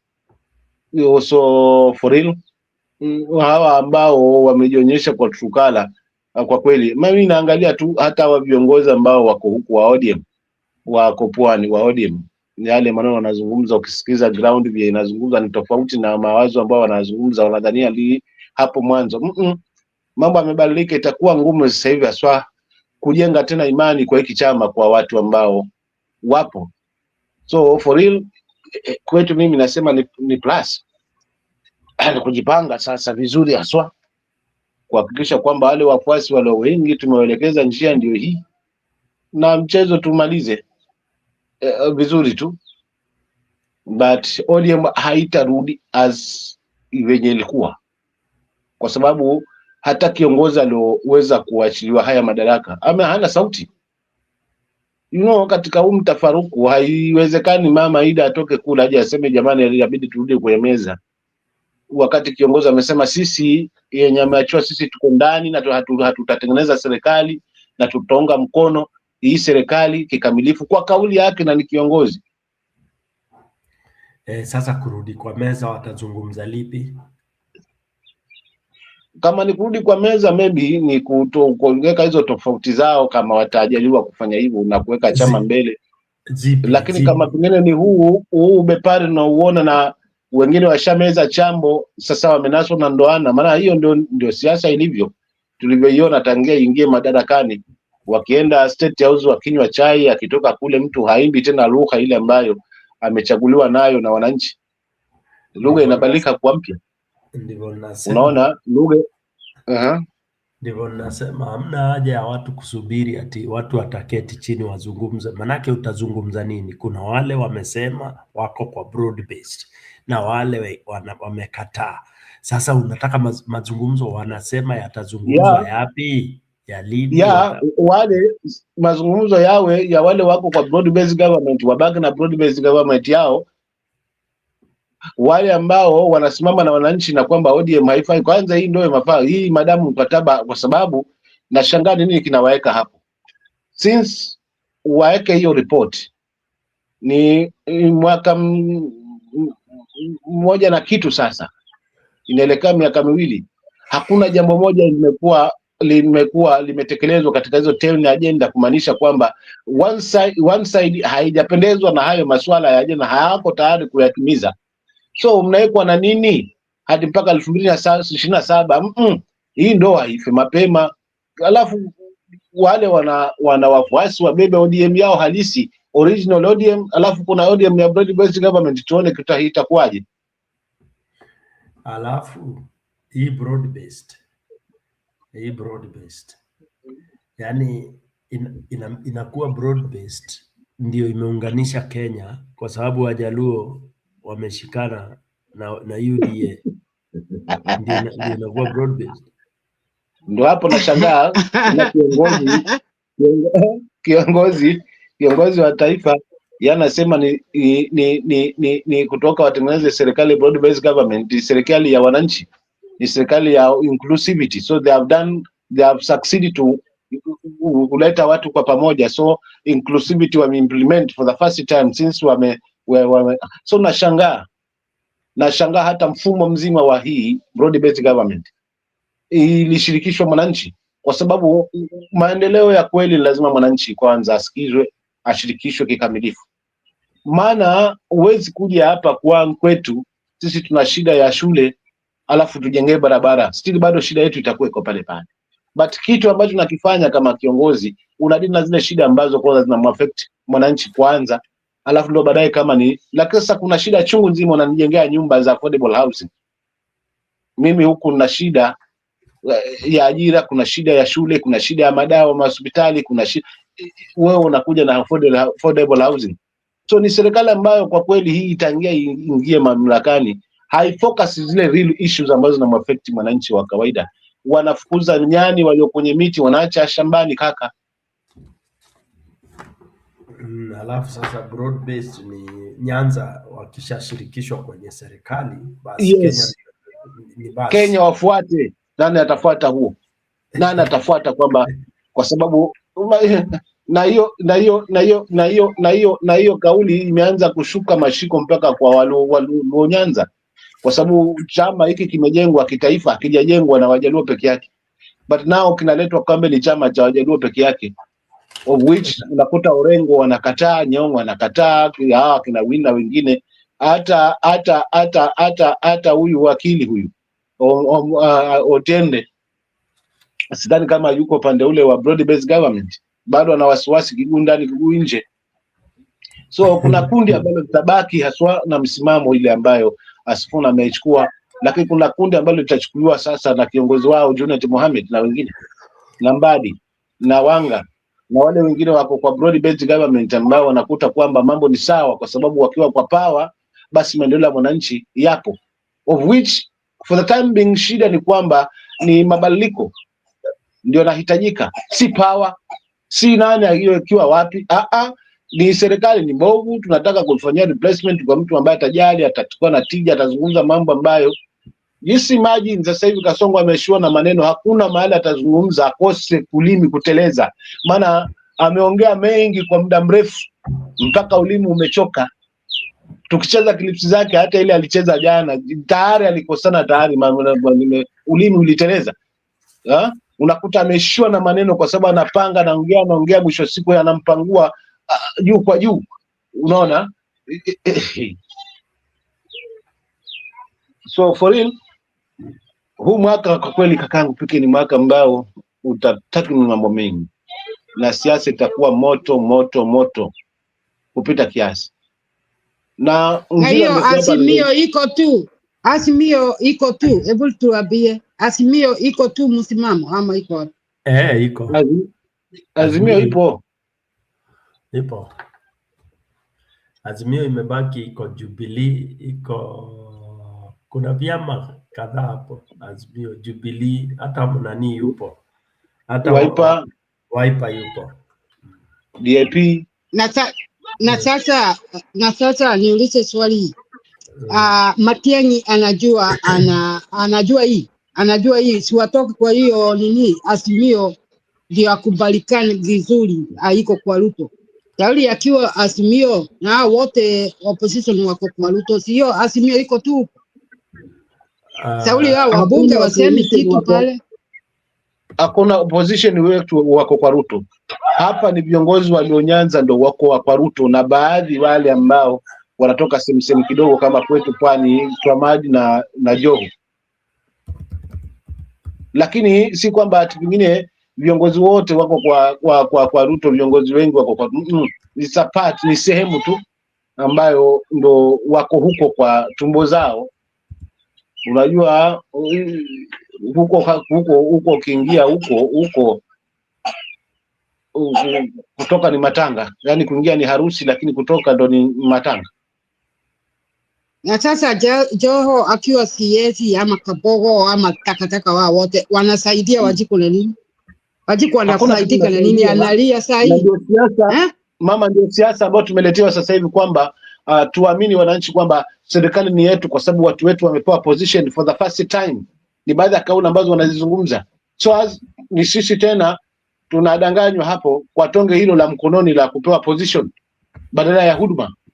Na ndio bana wako kimbele sasa watu kwamba uliona, wewe angalia tu hata hao walionyanza kina Wandayi walikuwa wanazungumza na kina Mbadi kwamba for the first time tumepewa hiyo ofisi ya treasurer na ni tumepewa hiyo ofisi ya treasurer na ni pesa italala Homa Bay. For the first time tumepewa Anthony General, kwa mara ya kwanza huyu ndo anajali, ametujengea kiwanja for the first time. Yani hawana sababu ambayo ni ya msingi ya kuweza kumweleza mwananchi kisawasawa. Ni waamini kwamba viongozi wao wakiwa kwa serikali maendeleo wanayo, lakini vile vile pia kubwa ni ile kwamba wanapinga wako sababu wameweka Gachagua kwamba hatuwezi tufuata mtu ambaye ni mkabila, hatuwezi fuata mtu wani sisi hatuwezi enda huko kwa sababu kikwazo ambacho hakina tija. Kikwazo ambacho hakina tija kwamba hawezi ungana na mlima kwa sababu mlima hawajakuwa kwa maendeleo nani, hakujakuwa kwa maandamano, wao ndo wamepanda hii mbegu, so usisi madamu wamepanda, ni wakati wetu wa kula. Hiyo ni baadhi ya kauli ambao wanataka walete narrative machoni kwa mwananchi kwamba Gachagua ni mkabila na kikwazo kikubwa, kwa maana ODM haiungani na opposition kwa sababu kule kuna Gachagua yuko kule. Kama jana nimeona, wacha niseme kitu nimeona hii usiku, nilikuwa kwa news. Nikaona Gachagua akaenda Nyeri kusalimia watu. Alafu watu wa Ruto wanapanga guns. Na Ruto wako Eldoret, hakuna mtu anamgusa. Sasa inaonekana akiwa anatuma hii guns waende Nyeri pale Gachagua amesaliwa. Kwa hivyo Gachagua hawezi kwenda Eldoret kufanya kampeni, na Ruto anataka wewe aende kila pahali. Sheria ziko wapi? Kwa nini anaenda kupiga wamama huko Nyeri? Ni wamama wamezaliwa na hao vijana, wamesagua hao watu. alafu anapanga jama wa mama waenda wakapigwa pale na watoto. Hiyo ni aibu gani? Lakini Gachagua mkutano yake iliendelea tu, watu watumia akili yake. Mtu atasikwa pale atauawa. Sauli amepewa 200 akakunywa sana na akute bagi. Hao vijana wanafikiria kweli ati unaenda unalungu kupiga watu wa Mount Kenya huko? Kwani Gachagua akienda kusema ile anataka anaulizwa nini? Siwaache watu waseme. Mtu aseme ile anaongea usiku mchana alale. Hiyo ndio campaign. Lakini hii chama anauza chama yake. Lakini hiyo sasa imekuwa seriously, watu angalie Ruto hii tabia yake ya kutuma gunzi. Hiyo tumekataa kabisa. Hii ni ya baya sana hii. Alafu kibaya zaidi kinacho ni cha wasiwasi ni kwamba yani tunapelekwa mahali kwamba tukiamini tukiwa karibu na kiongozi ndio maendeleo tunayo. Hii kitu inaniuma sana. Lakini kibaya zaidi ni ile kwamba blaming games. Mfano juzi tumesikia Uhuru akiingiliwa. Nilitafuta sababu ya kwa nini anaingiliwa Uhuru. Nikaona hapana, ni ile kwamba Uhuru akiingia sasa hivi tu mahali kuna wananchi wenyewe wanachemka. Ile waves. Upande wa pili lazima ibambanye, utakuta ukitazama upande wa pili kuna mabasi si 8 wala 10 ambayo ameweza kusafirisha watu kulejea pale kwa special kuja kufanya nini? Kupiga kelele. But Uhuru yeye ataingia mahali, tulimuona pale wakati wa Nyayo, pale wakati wa mzee Raila watu walivyochemka. Tulimuona kule Bondo, tulimuona juzi. Watu bado wana ile muhimu kwa sababu kuna kitu ambacho watu wanamkumbuka nacho, lakini pia alimaintain ile heshima yake na kujali. Sasa huyu ameshindwa na kujitengeneza hapo kuitafuta hiyo sifa, kwa sababu angeingia akafanya zaidi ya yale Uhuru amefanya, hakuna mtu sasa hivi angekuwa anampinga Ruto. Kila mtu angesema muhimu ni taifa lisonge mbele, but hayapo. Sasa ni lawama imetoka kwa Gachagua sasa hivi, ndio Uhuru ndio ambaye anauza ODM. Uhuru anaingia wapi hapo? Kweli ODM wengine wako na heshima Sauli, wasa kutukana Uhuru. Sasa wanamtukana nini? Baba ameenda, alifanya ile angefanya. Hata hebu niambieni, tutumie lile tufikirie. Hata akiwa mwingine alisema jana interview pale, sijui ni wa huko Nairobi wa ODM, akasema tulikuwa tumeamini Sauli tuko na Uhuru na tuko na government tutawini. Kwani Uhuru anatawala akili ya Wajiko? Alijaribu, he did whatever he could do, lakini Mungu akiwa amesema hapana, Raila hata ingia. Uhuru alijaribu akawapea pesa, alafu wengine hawa ODM wana blame Uhuru. Hatu kushida Sauli ya Uhuru. Uhuru ndiye alifanya. What the hell? Sawa Jeromora, sijui nipike kama unataka tucheze hiyo video. Sicheza, huyo ni presidential candidate bwana. Ama ulikuwa unatakaje? No, ni kuuliza, unajua unaweza kuwa umeiweka hapo ya kutisha. Ni kutisha. Endelea. Wacha msikie presidential candidate, muache kusema hamuna president in waiting bwana. Martha Karua is on who's talking there. She is our guest for the next hour, the party leader of PLP. Good morning and Happy New Year. Morning and Happy New Year to you and to the listeners. It's good to see you. Karibu sana. We're going to have some conversation around various issues. And we've said in our topic today, it's Martha Karua's journey to 2027. Sawa. We know what you said last year, that you are in this for 2027. You are in the running for the presidency in 2027. Indeed. We want to question that and see, so does it make sense today? Well, what was making sense to you last year? But first, you know the drill. You've been here before. Janet is going to give you the day's quote.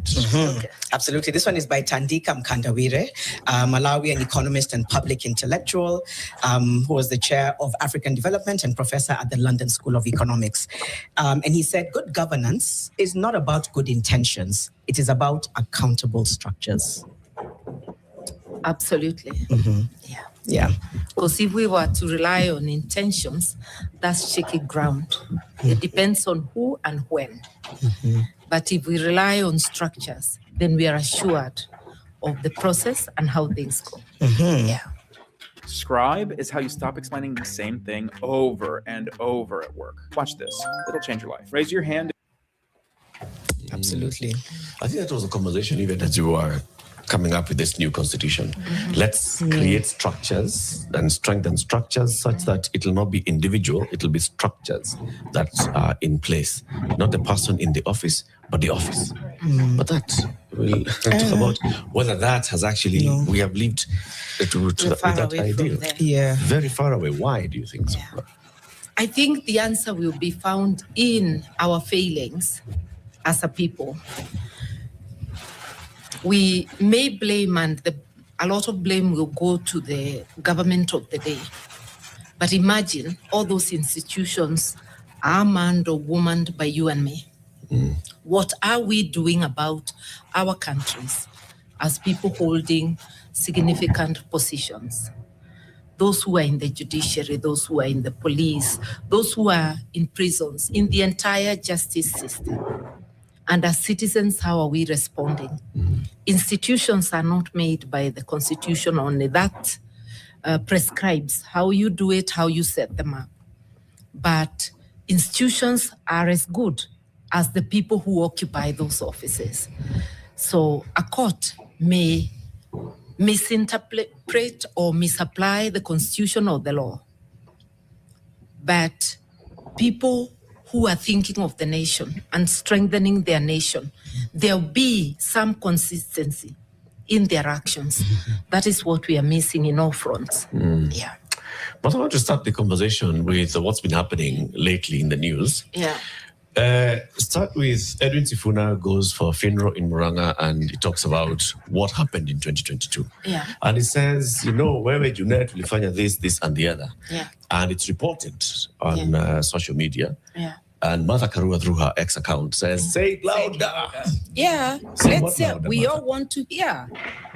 Spill the beans. Yeah. Say it louder. Is it spill the beans or I co-sign? I agree with what you're saying. No. Say it louder. Yeah, so that we all hear. Amen. Okay, but do you agree with Are what you these said? confessions? I do not say that I know the origin of his whatever.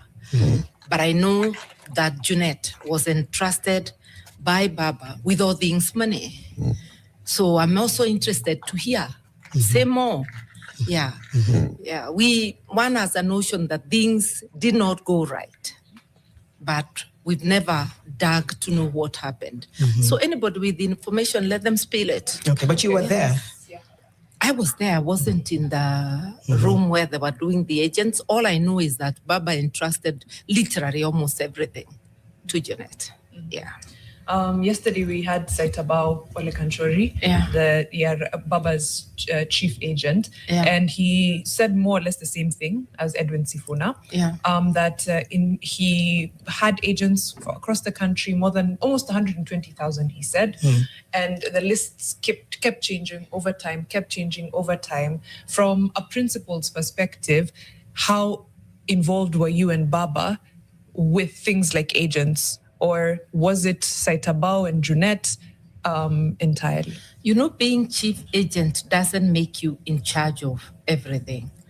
And no candidate at a national level, at a constituency level, you can be in charge of all your agents. And maybe even at a county, you can try.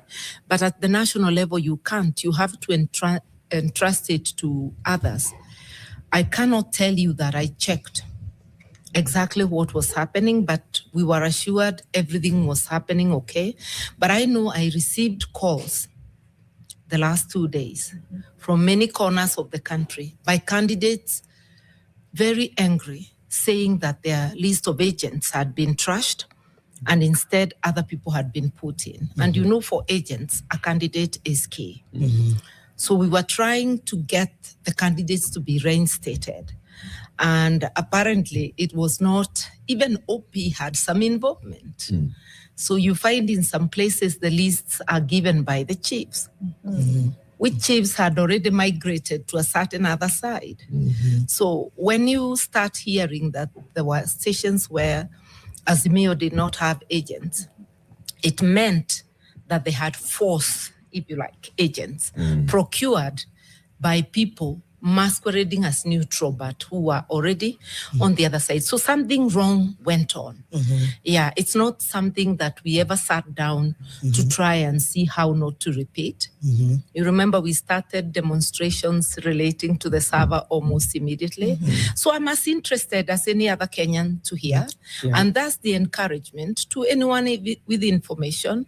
Say it louder, we would like to hear. Were there any internal failures that you started to realize, either early on or towards the end, and then maybe perhaps in hindsight didn't sound the alarm, soon enough? So what internal failures began to show? I cannot tell you what, because I came in 2.5 months to the elections. I was completely deployed, overstretched on the campaigns, because I was required to do everything the mountain and still show up in other places. Because there are places Baba would go, even in Nyanza, and they'll be asking, where is she? So you find I'm flying to a place in Mount Kenya and flying the same day somewhere else to do the campaign. It wasn't possible to sit and do the planning. But you raise questions, have we taken care of this? And the box will be ticked. So in hindsight, we know that there are things that didn't go well. Yeah. And this time, I'm in early to ensure that whatever lapses were there do not occur. Yeah. I'm in early for myself, because first you go for yourself. And this is the year that we must show up as candidate to make the menu for potential candidates enriched, so that later there can be a selection of the candidates. Overdeployed or not, I don't know. There's nothing that, I hear you. Yeah. You came in, it was sort of not an ambush. But to hear things being revealed now, almost as if they're a surprise, internally there must have been certain things that you began to realize, either around the tone of the campaign or appropriation or misappropriation of whatever it was of funds, IEBC's failures, or were they doing something that made you sort of think, no, here something is wrong? Was there something over those 2 months, despite the fact that you were very busy, that you began to sit and say, this could cost us, or this isn't going as it's supposed to go? There were organizational issues, yeah? And you mentioned the IEBC. There were deliberate failures set up to facilitate bungling of the elections, like we have seen even now with the IEBC. In fact, I was trying to think about Bere. You don't have to have gone there, and I didn't, to know that a day before the elections, armored tankers went to Bere, as though it's a war zone. Police were over-deployed. Some polling stations were totally inaccessible to the opposition agents. And you ask, isn't that a deliberate collusion by the IEBC with the KK administration to bungle elections? And are we being told this is what to expect? Those are questions we must raise before the next by-election, which incidentally is in March. Yeah. I'm hearing, let me stick to that before we even get back to 2022. I'm trying to see the IEBC's alleged complicity here, because if it's armored tanks, that's the state. If it's goons, that is politicians. Where is the IEBC's compromise? They are in charge. Even the police deployed at polling stations, the security deployed, the law gives them the mandate. They can even tell you to go. Why were they quiet? They must have known. There must have been complaints that we cannot access ABCD. That's where the complicity is coming. And also when candidates misbehave, and now I'm not just talking about Beres, the entire by-election, Kasipul, Kabondo, and all that. You cannot sort of like say, to fix it, you find this one and you find that one. That's not how it goes. We want to know, how did it start? Who was responsible? If all you do is that, you are encouraging people to continue that way. You know, they have power even to exclude you. So we should hear serious warnings to the person who is complicit. It is not the same as when you attack me and I respond in my own defense. It is not the same. Who attacked and why? So such rulings, which are trying to balance, that's not how it goes. Yeah. 2022 then, what was the IEBC's complicity? I think today was not about IEBC. And because we have not sat to put 1, 2, 3, I want to avoid that subject. Say there was too many things, but the biggest flaw for the IEBC, and this recurs all the time and has to be discussed, is barring agents, candidates' agents. Because when you start the polling without the agents, and you start allowing them at 9, after 2-3 hours of polling, you've already done the mischief that you wanted to do, ballot stuffing. And then Bomas, let's go to Bomas immediately. How do you tally for 7 days? You're manipulating. Every polling station has 700 voters and below. Some as low as 300, but let's take the average of 7. Counting must be within an hour or less. Tallying for that particular polling station, even if you give the whole process 2 hours, polling stations close at 6. By 9, counting should be done everywhere in the country. By 10, 11, we should be in the constituencies, which is the last place because there is no tallying at the county. When you relate to the national, by midnight or slightly before, we should know who is president. When you tally for 7 days, just because it is said, and I do not know how we wrote 7 days, when you do that way, you are giving room for manipulations, and hence the allegation of uploading, deleting, and re-uploading. There is no way. If you're an honest IEBC, you can tally the results for more than one night. I observed the last elections of Senegal that brought Sonko and Jumaye Faye.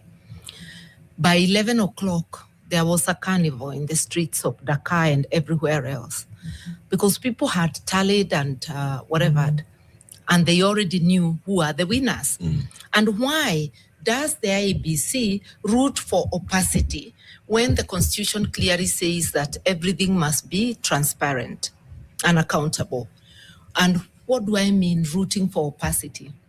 The Chebukati Commission had warned that you must not, even after it is tallied, you don't announce, it's the IEBC that will announce. There is no such law. And I would remind people that in 2002, when NARC dethroned Kanu, the Constitution was not in place. But yet, because transparency is a fundamental in good governance, people were announcing, texting, the media was announcing, polling station, constituency, once they are signed by the presiding officer, not before. And you know the law says you must put it on the door. The media would announce. And media stations were tallying. If you remember in 2022, the media feared. Only Citizen dared to give their tally. Everybody else, the Nation, the Standard, withheld. Because the IEBC had that caveat. Why do we as a people listen to something which is obviously illegal? The reason why it must be open and the tallies must be known countrywide is to avoid manipulation. Because if it's being announced, I have a pen and paper, I'll be tallying. And we can declare for ourselves And that is what happens. It's transparency. So to stop these incidences, my call to us as Kenyans, we must shout the tally wherever it occurs. We must shout the results. And the media must, again, assume its position like it did in the 2002 elections. Collectively, we can stop manipulation of elections and also highlighting irregularities. Like now, where they say in Bere, the place was totally inaccessible. We needed highlighting by the media. The media did highlight in Malabar, the burning of the destruction of the hotel, burning of cars, many incidents. If the media does not capture those, then there will be mayhem.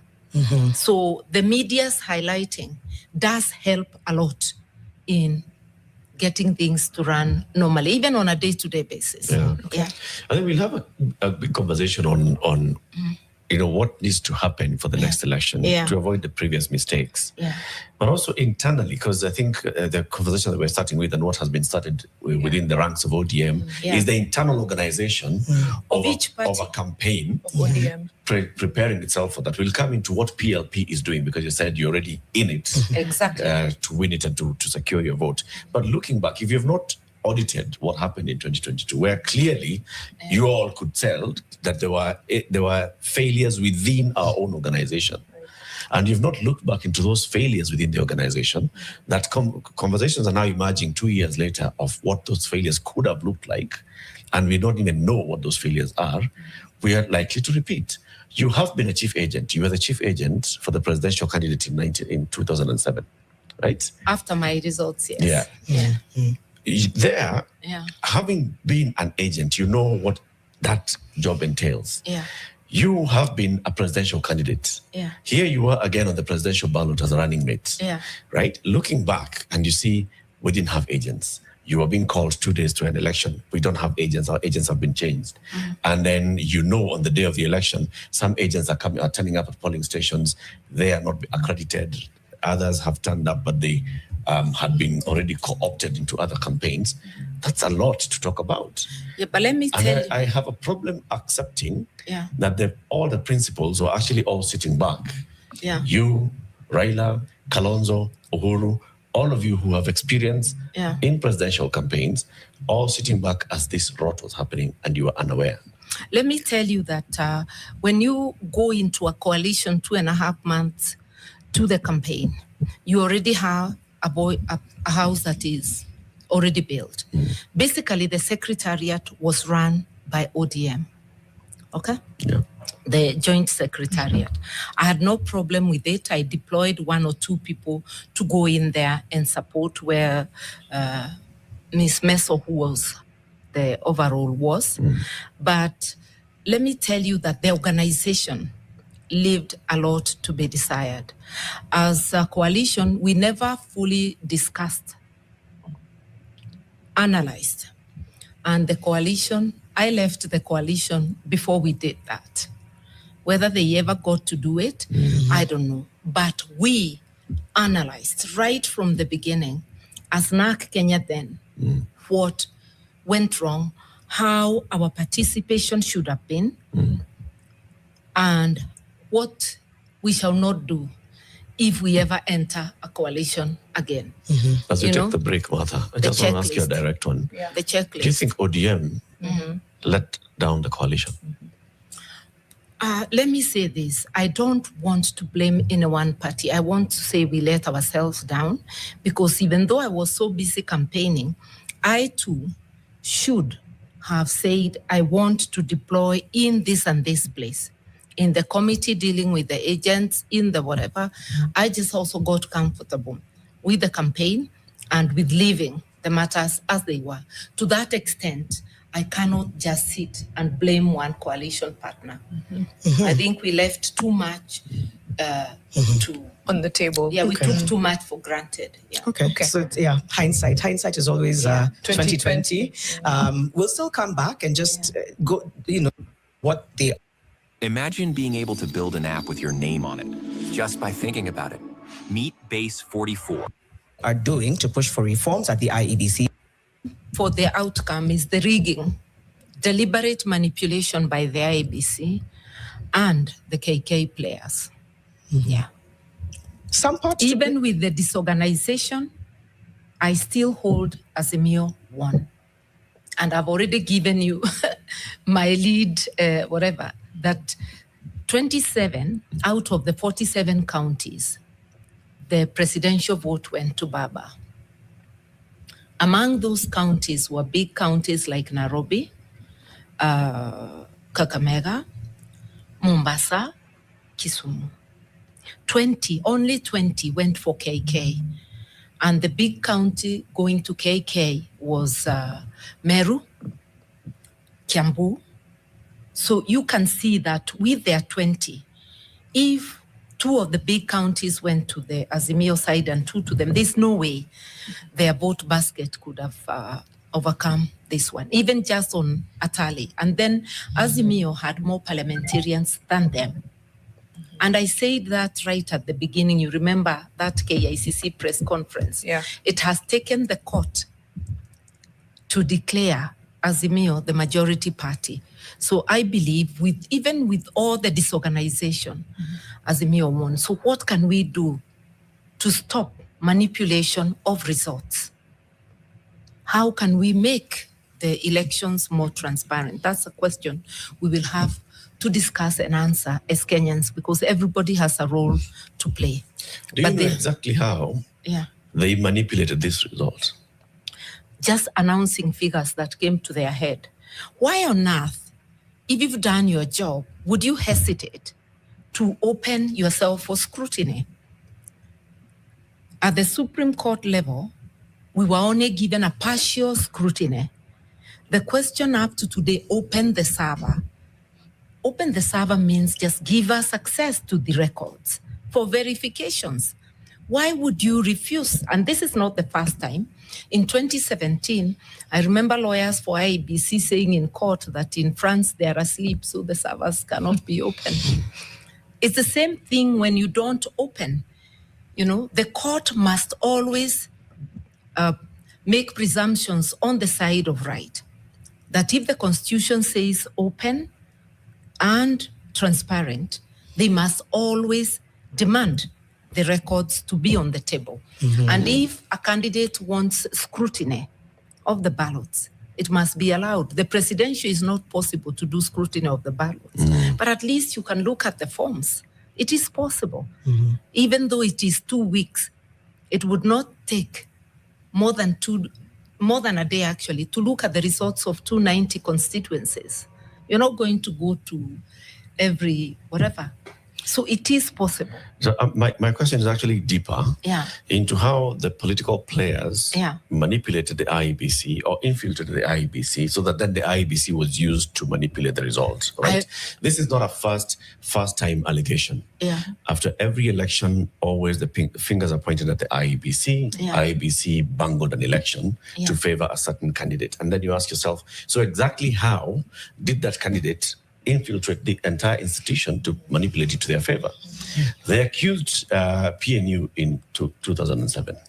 They accused Jubilee in 2013. They accused Jubilee again in 2017. They accused Kenya Kwanza in 2022. If you look back, how exactly is it that, for example, William Ruto's team infiltrated IEBC ahead of 2022 and used them in 2022 to rig the election in their favor, as you call it? It starts not just with the appointment of the commissioners, but capturing individuals, the CEOs of those organizations, because they are the drivers. Right now, you saw our colleagues writing a letter and saying Marjan, the CEO on his own, has done strategic procurement long before the commission came in. And there lies in the real issues. After the allegation of 2022, a person like Marjan should not be anywhere near the IEBC. You remember in 2008, the entire Kivoito team had to leave, including, I think, even the secretariat. Everybody had to leave. The entire ECK I was believe disbanded. now, in every election, the CEO should leave.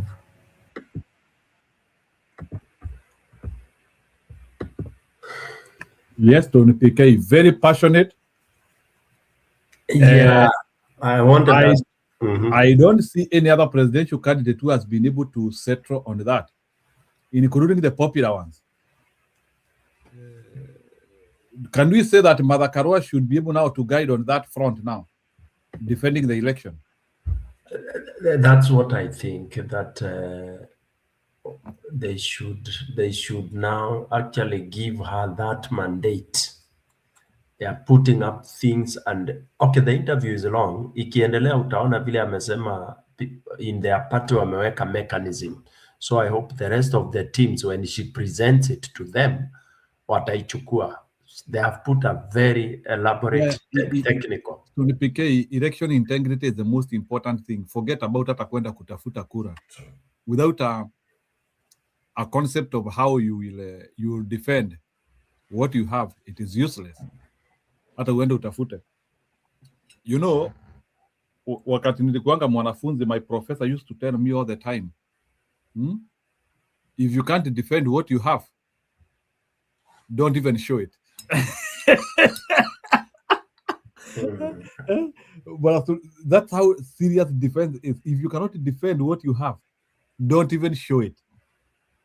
Because why are you showing us and you cannot defend it? So what I'm trying to say is that so based na vile umesikia Martha Karua akisema, is it implementable in Mbeere? Like hizi vitu anasema, like the way we suffered in Mbeere, are they part of solutions, like even in by-elections? Ama those are the solutions he is giving are like solutions for a bigger election? No. Large-scale election. It's from top, from the IBC all the way down. It's from IBC all the way down. If you listen to her, she's even talked about dismantling the IBC that you have, including having people like Marijan chased home. Amekwambia nani Kivuitu team ilienda yote. Yeah. So the moment watu wame express doubt in your leadership, like what we have already done, that IBC should be dismantled. And then what after system of putting credible people. IPPG did quite well. It was called what? IPPG, Inter-Party something. What was it? Ilikuwa inaitwaje ile ilitoa very Inter-Party something. So as you think about Inter-Party, IPPG, the most important thing nimepata from Martha Karua, which I don't know how we will implement, and I don't know why she couldn't advise Raila Odinga that way. It is when we follow illegal instructions, where she has said that at the IBC always tells us they are the only people who are supposed to announce the election, and no one is, and we like follow that thing like cows. So, based on what she is saying, is she trying to tell us that we should be very proactive? Tukipata kura zetu sisi tunatangaza. Exactly. Is it like a gap which we have been having? Yes, you should be defiant. Zikibandikwa pale kwa mlango mna announce. Si imesainiwa. Those are the results. But now remember, you have to have a team. Some of those people which you never paid for are the ones who are supposed to do that kind of a job. Kabisa. Alafu pia nimuongezie hapo kwamba kwa nini hakufanya hivyo kwa Raila. Kumbuka alizungumza hapo kwa kauli yake kwamba aliingia hiyo election, kufikia hiyo election miezi miwili tu kabla ya hiyo uchaguzi, kwa kila kitu kilikuwa kimepangika pale. So amejaribu kujiweka sawa hapo, kwa nini hakuweza kuimplement hayo upande, kwa sababu already kila kitu kilikuwa kimepangika. The same thing ambayo Santabayo alikuwa anazungumzia pale kwenye hiyo interview. Na kina Junet walikuwa wanasema kila kitu kiko sawa. Kabisa. So now hayo ndo hiyo ndo nguvu ya PLP. Na msikia hapo alikuwa anazungumza vifaranga wa computer, on my messages zote zinazungumzia hili jambo kwamba hata tukizungumza 10 na kusaza, lakini kama pale tutapata vifaranga wa computer, we are done. Tutaishia tu mahakamani, na tukifika mahakamani tutajipata pale tulipo kwa accept and move on. Huwa ni kauli zangu za kila siku pike, kama unakumbuka. So Nafikiri Njiru sasa hapo ukiibiwa kura umeibiwa. We said this one with Stone PK. You have to do the ultimate effort to make sure kura yako haijaibiwa. Kura yako ikiibiwa ni uchaguzi next. It is that simple. Go ahead. Ya, nashukuru kwa hivyo kuniweka sawa. Unajua hapa pia na najivunia, najifunza. Ni kweli hapo amezungumza ndipo. Lakini sasa langu lilikuwa ni la utashi tu kwamba nikifunga. Kwa hivyo Njiru, nikukaribisha sasa rasmi kwa PLPCU hapo, unasemaje?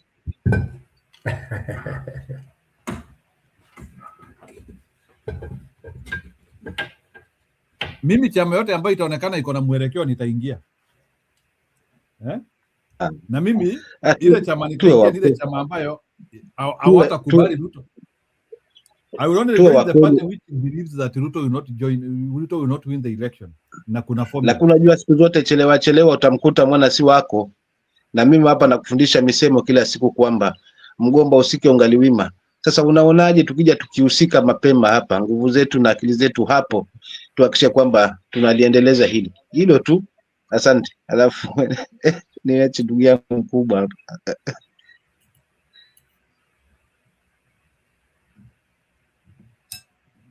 Nitakwambia, lakini niko sawa. I appreciate them.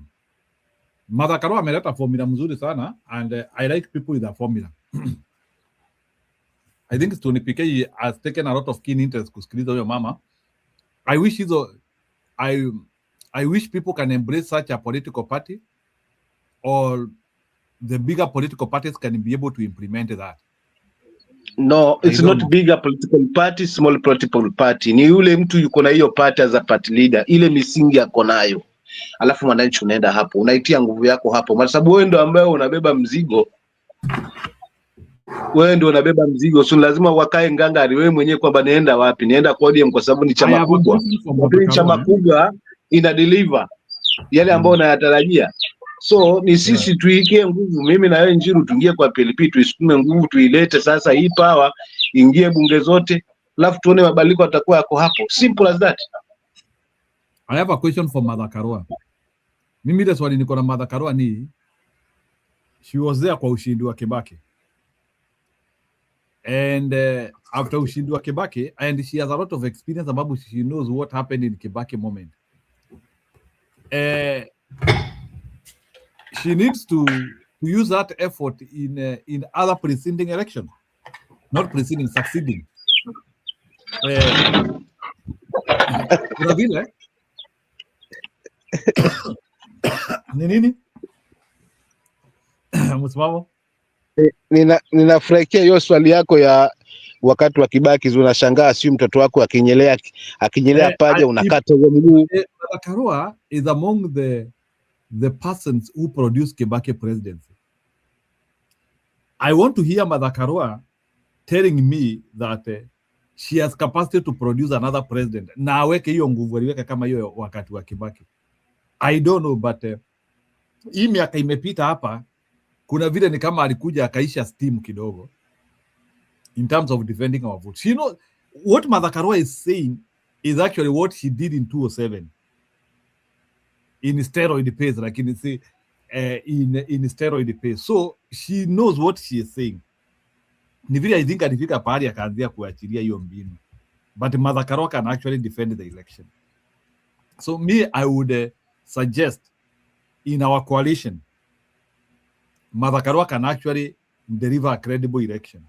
Tukimpea nguvu and we find, do you know, like Stone PK, me what I think? Mimi naona hiyo uchaguzi like mtu kama Martha Karua, because of her integrity value vile tunasemanga, me I would say, unaona vile ati Junet Mohamed ndio alikuwa amepewa hiyo ati ndio alikuwa kama election coordinator ama nini na kanini kega. I would even suggest Martha Karua to be the coordinator of election in the united opposition. Apewe docket ya kumanage uchaguzi, kumanage agents, kumanage kila kitu. I don't know, but I feel ukiangalia Martha Karua, at that time she was a young person, 20 years, 207, that's 20 years ago. She was a little bit younger than she is now. I think she was in her early 50s or so. She produced that presidency very well. I believe if Mother Karua is given power and resources, she can, because Mother Karua is usually a little bit serious. Mother Karua tu unamwambia tu, unaona, unamwambia wewe kazi yako ni utuchungie hii vitu resources na nini. For me, I feel that is something which she can actually be very productive. Tumweke kwa engine. Tusiweke majokers stonipike hata unajua. We have been working with the jokers for so long, and that's why the opposition in Kenya has never produced a president. Because in the engine, atunanga watu serious, people are not committed. And we have to start identifying those guys. People who can fight to death. I don't know what you think. Because tusipange hizi vitu zingine, the most important thing is first of all to produce a win. We first of all make sure yule mse anatumanage uchaguzi is a very serious person. We produce the win. So sasa tukianzia kusema tupange maminister na vitu zingine, hata ukianzia kupanga hizo vitu, you have to first of all produce a win. That is the problem. And that is a mistake which even hata Raila Odinga himself did. Raila Odinga alianzia kupanga cabinet, but he was not keen on the election, without knowing that the election is the one which will make you to activate the cabinet. So hata ukisema huyu ni minister wa trade, huyu ni minister wa nini, it has no value if the election will not turn. That's what I think. So Mother Karua has to do something. We have to empower her. Now that, unajua saa zingine, I like empowering people based on what they are saying, because she is talking out of experience and out of exposure and out of commitment. Go ahead, Stone PK. A question to you. Why not make her the presidential candidate then, if you want to achieve all that?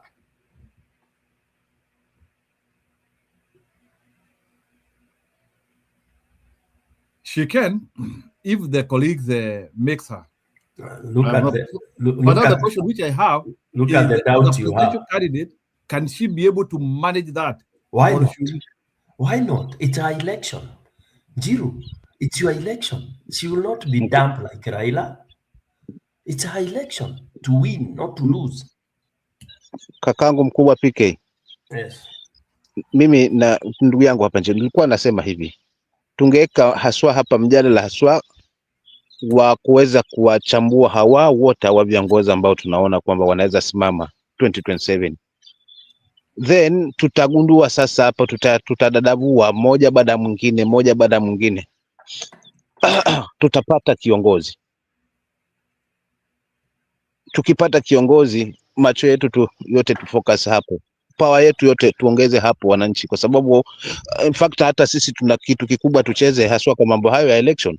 Kama wananchi tutajiachilia tu na kuwakubali kwamba ukipiga kura enda nyumbani, tumeisha. So pia sisi nasi tuna roll. Hapa hatujafikia tu. Kwa hiyo huku upande wetu tumejipanga. Ni vile tu hatupendi kumwaga mtama kwenye kuku wengi. Asante. Msimamo, nikuulize swali. Niulize nyinyi swali. Nataka kujua, na I'm still quite like a dumb. I'm still dumb. How Ruto win Berry? How? Hiyo makosa yote ilikuwa huko. Kuna watu wanasema hii ilichomwa, polisi na goons walikuwa pale. Kwa nini IBC wajasema kitu? Tukaona MP huko Nyanza, nyumba yake yote kafujwa, gari kachomwa, nini. Malala alimpe DCP akatoka ndio ule aingie, lakini hakuwini. What going on? Munagoja tu 207 ikuje na munajua tu Ruto atafanya vile. Sasa tunagojea nini? Akiwa amefanya vile munakubali atafanya tena hii uchaguzi nakuja. Haya, baba alisema hivi, hata si kuwa na support Raila, lakini aliuliza kwa nini tusikuwe wiki moja kwanza tuchague member of parliament wote, president yako wa mwisho. Mnanyamaza tu, hakuna mtu anaongelea hiyo. Ile pesa ya uchaguzi inaweza kugawa mara mbili. uchaguzi hii ifanyike kama Western wanafanya. Wafanye ati yote, kila mtu wa president na MP, member of parliament wanagawa. Kwanza MP wasaguliwe, alafu huyu president akuwe wa mwisho. Inawezekana? Hiyo ni swali tu mimi nauliza. Na tena sitasahau kusema Dennis Twibu. Dennis anajua hii maneno. Mtajua, mtakuja kukumbuka. Dennis ndio anafanya hivi. Tulize hesabu. Mimi nilikosa kwenda kazi. Ni hesabu hiyo kula ya Bere. Kalisi alikuwa Bere kabisa. Huyu 1 minute akakuwa ati amemuruka na nini? Alitoa wapi kula? CS msimamo uliuliza pale. CS Alice Wahome ako na nyumba huko, aliweka watu pale, anawaita, ananunua. Inawezekanaje hii inafanyika na CS na minister wa Kenya? Munaangalia tu, na hii ni pesa zenu. How? Ati CS anaenda huko anajipisa. Alice ako na nyumba huko, alikuwa anawaita watu, ananunua vitambulisho, ananunua. Hiyo ni sheria inafujwa. Tutasimamisha hii maneno namna gani? Na Ruto ako tu pale. How? Why you go? Why unapanga line mchana mzima ya ujinga? How? Sasa wa Kenya, hii maneno ya Kenya sitaongea tena. I had enough.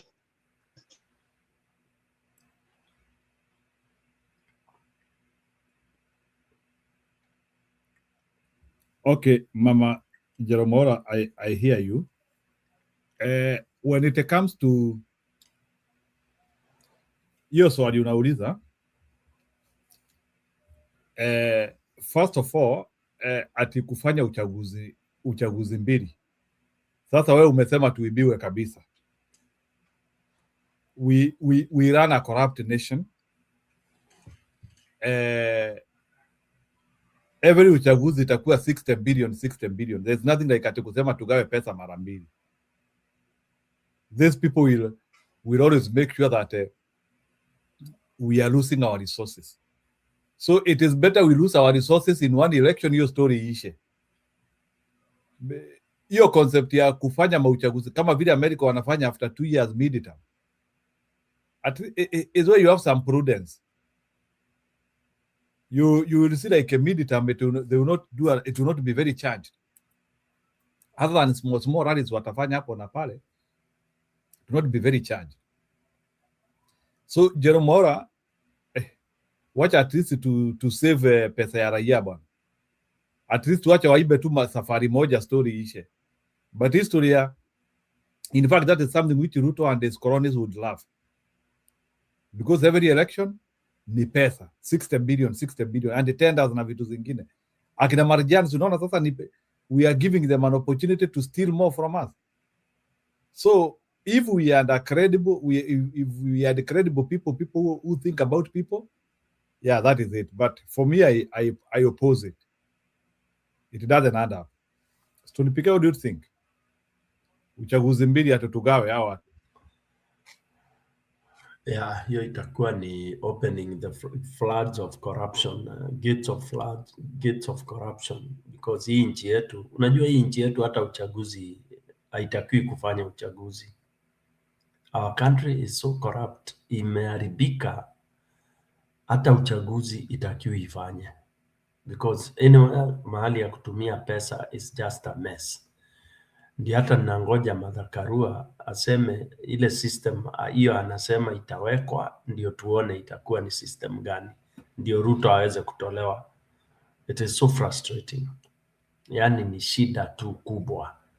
So Jerumora, ukiweka elections mara mbili hawa kora tena ni wizi tu itaendelea. Wizi tupu. Sasa kwanza tungepigana sana tujue tutafanyaje vile mwananchi atapiga kura na kura ihesabiwe, na hakuna kupigwa kwa polling station, hakuna watu usiku watu kuweka ballot kwa box, na hakuna kukuja kufukuza wananchi kutoka kwa polling station. Unaona ile hata hiyo ya Mbere kuchoma polling station, nobody reported, hata media hawakuweka. Media imepigwa kabisa. Media does not report. Hii ni social media tu ndio walikuwa wana nini. Hata ukiangalia kwa Citizen ama nani, they didn't report mbele incidences, which is funny. It's very bad. Kuonyesha media imekuwa captured kabisa. Na hii interview ya Martha tungeweza kuongea zaidi, ungeona mahali amekuja mpaka akasema media sasa iliogopa haifanyi nini. Haya 2022 nakumbuka nani Citizen TV walikuwa wameset mahali watatali, ilifungwa by midnight, wakadismantle, walikuwa mbeleni wametuonyesha Tarling Center, hiyo ilitokomea. So na ndio unaona hizo rules zingine zimewekwa na Ruto, kuna laws zimepitishwa, sijui cyber, sijui social media, sijui nini. All that is just to give way to rigging of elections. It is a serious... Another question, Musimamo, another question. Gen Z, tuko na Gen Z, very high education. Hakuna wengine wanaweza kuingia kwa parliament. Sauli tuna opposition. Waseme ndio majority. Hakuna. Mtu mmoja tu atokea aseme majority pale. Sauli huyu Janet ako kwa Ruto. Na mnawaita opposition. Nani anapigania Wanjiku saa hii? Hiyo miaka yote, mwaka jana wote waliingia pale wakasikana na serikali. Nani anaitwaje minority sijui majority na haiko kwa opposition? Hiyo ni swali lingine nataka kujua. What is he? Kina Martha Karua wako na Kalonzo, wako na degree, wako lawyer, ni lawyers. Waoni koti likataa. Si wananchi waingilia sasa. Huyu Weta atakani akuwe speaker. Ikiwa ni wao walikuwa wengi, atakani akuwe speaker. Na mnaangalia tu. Hiyo nirudishie hiyo swali.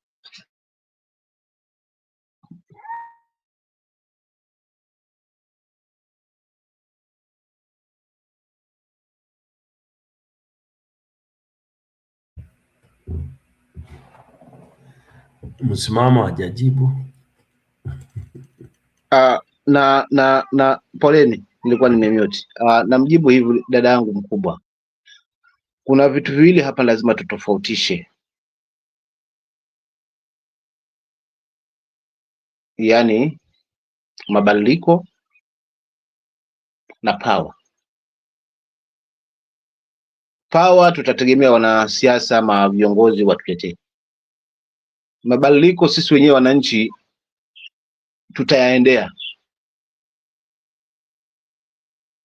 Na tulipofikia si kwa power tena, ni kwa mabadiliko, kwa sababu uongozi uliopo tunaona hizo loopholes zote ambazo zipo.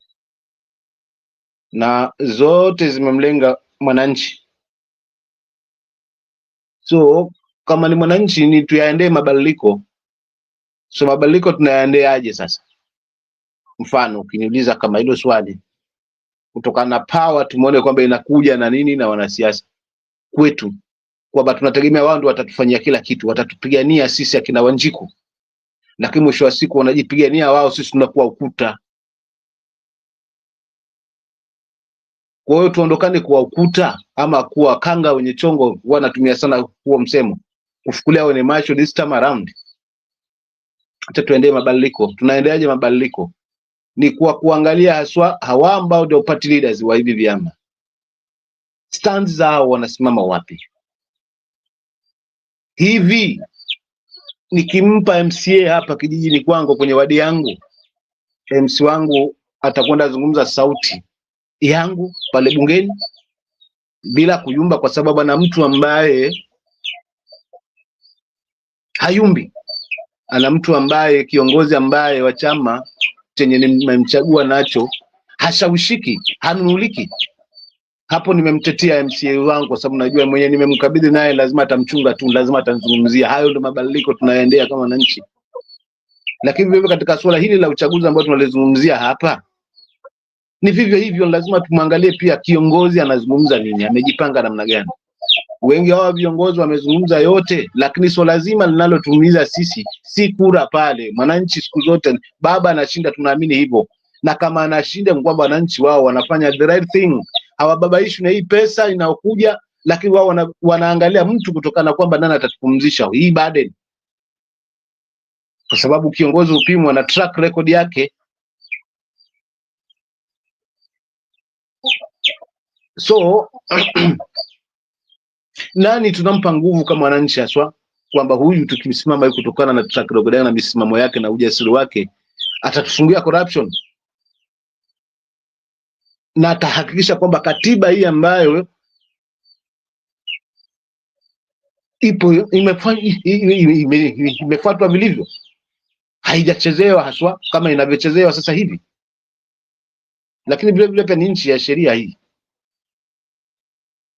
Si mbaya kiongozi kuwajibika kwa makosa yake, kama atakuwa ameloot, amegrab, kuregesha mali ya umma ili iweze kumwendeleza ule mtu, kwa sababu tukifunga huo mwanya, hiyo ndio Singapore tutakuwa tuko nayo, kwa sababu pesa itakuwa hapa kwa masuala ya elimu, itakuwa si mambo ya kupigizana kelele, wala masuala ya daktari na matibabu yatakuwa si mambo ya kuzungushana hapa.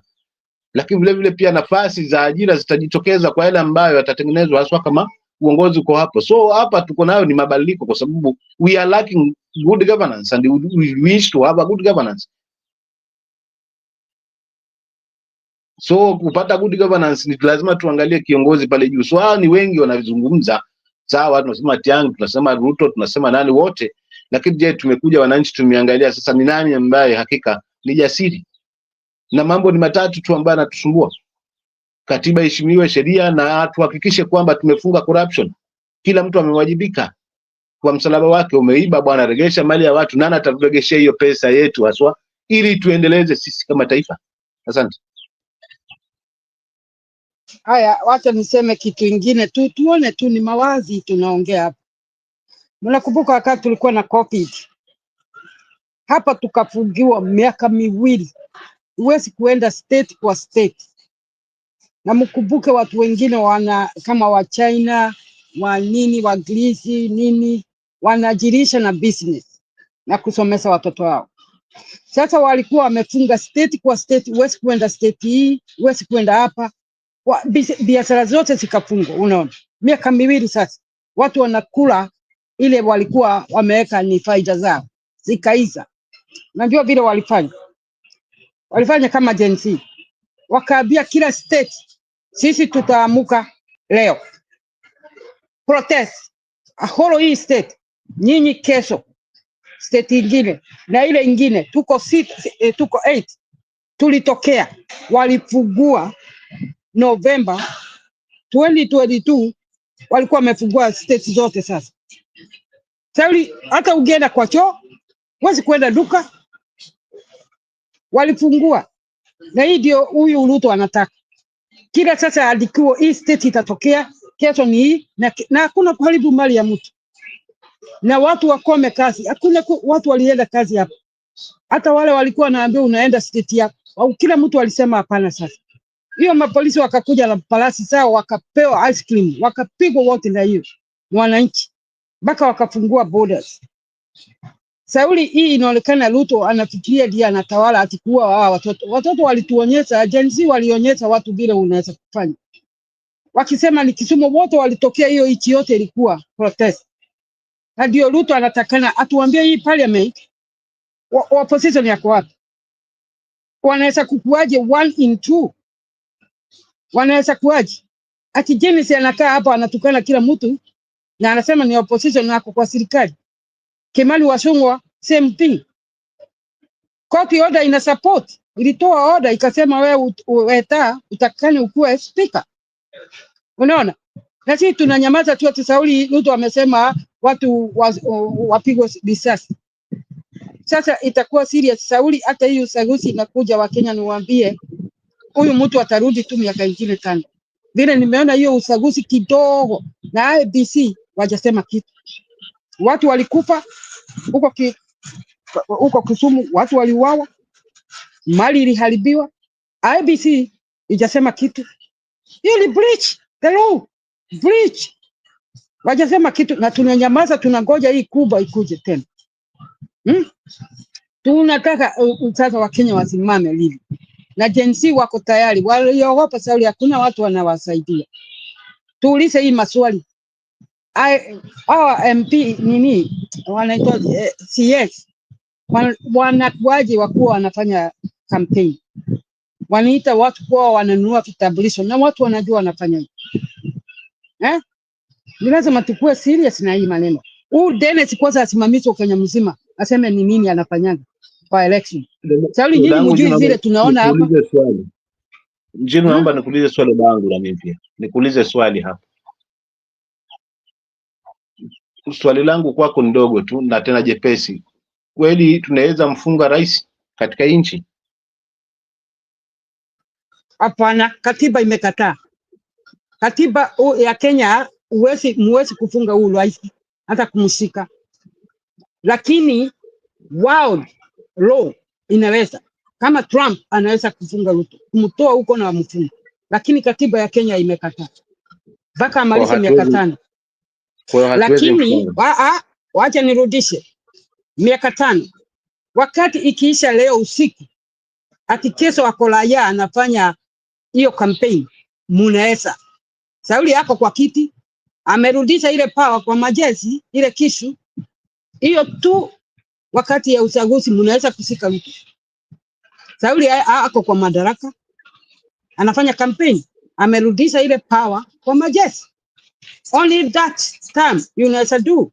Ni raia kama wewe. Kama hii ya kuwa majenzi. Ni wakati huo sasa ametoka, lakini tuchukulie mfano sasa hivi yuko kwenye madaraka. Ni kwamba hatuwezi mgusa kwa chochote. Alright? Uwezi angalia kwa katiba inasema clear. Clear sasa, maana kukuuliza hili swali ni hivi. Kwa huo muda ambao amepewa hii nguvu, akiamua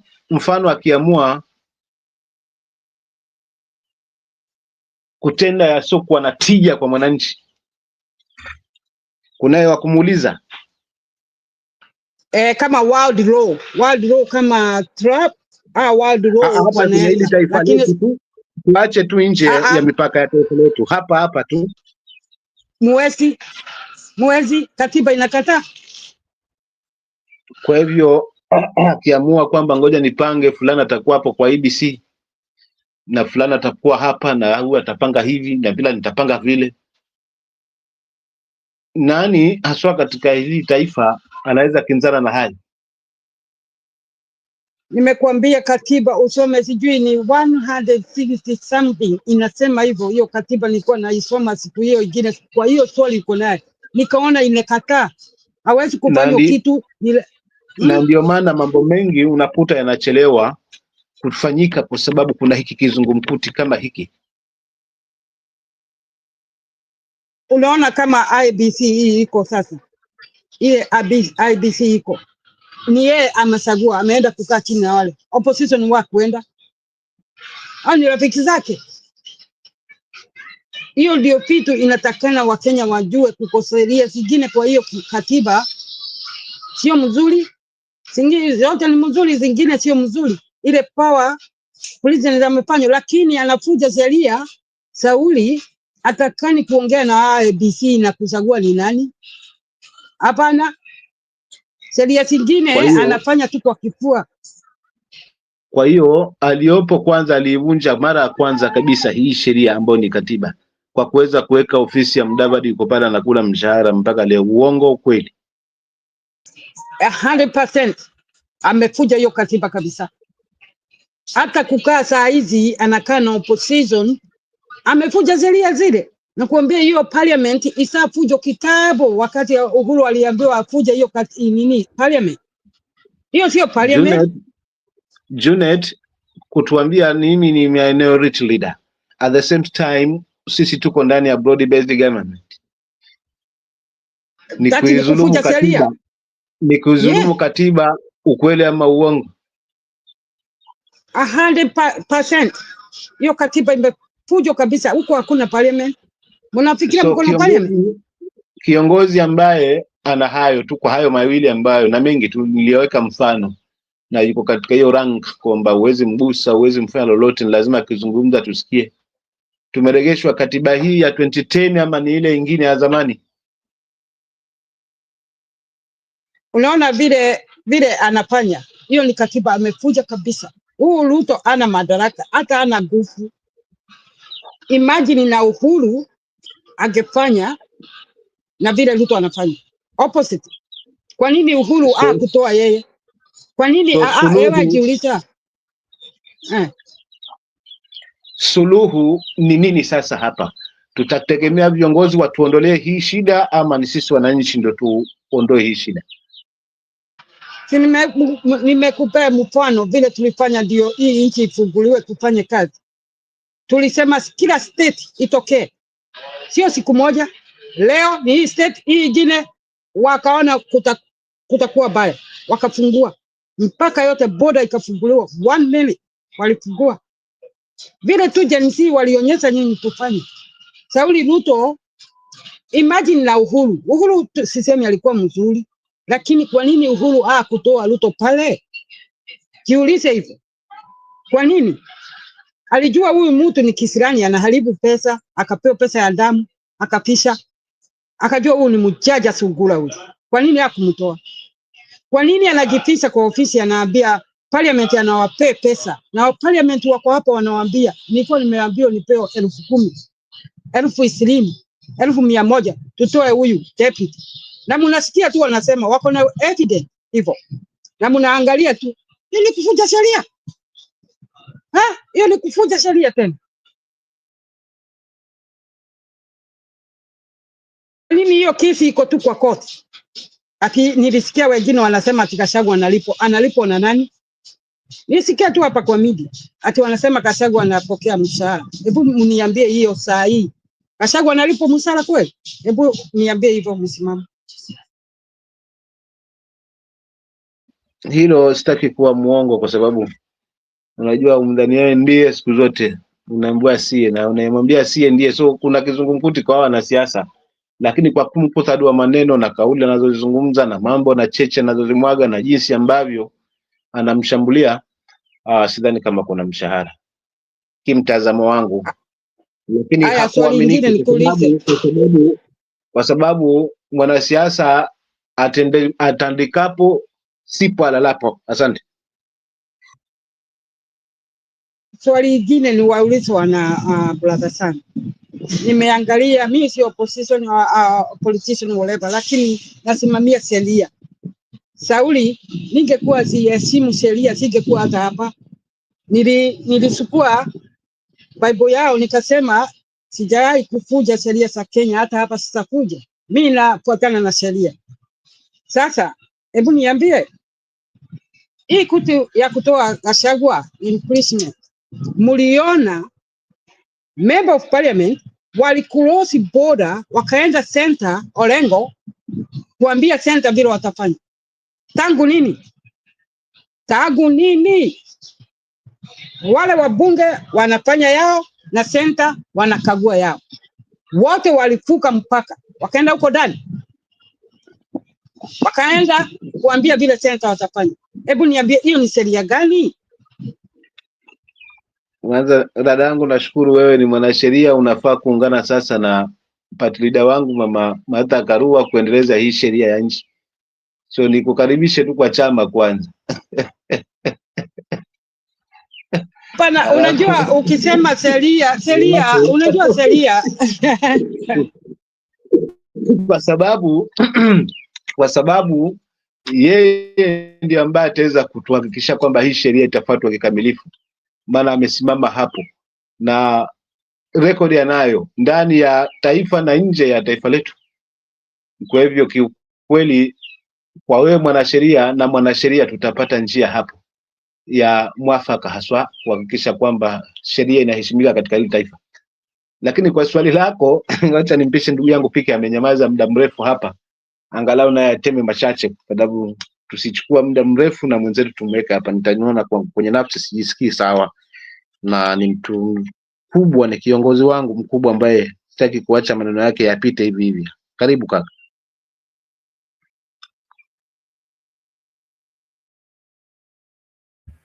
Asante msimamo. Na Njiru naona bado tunaendelea, lakini sasa inabidi tuanze kuendelea ukingoni. Mambo yetu ni mengi, mambo yetu Kenya ni mengi na ni machafu. Ni machafu tu mno sana na ni frustrating.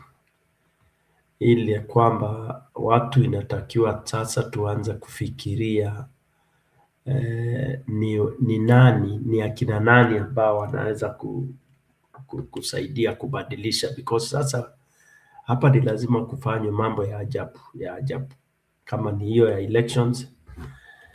Njiru, nataka ucheze hii clip kwanza. Hii lazima tujue vile, tusikie vile mambo yanaenda.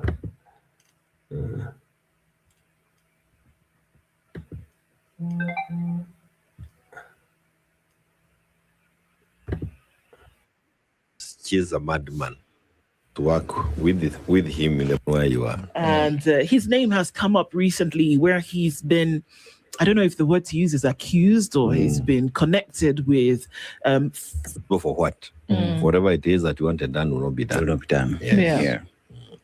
The year started on an interesting note, and some things that you said. You said that Raila's spirit and his legacy will never be erased. And you say that the attacks on Uhuru Kenyatta are a cover for Kenya's economic pains.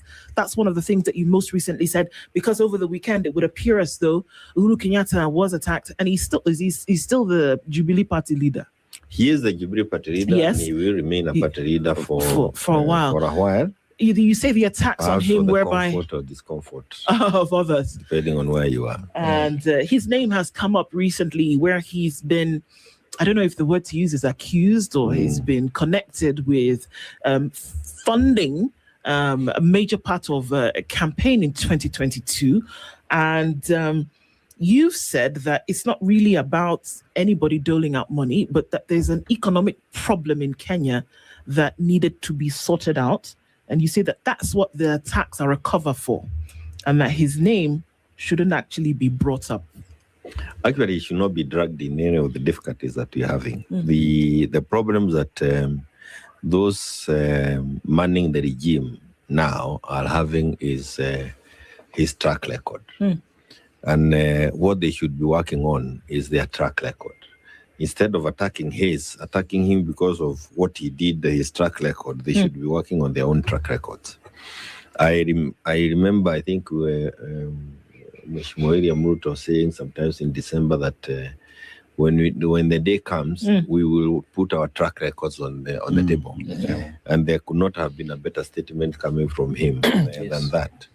And what I again want to encourage him is to work on his track record and leave Uhuru's name out of it. And of course, this time loud, you can see his name being dragged through some other individuals who chose to work with him in the broad-based government. But you see, I see your headline here again is betrayed in death. And quite a bit of oranges. There are 3 slices of oranges. Slices, yes. And I think the thing is that the spirit of Raila is haunting those who betrayed him, and is haunting them until they are spilling the beans and letting us know some of the things perhaps we did not know, or speaking out loudly of the things we knew. But he also reminded me, yesterday I was thinking about the whole thing, and I remembered one of the kitendawili. Alikuwa anasema kitendawili, umeenda kuogelea kwa mto. Mwenda wazimu amekuja amebeba nguo zako. Umetoka kwa mto na unaanza kufukuza mwenda wazimu. Yeye ndiye amebeba nguo zako, wewe uko uchi. Dunia watasema nani mwenda wazimu? Ni wewe mwenye uko hauna nguo. That's exactly where we are. Now we are being made to chase a madman, and we are the one looking like we are mad. This whole thing is just a decoy. A terrible decoy, but one that has failed flat. For what gain? For the gain that we are not able to say, for example, like this morning, I wake up and the first call I receive is from a parent of a child with a disability. And this child has very good marks, but has been placed in a special school because of disability. So they have completely forgotten all the gains we had in our 2010 constitution, where it was never a question of your disability, but the issue of merit. And they have taken us back to things we were doing in the 70s and 60s. But because of these things we are being treated to here by Akina Junet and others, we are not able to address that kind of an issue. The life of that child will be lost on that account alone. We are here today and we are not able to say where I was helping another young man, the parents is there, but babake ni bangi tu, na kijana ni wembe. The boy did very well, but he's been placed in a school some 200 kilometers away, which is okay, but it's a day school. So it's not okay. So it cannot be okay, because how are we going to be able to take care of that child on a day school that far? So those are the issues that are happening and hurting Kenyans today. But we are now being treated to things that are not quite useful. Parents woke up to pay 9,000 shillings. There was capitation some short while ago. Today is not there. But we cannot do anything else other than dealing with the decoy. And they are looking at the person who they thought who could best help them with the decoy is Uhuru, the former president of this republic, our party leader. And I think we need to refocus, and especially those of us in the opposition. We have to quickly refocus and make sure that the people's issues are back to the table. Yeah, because if you look at it, SG, even if we choose to discuss what former President Uhuru Kenyatta said is work for the people, deliver for the people. This is not time for politics, it's time to deliver. So is it a question of that those who are now attacking former President Uhuru Kenyatta, it's because they have been checked on what their responsibilities are, and that now we're looking for a boogeyman that we can blame for our own failures. A boogeyman whom we can blame for the failures of this regime, number one, but also looking at that person who seems to, who seems to put, or whose Kenyans seem to say, Akia Mungu hata kama ulienda usituachilie. Because that's what I see when he appears in riders, when he appears in Jirongos. It's like Wakenyans are saying, ulienda, lakini tuko kwa shida usituachilie. The fear of him is what is driving them to now drag him into things that are not useful. Of course, I want to say here as I start that he has a responsibility. Not that we are giving him here, but Kenyans themselves are telling him, you led us, we saw how you did it. You may not have been perfect, but we seem to have had some direction. Baba has gone.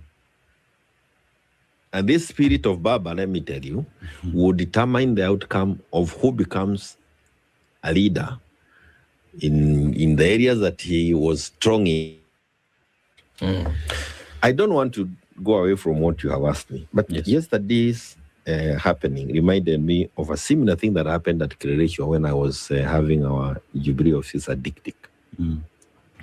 It got to a point where I picked the phone and called the former head of state, Uhuru, told him, where we are today, if you do not show up in person, it is the head of this party, and this country will never be the same again. I do not know why I say the country will never be the same again. Now I understand why those words came to my lips.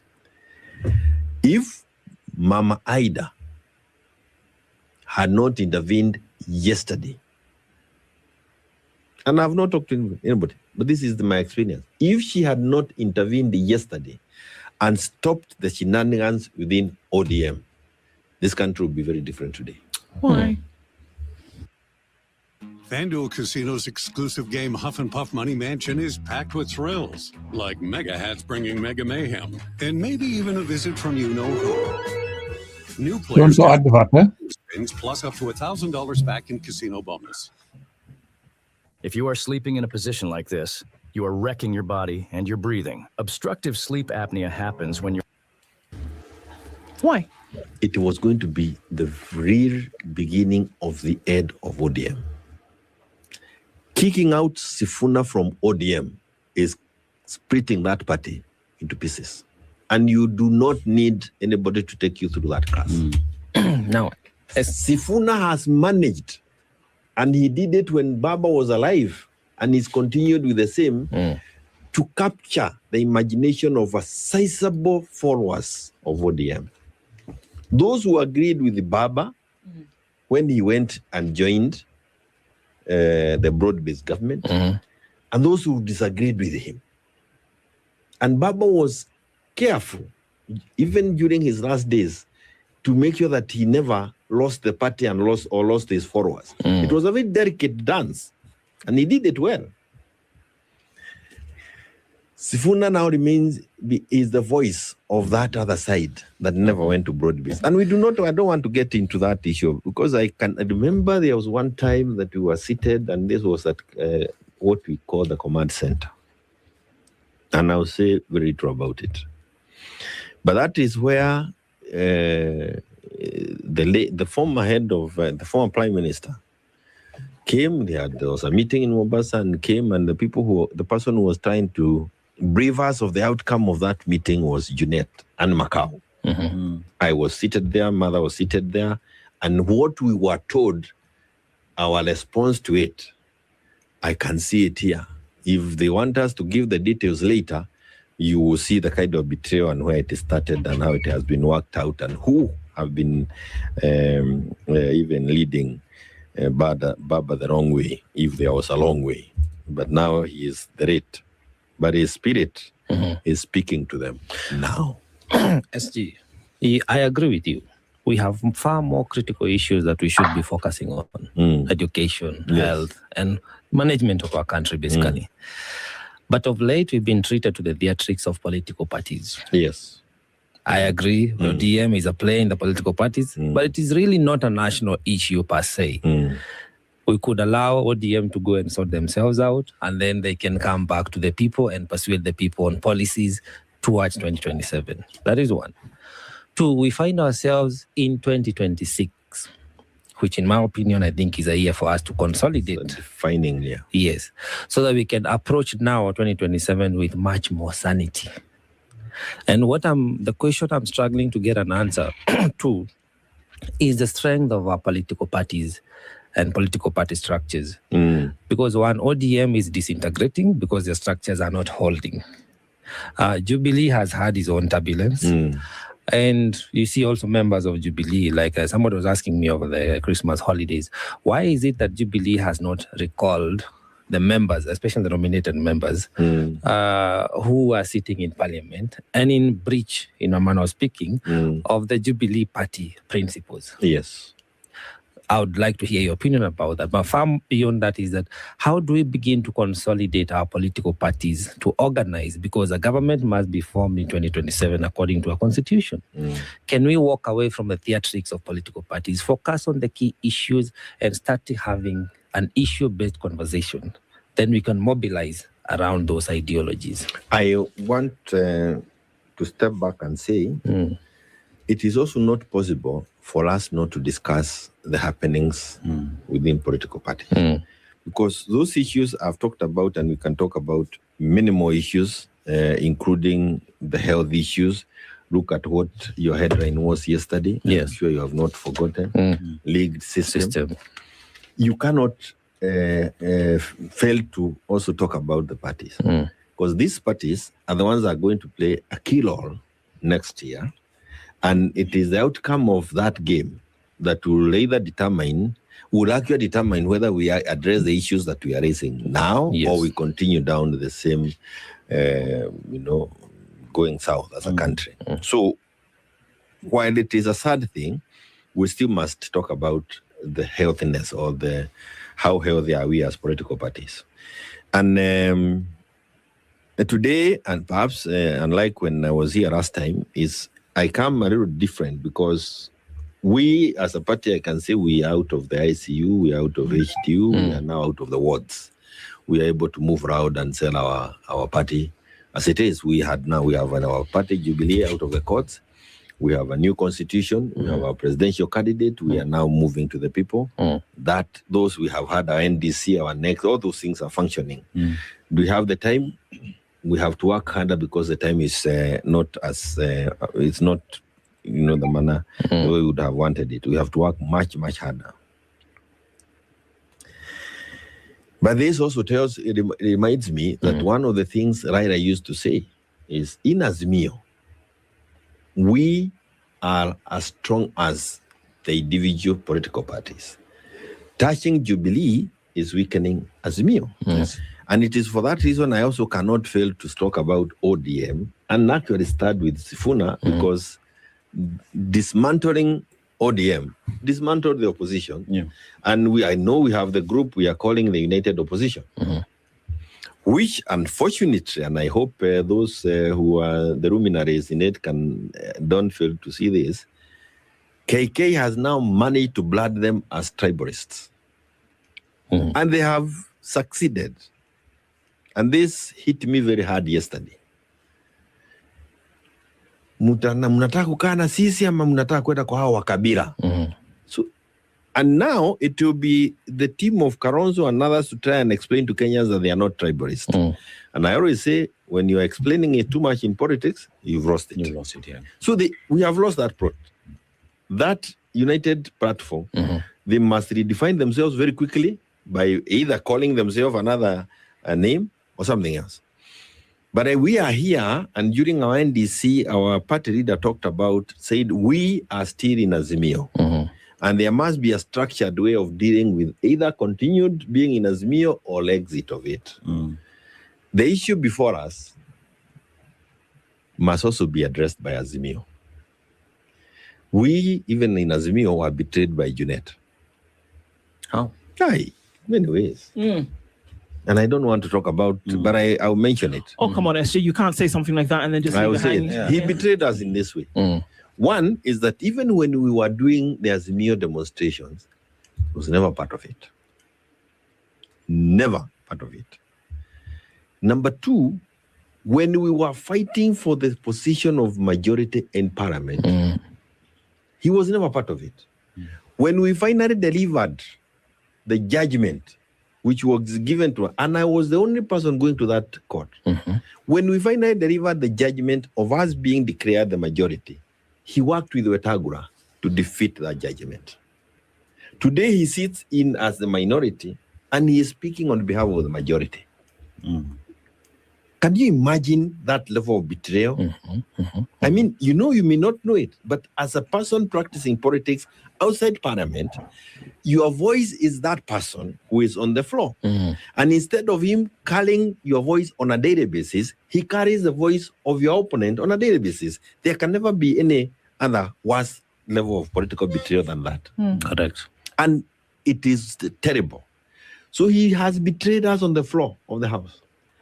When we were doing parliamentary committees, one of the major problems, complaints about from members of Parliament of Jubilee is that slots that were meant for them were not given to them, but given to other parties. He was the one responsible. After decisions have been arrived at outside of Parliament by Raila, Karonzo, and I used to sit there, it was him to go and implement in Parliament. And many of those slots that were meant for the members of Jubilee, he never allowed them to occupy. Were these issues raised with Baba?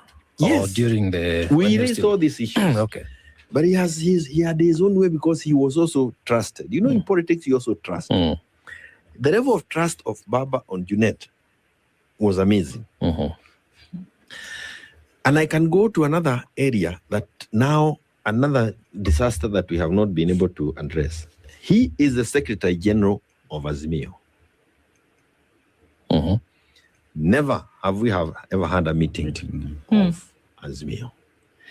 If you go to the county assemblies where Azimio has a control, outside perhaps Nyanza and the rest, where Jubilee has a control of the assemblies, we were never able to give guidance to that assembly as to how do they conduct themselves when the governor is a UDA. Why?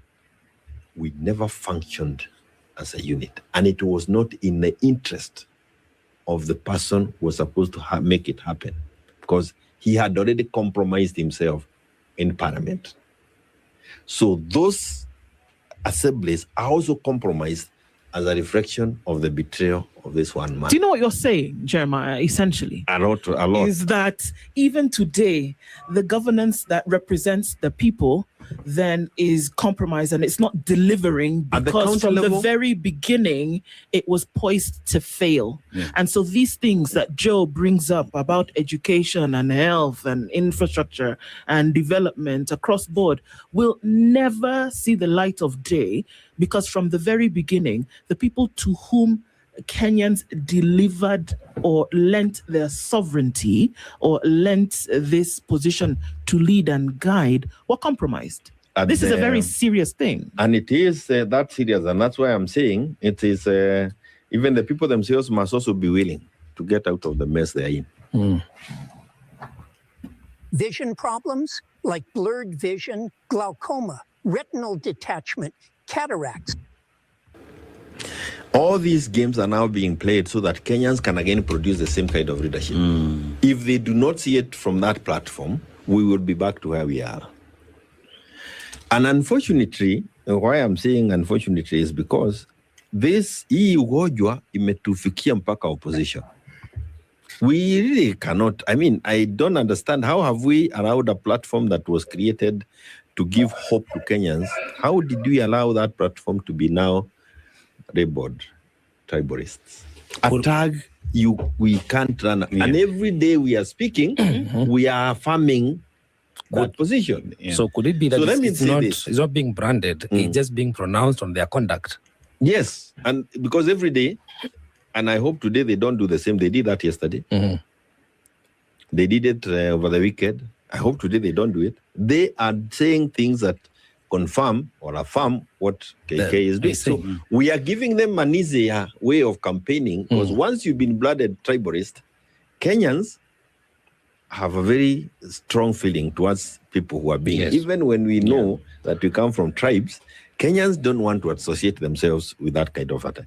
But let me tell you this, because I think we have also to move forward. We in Azimio, those of us who still believe in Azimio, and I'm one of them who believes in Azimio, we need to call ourselves together. One is that we've never even had an opportunity to mourn Baba ourselves. But even if we are not going back there, we need to be guided by the spirit of Baba in Azimio. He never wanted those things. When he was moving to the broad-based government, there is what he told us. Mimi ukiniuliza, itafika pahali tuseme hata sisi Azimio, wacha tuseme who is our presidential candidate.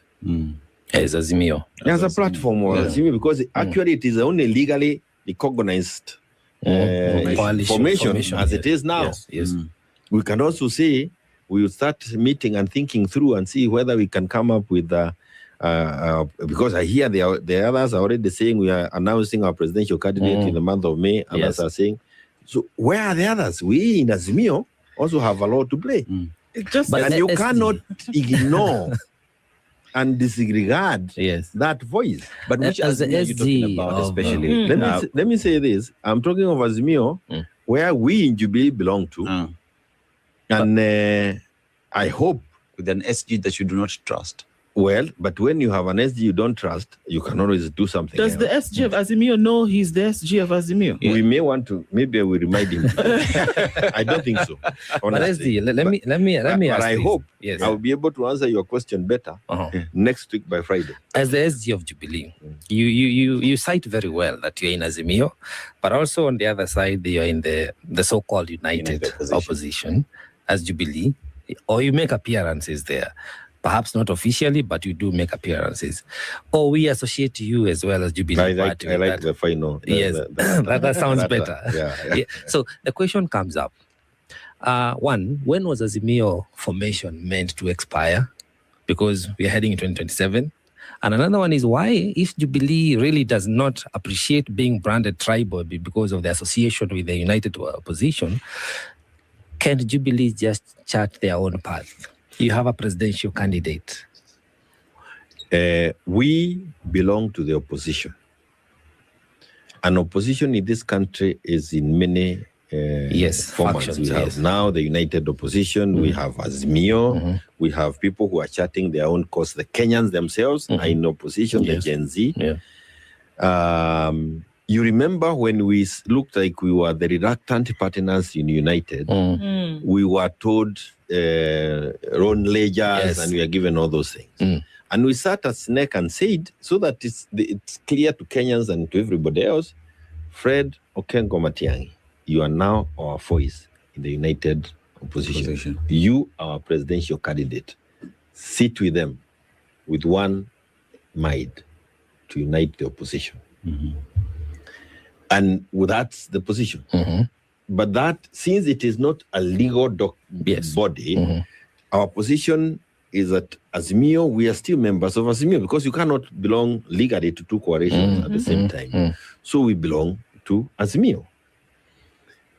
It will be now, of course, the presidential candidate in the name of Fred Matiang'i, who has to struggle and make sure that he is also not blooded as a tribalist by association, and he has that responsibility which we expect him as a party also to ensure that we don't get swallowed by a tribalist card, because we fought very hard when he was being told you cannot run on Jubilee, kwenda tengeneza chama chako huko Kisii, and he understood what he was being made to do. He avoided it, and we must give him credit for it.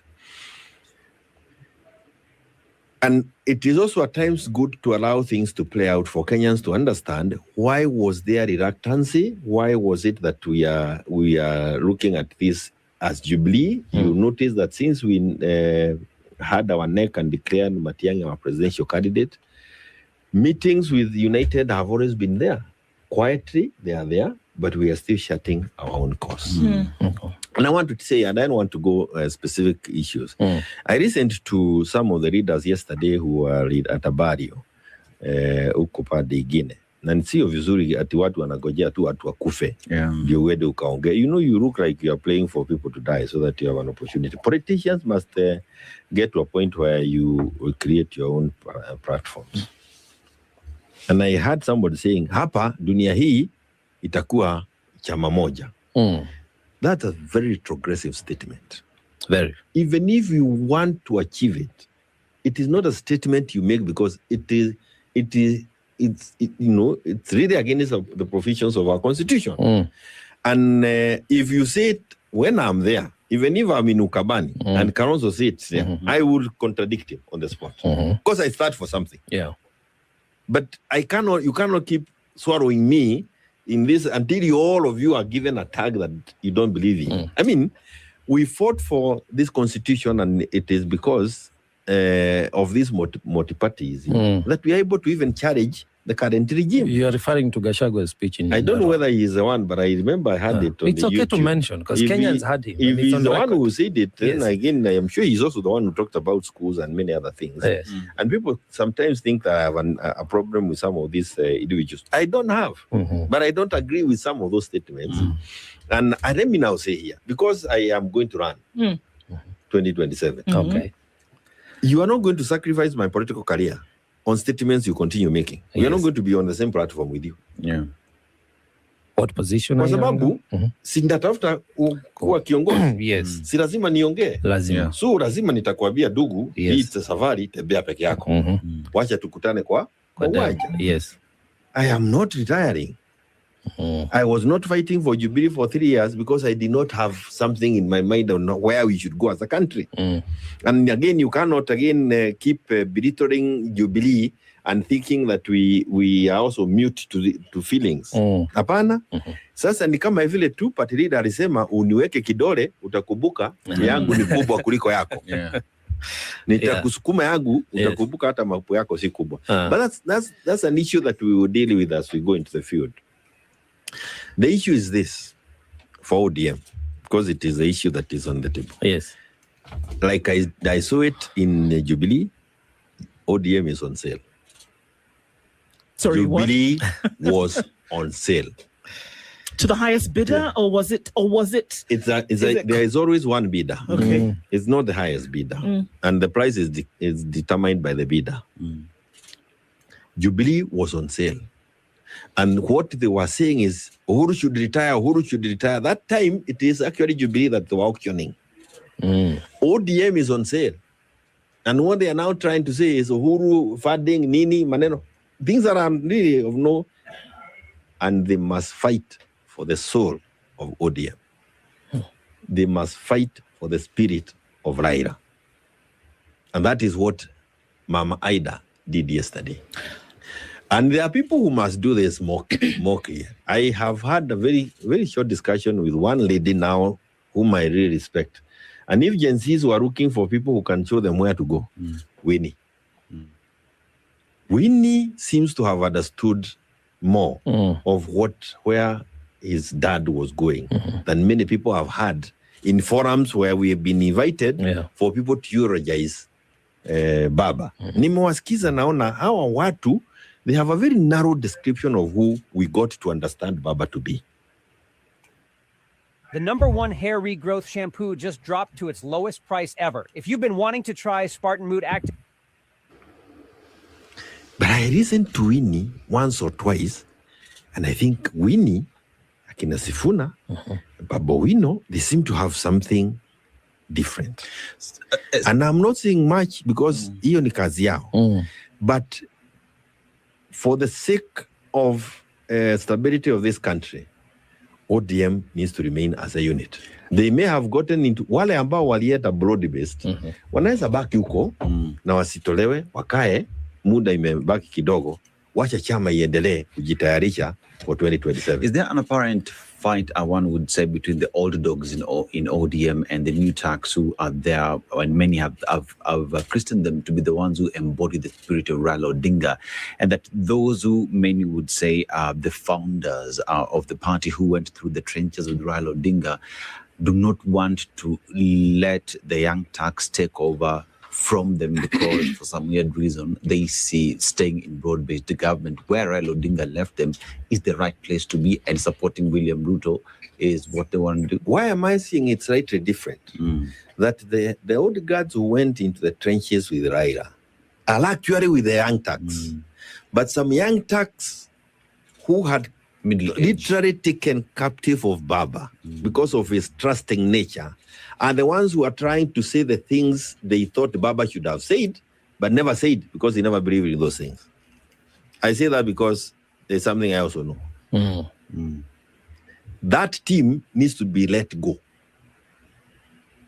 by ODM. And I cannot sit here like an advisor to ODM. But they need to let go that team. That team belongs to UDA. It doesn't belong to ODM. Let ODM function as ODM.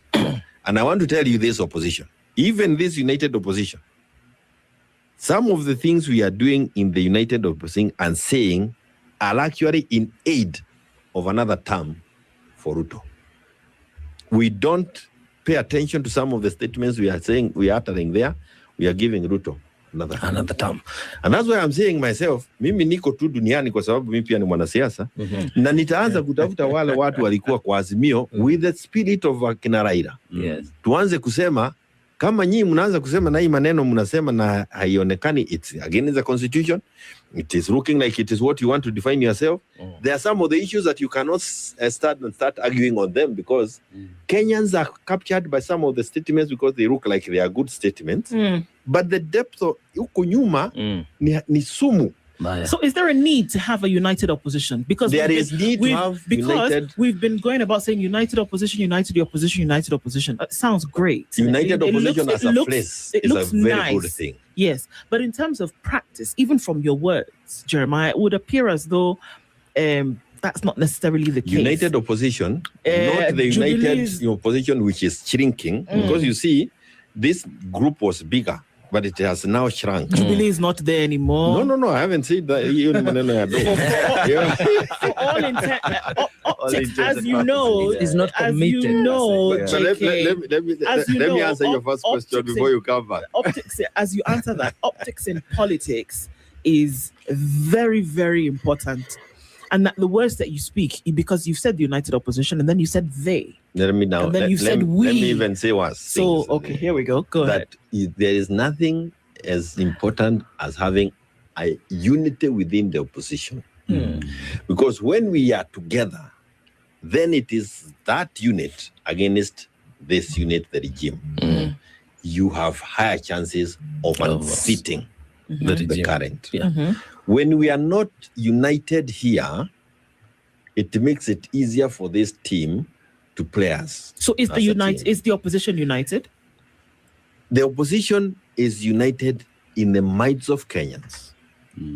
We are also united in the thinking of how that we should remove Ruto. It is the how that people ask. Now, SG, there is a third force. Yes. The proper opposition is the people. The people themselves. Who are saying this regime, by whatever means necessary, this term must go. We terminate on 10th of August, 2027. And on the same breath, the people do not subscribe to the tribalist nature of the united opposition. So, am I right to think that the people have to coalesce and come up with a presidential candidate in whatever form, formula, or manner, without necessarily being dragged into a united opposition that clearly does not even speak to the needs of the people yet? Am I right to think that... You are so spot on. And I want to say this. Yes. If the candidate is picked in a boardroom, Ruto will win. If this candidate is picked in a boardroom, we are giving Ruto an expressway. This candidate must be people's candidate. Because the people are in opposition more than the people seeking for this seat. So you are the one, you must be their candidate. And they must be the one to decide who it is. And that is why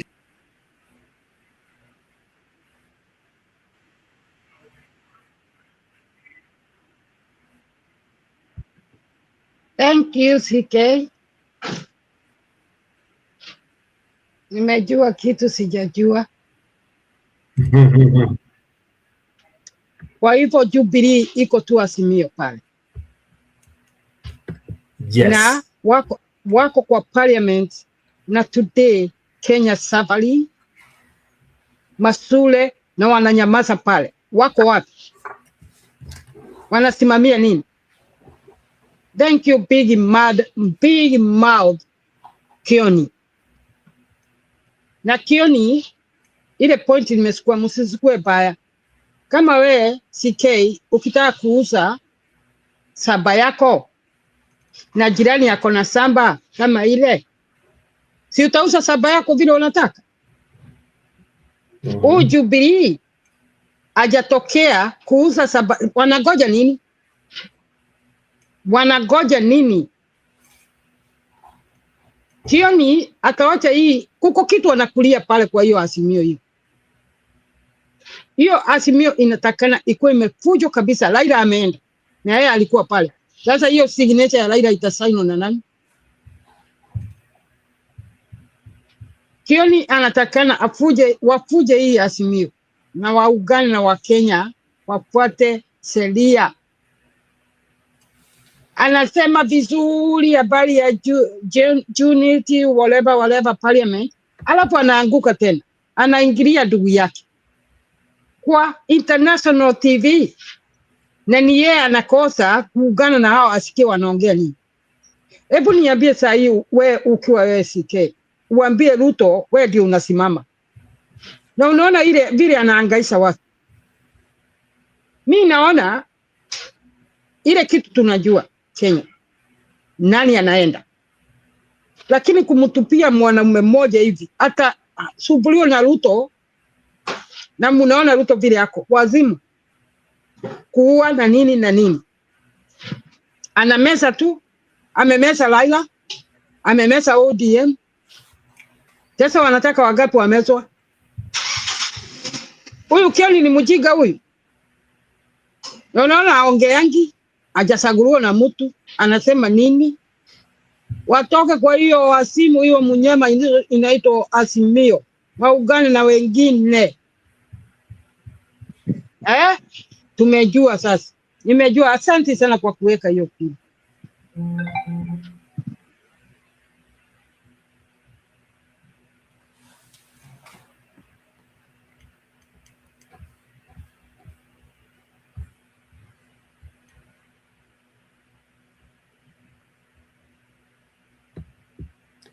Haya. Nani mwingine ana comment about that clip? Njiro uko wapi? Msimamo. PK nasema umesoma nini? Nasema umeelewa nini hapa? Nasema kwani ukimwambia ndugu yako una makosa haya na haya ni vibaya? Si vibaya. Ukinyamaza ukimwachilia akiendelea na makosa yake, ndio hiyo ni dhambi.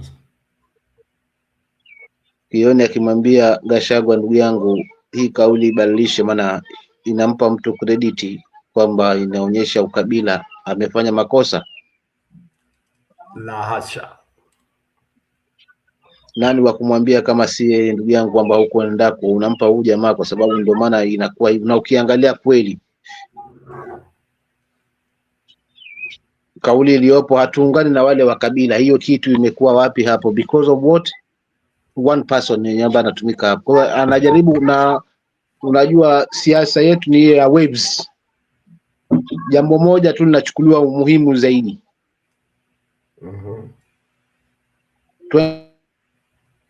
Na hasela. Sisi ni mahasela. Kitu ambacho hakina tija kabisa. Lakini watu serikali ya mahasela. Sasa hili tunaungana na hao, na wewe ukisimama kwenye podium bado una kauli zile za kuonyesha kwamba sisi watu kuna haja ya kuambiwa. Kwa hiyo mimi sioni kwamba Kioni hapa, nitakanganjana na dadangu mkubwa hapa Njeri kwamba Kioni amefanya makosa hapo, maana wa kumweleza ni Kioni na wengine kwamba punguza hapa, enda hapa, ni mzuri katika watu ambao wana mdomo ambao unaweza kupanguana, haswa wao wanasiasa wote. Gachagua anaongoza mdomo ambao unapanguana na wametoshana gazi, yani wametoshana, mwaga mboga na mwaga ugali tulale njaa. Hapo anapaweza kabisa kupangua kabisa. Mimi niliangalia yale mazishi ya juzi, kama uliyafuatilia jinsi ilivyokuwa yamepangika vizuri, kutoka kwa MCA mpaka, yani kila mtu anazungumza lake ambalo linamgusa mwananchi kwa wakati wake. Yale ndo mapigo ya kiutuzima. Lakini hapo pamoja tu akiachana napo, kwa kweli haswa kwa sisi watu hii ndio kitu ambayo inampa mbavu huyu mwingine, na Kioni ameweka vizuri hapa. Kwa hivyo na mengi tu ambayo ameweza kuyazungumzia, haswa yale ya chama, lakini pia vile vile yale alijiri wakati ule. So hayuko mbali na yale ambayo amezungumza Martha Karua, na yale ambayo tunayafikiria kwamba shida hapa kubwa ni mabadiliko, na shida ni kumuondoa mtu mmoja ambaye tunataraji aondoke, na tupange nchi vizuri kwa mtu mwingine ambaye ataweza kujaribu kuileta tena haswa nchi mahali ilipokuwa, ama ambapo inatakiwa iende, si kule ambako ilitoka. Asante. Asante Msimamo. Ukiangalia hizo clips nimecheza nikiwa ninazifatanisha, kuna maudhui moja ambayo ni muhimu tufuate. Ukiangalia upande wa ODM, tukacheza Martha Karua, tumemcheza Kioni. Kuna maudhui moja pale kwamba siasa tunapoelekea 2026-27, Wakenya wameumia na wameangamia na wana kidonda kinachoitwa ukabila. Hicho kidonda na Ruto anakifahamu, ndicho anakitona. Inaitwa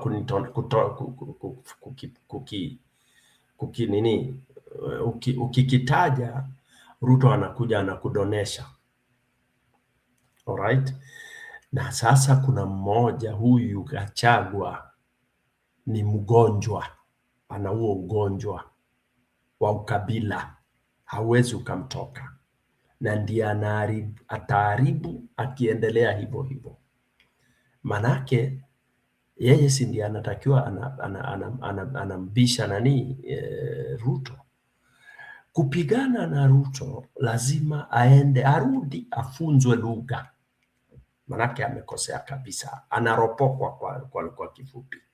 Manake kila akitamka anatamka mambo ya ukabila, sisi watu, yani anasema ni kama kuna watu fulani ambao ndio wanaangamizwa, wale wengine si wa Kenya.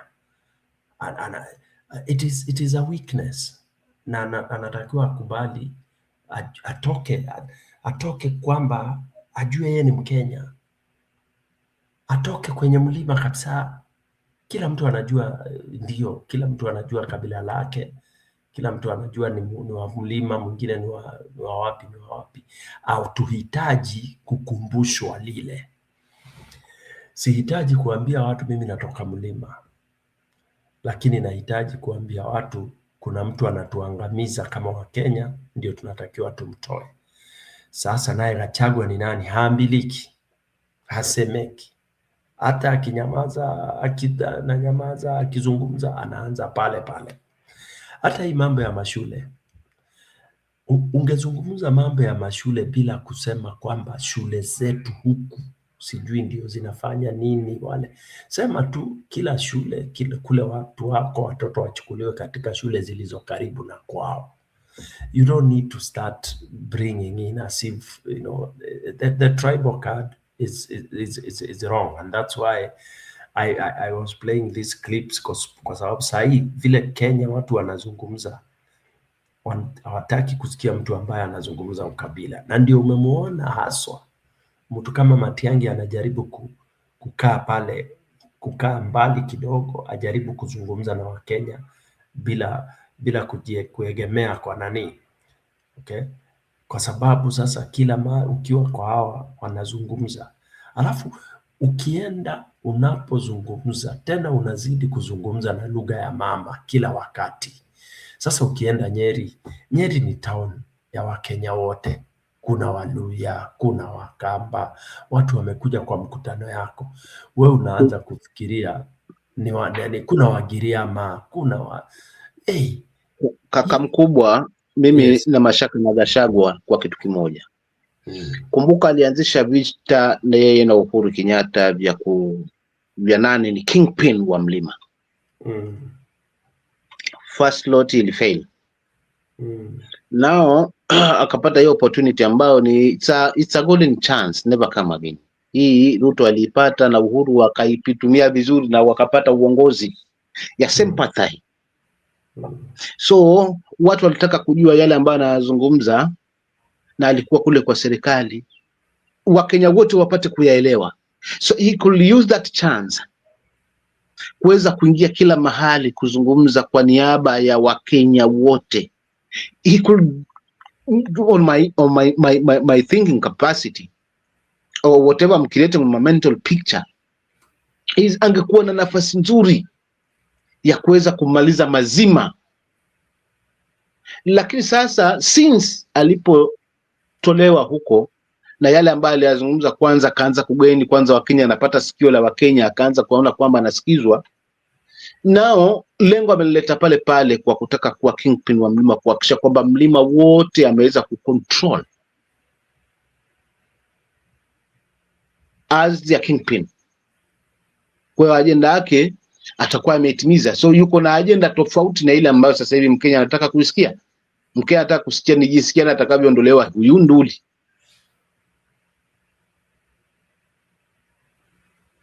Si ukabila.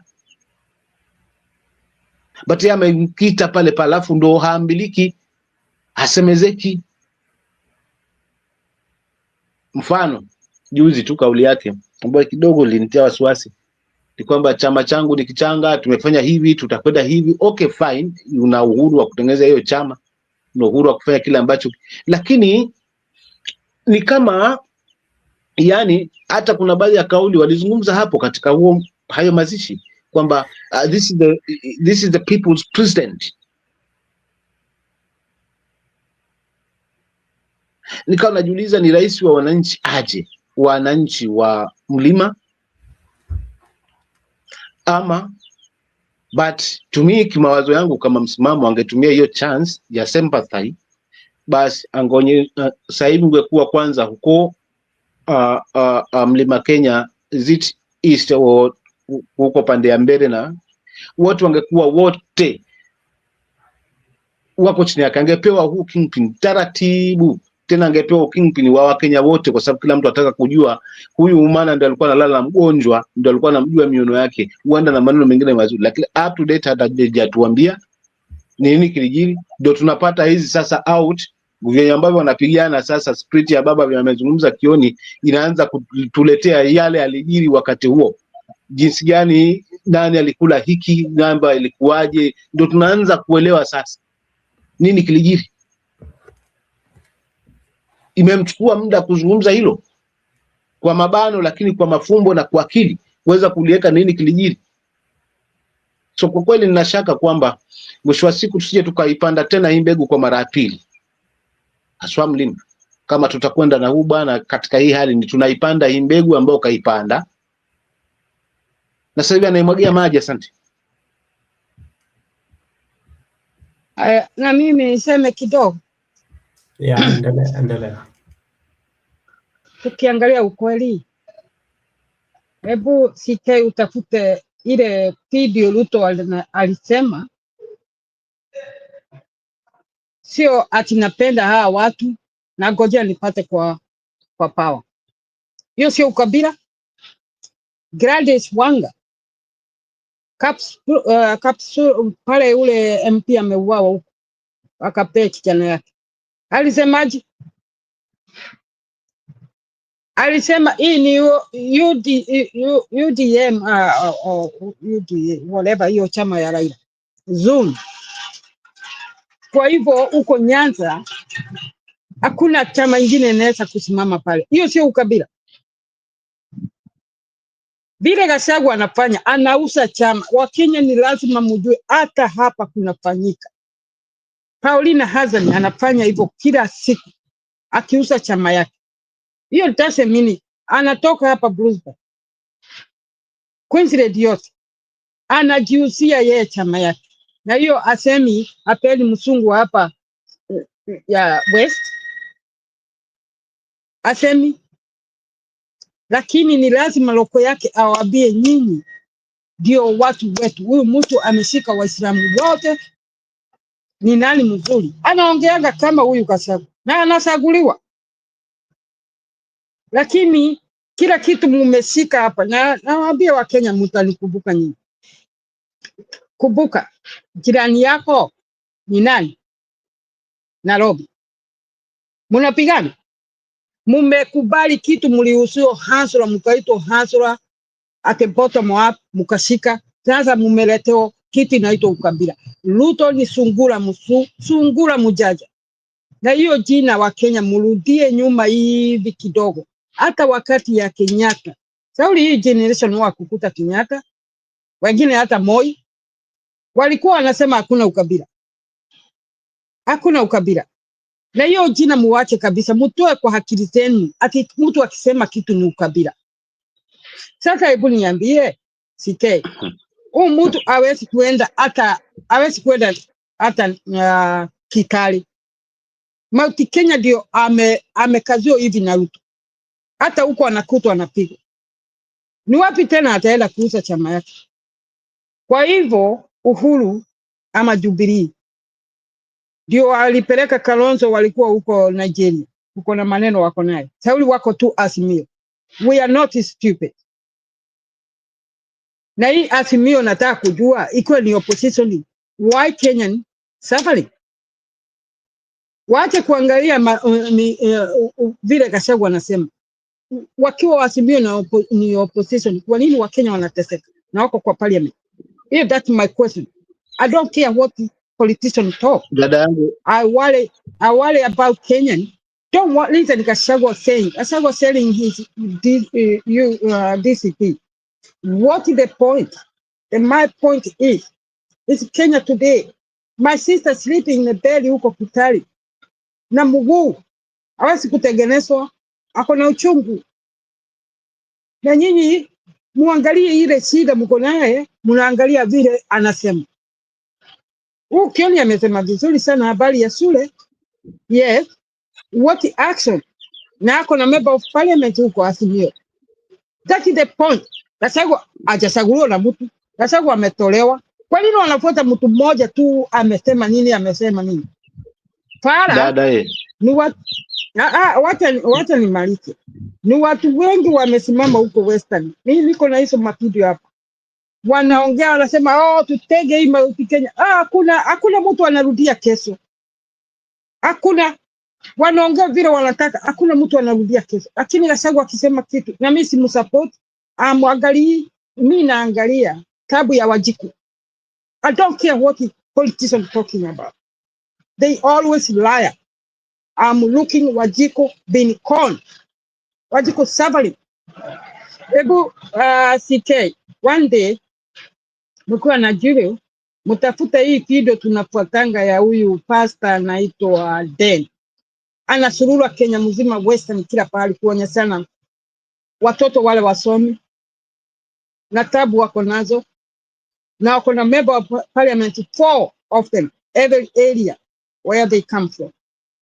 Hebu tuanze kuonyeshana hizo, tuachane na hawa politician. Hawa watakukula kichwa, mtapigana vule mkisikiza ujinga.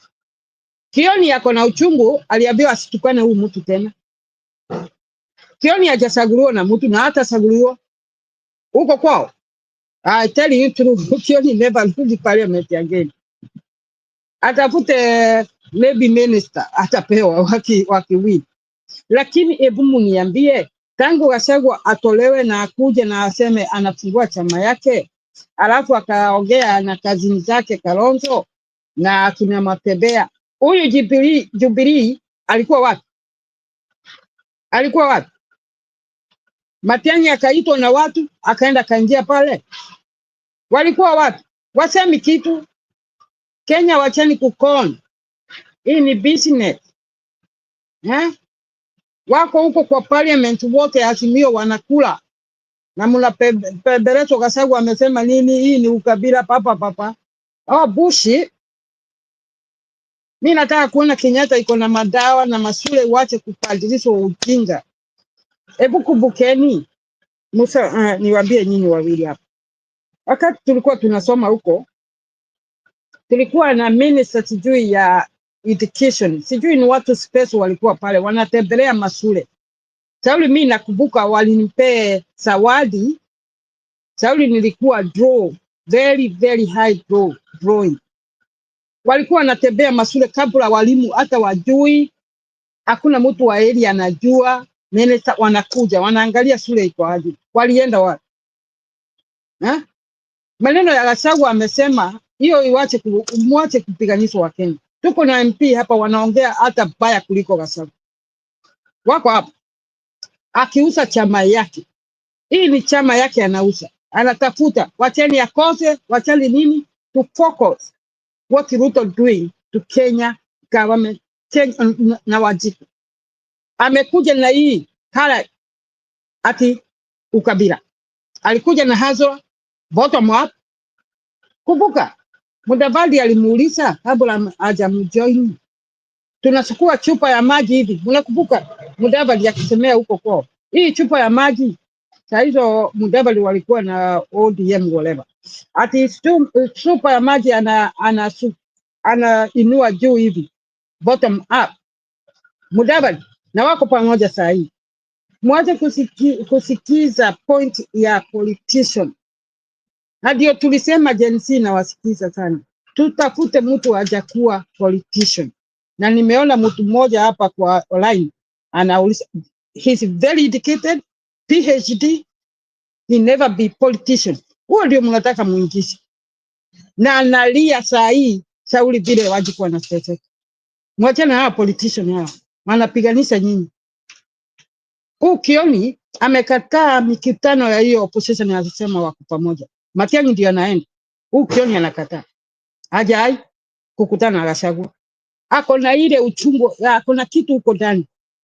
Ubaya ya Kikuyu, number 1, jealousy. Now I'm not there. I'm never jealous in my life. Even my grandma told me, I will never jealous to you. Lakini Kikuyu wengi, 95% they jealous each other. Kioni anajua tunapiga mtu moja.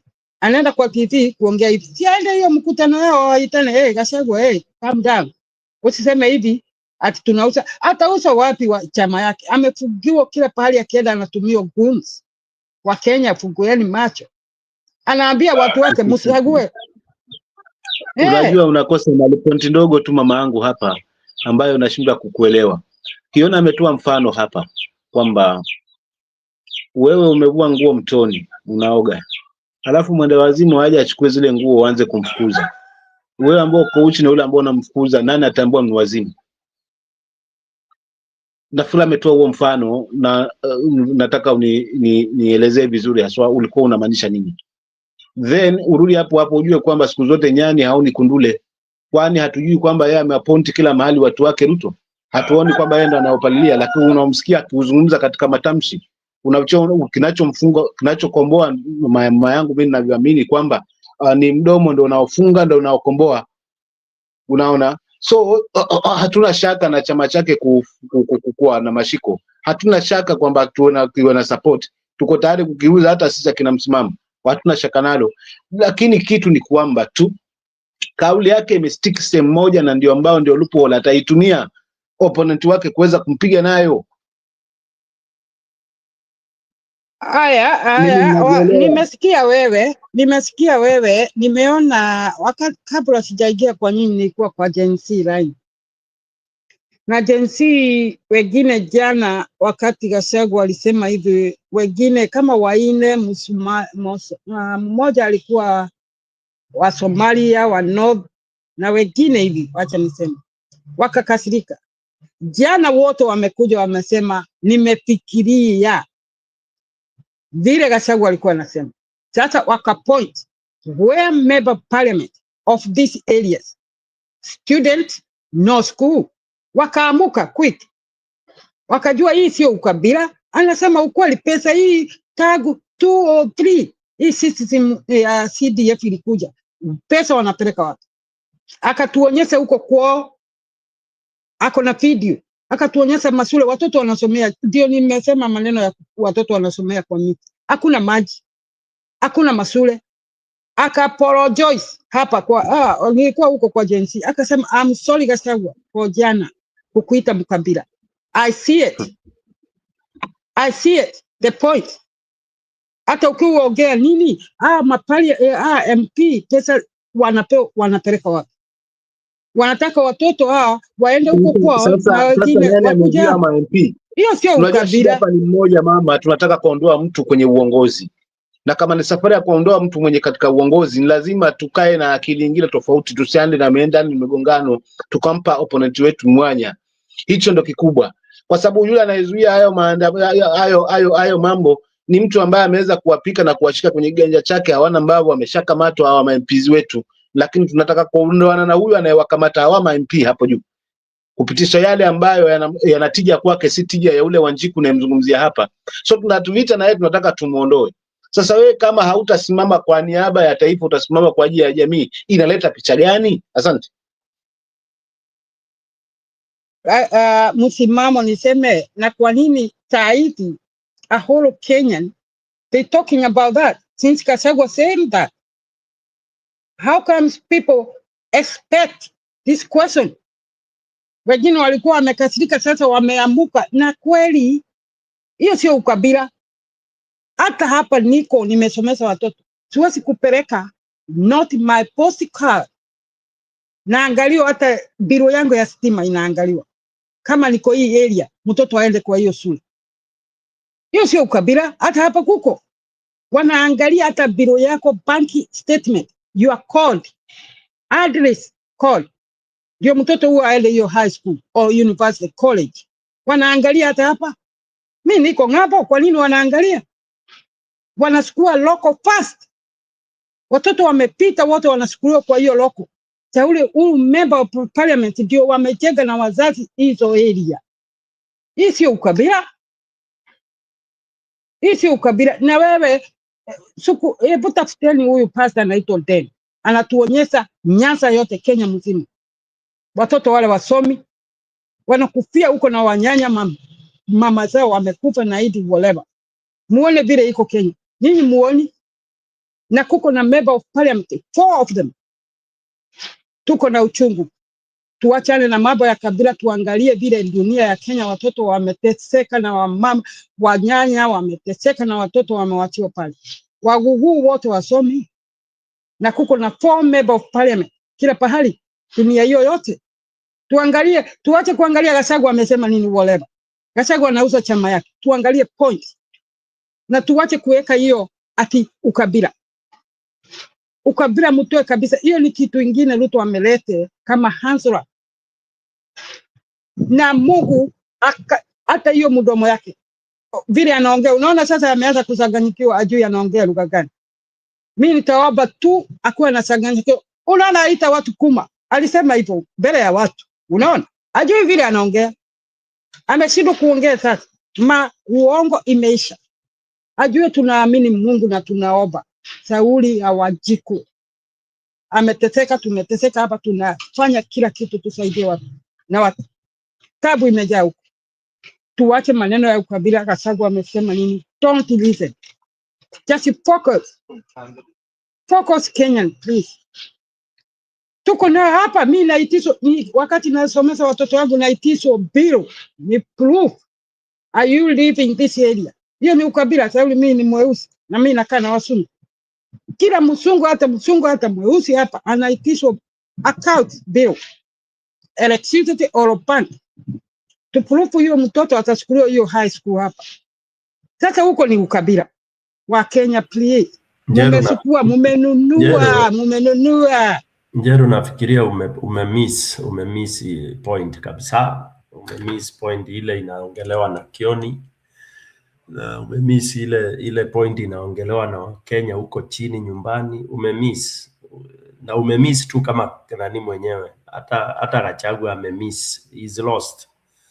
Because it's not, si ati mtu anaambiwa vile amezungumza shule ama nini. Usikiza speech za Gachagua zote. Must you talk about your Kikuyu people everywhere you stand? Hiyo chama yake anauzia wa Kikuyu peke yake. Unajua, you should not get emotional. Sasa atauza wapi? Na amekatazwa. Ndugu yangu, amekatazwa kwenda. Amekatazwa wapi? Na nani? Anafikiria Gachagua asaenda Eldoret. Asaenda huko. Hapa sikiza kwanza. Sikiza. Amekata hiyo chama yake itakuwa ya Wakikuyu peke yake. The chama ni ya anybody who wants to join. Si amesaguliwa huko Nyanza. Si amesaguliwa huko na Malala. Ndio nakwambia. Lakini yeye hawezi kufika huko. Ataenda, kuna mahali hawezi enda. Ana hajakatazwa mahali. What? Anyway. Are you serious? Listen, Njeru. Gachagua hajakatazwa kwenda mahali popote. Okay? Ni vile siasa ya Kenya ina ukabila, hiyo unasikia, na tunamwambia kwa sababu hako upande yetu yeye avoid kila masaa. Must he speak in Kikuyu? You see, this is the problem watu wa Central hamjui. Okay, are we English Ruto anaongelesha watu wazee huko English? Are we English? Yeah, anaongea lugha ya taifa. Nyinyi. Hallelujah. Kenya hii shida ya Kenya hii. Sasa wewe Njiru, mwenzako akivua nguo na unavua nguo. Mimi nasema sipoti Gachagua ama nini. Mimi napigania Wanjiku. Mimi napigania Wanjiku. Wanjiku hana shida, Gachagua ndiye anaharibu Wanjiku. Are you serious? Yes. Mimi napigania Wanjiku vile anadanganywa, anapewa shilingi 200, anarudisha wajinga kwa bunge. Gachagua tena alisema anataka watu wamesoma, akaingiliwa, akisema kitu mumekopi hii ukabila. Jirani yako ni nani Nairobi? jirani yako ni nani? Sikiza Njero, unajua shida ile iko Kenya hii ililetwa na Gachagua. Unajua hivyo? Do you know that? We are where we are because of Gachagua. Gachagua is the one who brought Ruto. How? Ruto. It is Gachagua who brought Ruto to us. If yes. Okay. I agree that. Lakini tuko tunajua huyu mtu alikuwa anabeba Biblia anasema yeye ni Christianity. Kenya mzima Wakikuyu ndio hakujua, Wakikuyu ndio hakujua Ruto. Kenya mzima. Tulikuwa tunafikiria uhuru ni Jeres. Tuliproof dunia mzima hata hapa hiyo Mount Kenya muna point wako tick. Sasa walikuwa wanataka tujue uhuru utuabini nini? Wacha tujione. Kubalini tu. Wale watu walichomewa bahati kwa kanisa Wakikuyu ni wamkujua Ruto ndiye alichoma. You can forgive people, lakini this is second 3 times. He done it. You are the only people. He done it by my brother. You can't forgive anybody. So you are very good at forgiving. That's why you forgive Saitani anaingia kwa nyumba basi. Lakini sasa Saitani tumemshika, Hamjamshika. Saitani wallahi umemshika na wapi? Bado. Mbona unaita wajomba kama unamshika? Hawa wajomba unawaitia nini? Bado. Hakuna mahali Gachagua anaweza peleka Ruto akiachiwa Ruto. Aache hiyo nini. He needs everybody else. Na tungekuwa unajua vile anafanya huu Gachagua huyu na Kalonzo na Tembea na whatever. Hakuna pesa wanapewa.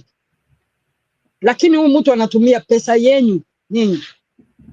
Ndio hakuna madawa, hakuna mashule, walimu wajalipo, anatumia pesa, hao watumii pesa na angekuwa Gachagua anatumia pesa. Lakini sio mzuri kutoa pesa ununulie watu alafu hiyo pesa unaanza kurudisha kwa mfuko ukiingia ndani. Hiyo ni baya sana. Hapa tutoi pesa na tunasagua mtu wewe unaenda kusagua na tabia yako. Nikiwa saa hizi mimi nalipa taxi hapa na msitu inaenda juu, huyu mtu atarudi. Na mimi sijaambia jirani. Sisi wote tunaenda kusaguana na tabia zetu. Na unaona tuna win. Hatuwaambiani msungu asemagi kura yake, mnajua hivyo. Hata bwana yangu ajui mimi nasagua nani. You not allowed to say. Tuwaambiani. Na unaona ule mtu ulikuwa unakemea unaomba Mungu ndiye anaingia. Sauli umeenda huko na tabu yako huko. Hapa tusemagi nani uko kwa chama gani ati unasagua nani? Sauli unaweza kuwa Labour na unaenda kusagua Liberal. Hapa ndivyo wako. Wakati Kenya watajua hakuna kusema utasagua, unaweza kuwa Jubilee na unasagua Ruto. Unaona? Unaweza kuwa kwa huo Ruto na unasagua opposition. Hivyo ndivyo iko hapa. Hakuna mtu anasemaga hiyo siku ni nani amesagua. Hata bwana yangu ajui. Na yeye hajawahi kuniambia na sitamuuliza Sauli, you breach the law. Hiyo ni kuuana na ndio Kenya mnauana. Hebu tukae na roho ya kusamehe na kuangalia wewe Ruto. I will never forgive Ruto for killing Gen-Z. Mupende msipende. Hata akiongea mafuta, hata akisema Gachagua ni mkabila. Sasa una roho ya kusamehe, mbona usimsamehe? Mbona ulimsamehe alipochoma watoto? Sitamsamehe kwa kuua innocent. Innocent. Hisi kila. Na wale wa kanisa? Hata hiyo kanisa siendagi. Siku hizi siendagi kanisa, mimi naomba peke yangu. Niruhusu niage kidogo hapa. Kwa sababu naona ni mida yetu, naona mida imeenda. Unajua sisi wengine huku mtaji wa maskini ni nguvuze mwenyewe. Sasa at least nikajitendee haki pengine. Nitaka kwa kusema hivi. Nitaka kwa kusema hivi. Kwanza wananchi lazima tuwe na chujio. Ushabiki tukiuendekeza utatupeleka kusiko. Tuwe na chujio ya kuweza kuwapima viongozi haswa kwa kina, kwa matamshi, matendo na yale ambayo wameweza kutufanyia haswa kama wananchi. Tukiwa hivyo tutaondokana, huyu ni wangu, huyu ni wa kwetu, huyu hata kama ni lakini huyu hata kama ni lakini huyu ni wa nyumbani. Hiyo itatuondokea kabisa. Tutachagua yule kiongozi ambaye atakuwa na tija zaidi, kwa sababu hatima ya hili taifa liko mikononi mwetu, na kikubwa tunachokiendea si mamlaka tena, kwa sababu tumeona mtu akiwa kwa mamlaka hapa anatufanyia. Kile tunahitaji sasa ni mageuzi haswa ya uongozi. Ikiwezekana mimi ningerai hata system nzima ibadilishwe yote kabisa, tuanze upya haswa kama taifa. Lakini tutafikaje hapo? Na tayari kuna wale ambao hapo. Kwa hivyo lengo hapa ni mageuzi, na mageuzi yatafanywa na sisi wenyewe wananchi ambao tumebebeshwa huu mzigo ndani ya mabega yetu, tunao kila siku. Nitaachia hapo kaka, niende nikutafuta kande na mimi wanangu. Asante. Haya, subiri kidogo. Tutafuga saa ngapi? Saa hii. CK. Wewe sema lako la mwisho tufunge Njeru pia. Vile nitasema ya mwisho. Nakumbuka 1996 in Australia. Mimi napeana mfano yangu sasa. Mimi niko nchi ya mzungu na wenyewe hapa walikuwa weusi. Huyu mwanamke mzungu akaamuka, alikuwa anauza hii samaki, nini chips. Akaanza kuenda na miguu kutafuta kura, akuwe MP. Bailia hiyo yetu hii. Anaitwa Paulina Hase. Akaenda kwa mlango. Wakati saa hii sasa uniambie ni miaka ngapi? Australian wenyewe hao weupe wamemwamini saa hii. Miaka ngapi? Aliwekwa hata kwa jela. Ati Sauli anakuja na chama yake ya chips na sausage na chips. Na alikuwa anapigania. Mimi sawa hapa anaenda analana na Muslimu. Alafu akamwambia wewe ujui ni nani anakuambia ukweli. Watu wakasema yeye ni mkabila lili, akaingiliwa. Saa hizi wote hata wa Muslim wako kwa saa hii wameona kile alikuwa anasema. Wakati watu juzi muliona hapa watu wameuawa kwa nini? Kwa beach. Muliona kwa news. Saa hizi wote sasa wako kwa. Waambia kweli tumeamini vile ulikuwa unatuambia. Sio ukabila ulikuwa naye, ulikuwa umeongea na wananchi. Wananchi ndio wanajua ni nini inaendelea huko kwa mlango jirani. Na yeye ndio alikuwa anafanya hivi, anaenda kwa mlango anapiga, anaambia, anaongea na watu. Hiyo tu nitawaachia Wakenya nawaambia hata hapa. Huyu mwanamke alikuwa amepigwa hata akawekwa kwa jela. Saa hizi ndio wote hata Muslimu hapa wanamfuata sasa. Naambia tafadhali tumekuheshimu. Tukwa tunajua una na hiyo roho ya kupiga, unapiga saitani yako kwa dini yetu. Unaona? Kwa hivyo tuache hii maneno ya ukabila tafadhali. Na tuache kuongea, watoto hao wako hapa wanatusikiza. Hao wametagua juzi. Wakati Kasagu alisema hivi watakasirika, alafu wakakuja na ansa. Wakasema ni pesa inachukuliwa. Hao watoto wana maji, wana shule. Hiyo ndio point. Okay? Asante sana CK, asante msimamo, asante Jio. Tupendane na tuelefuke na tuombe Mungu atusaidie kufungua macho, tusague mtu anajali maisha yetu. Asante sana. Thank you Jero, thank you msimamo, na asante Nyamu na wale wengine wako pande ule mwingine ni Stone PK. Tuonane kesho. Bayusuf, Paulo Kisiangasi, wote nimewaga. Asanteni sana. Thank you very much.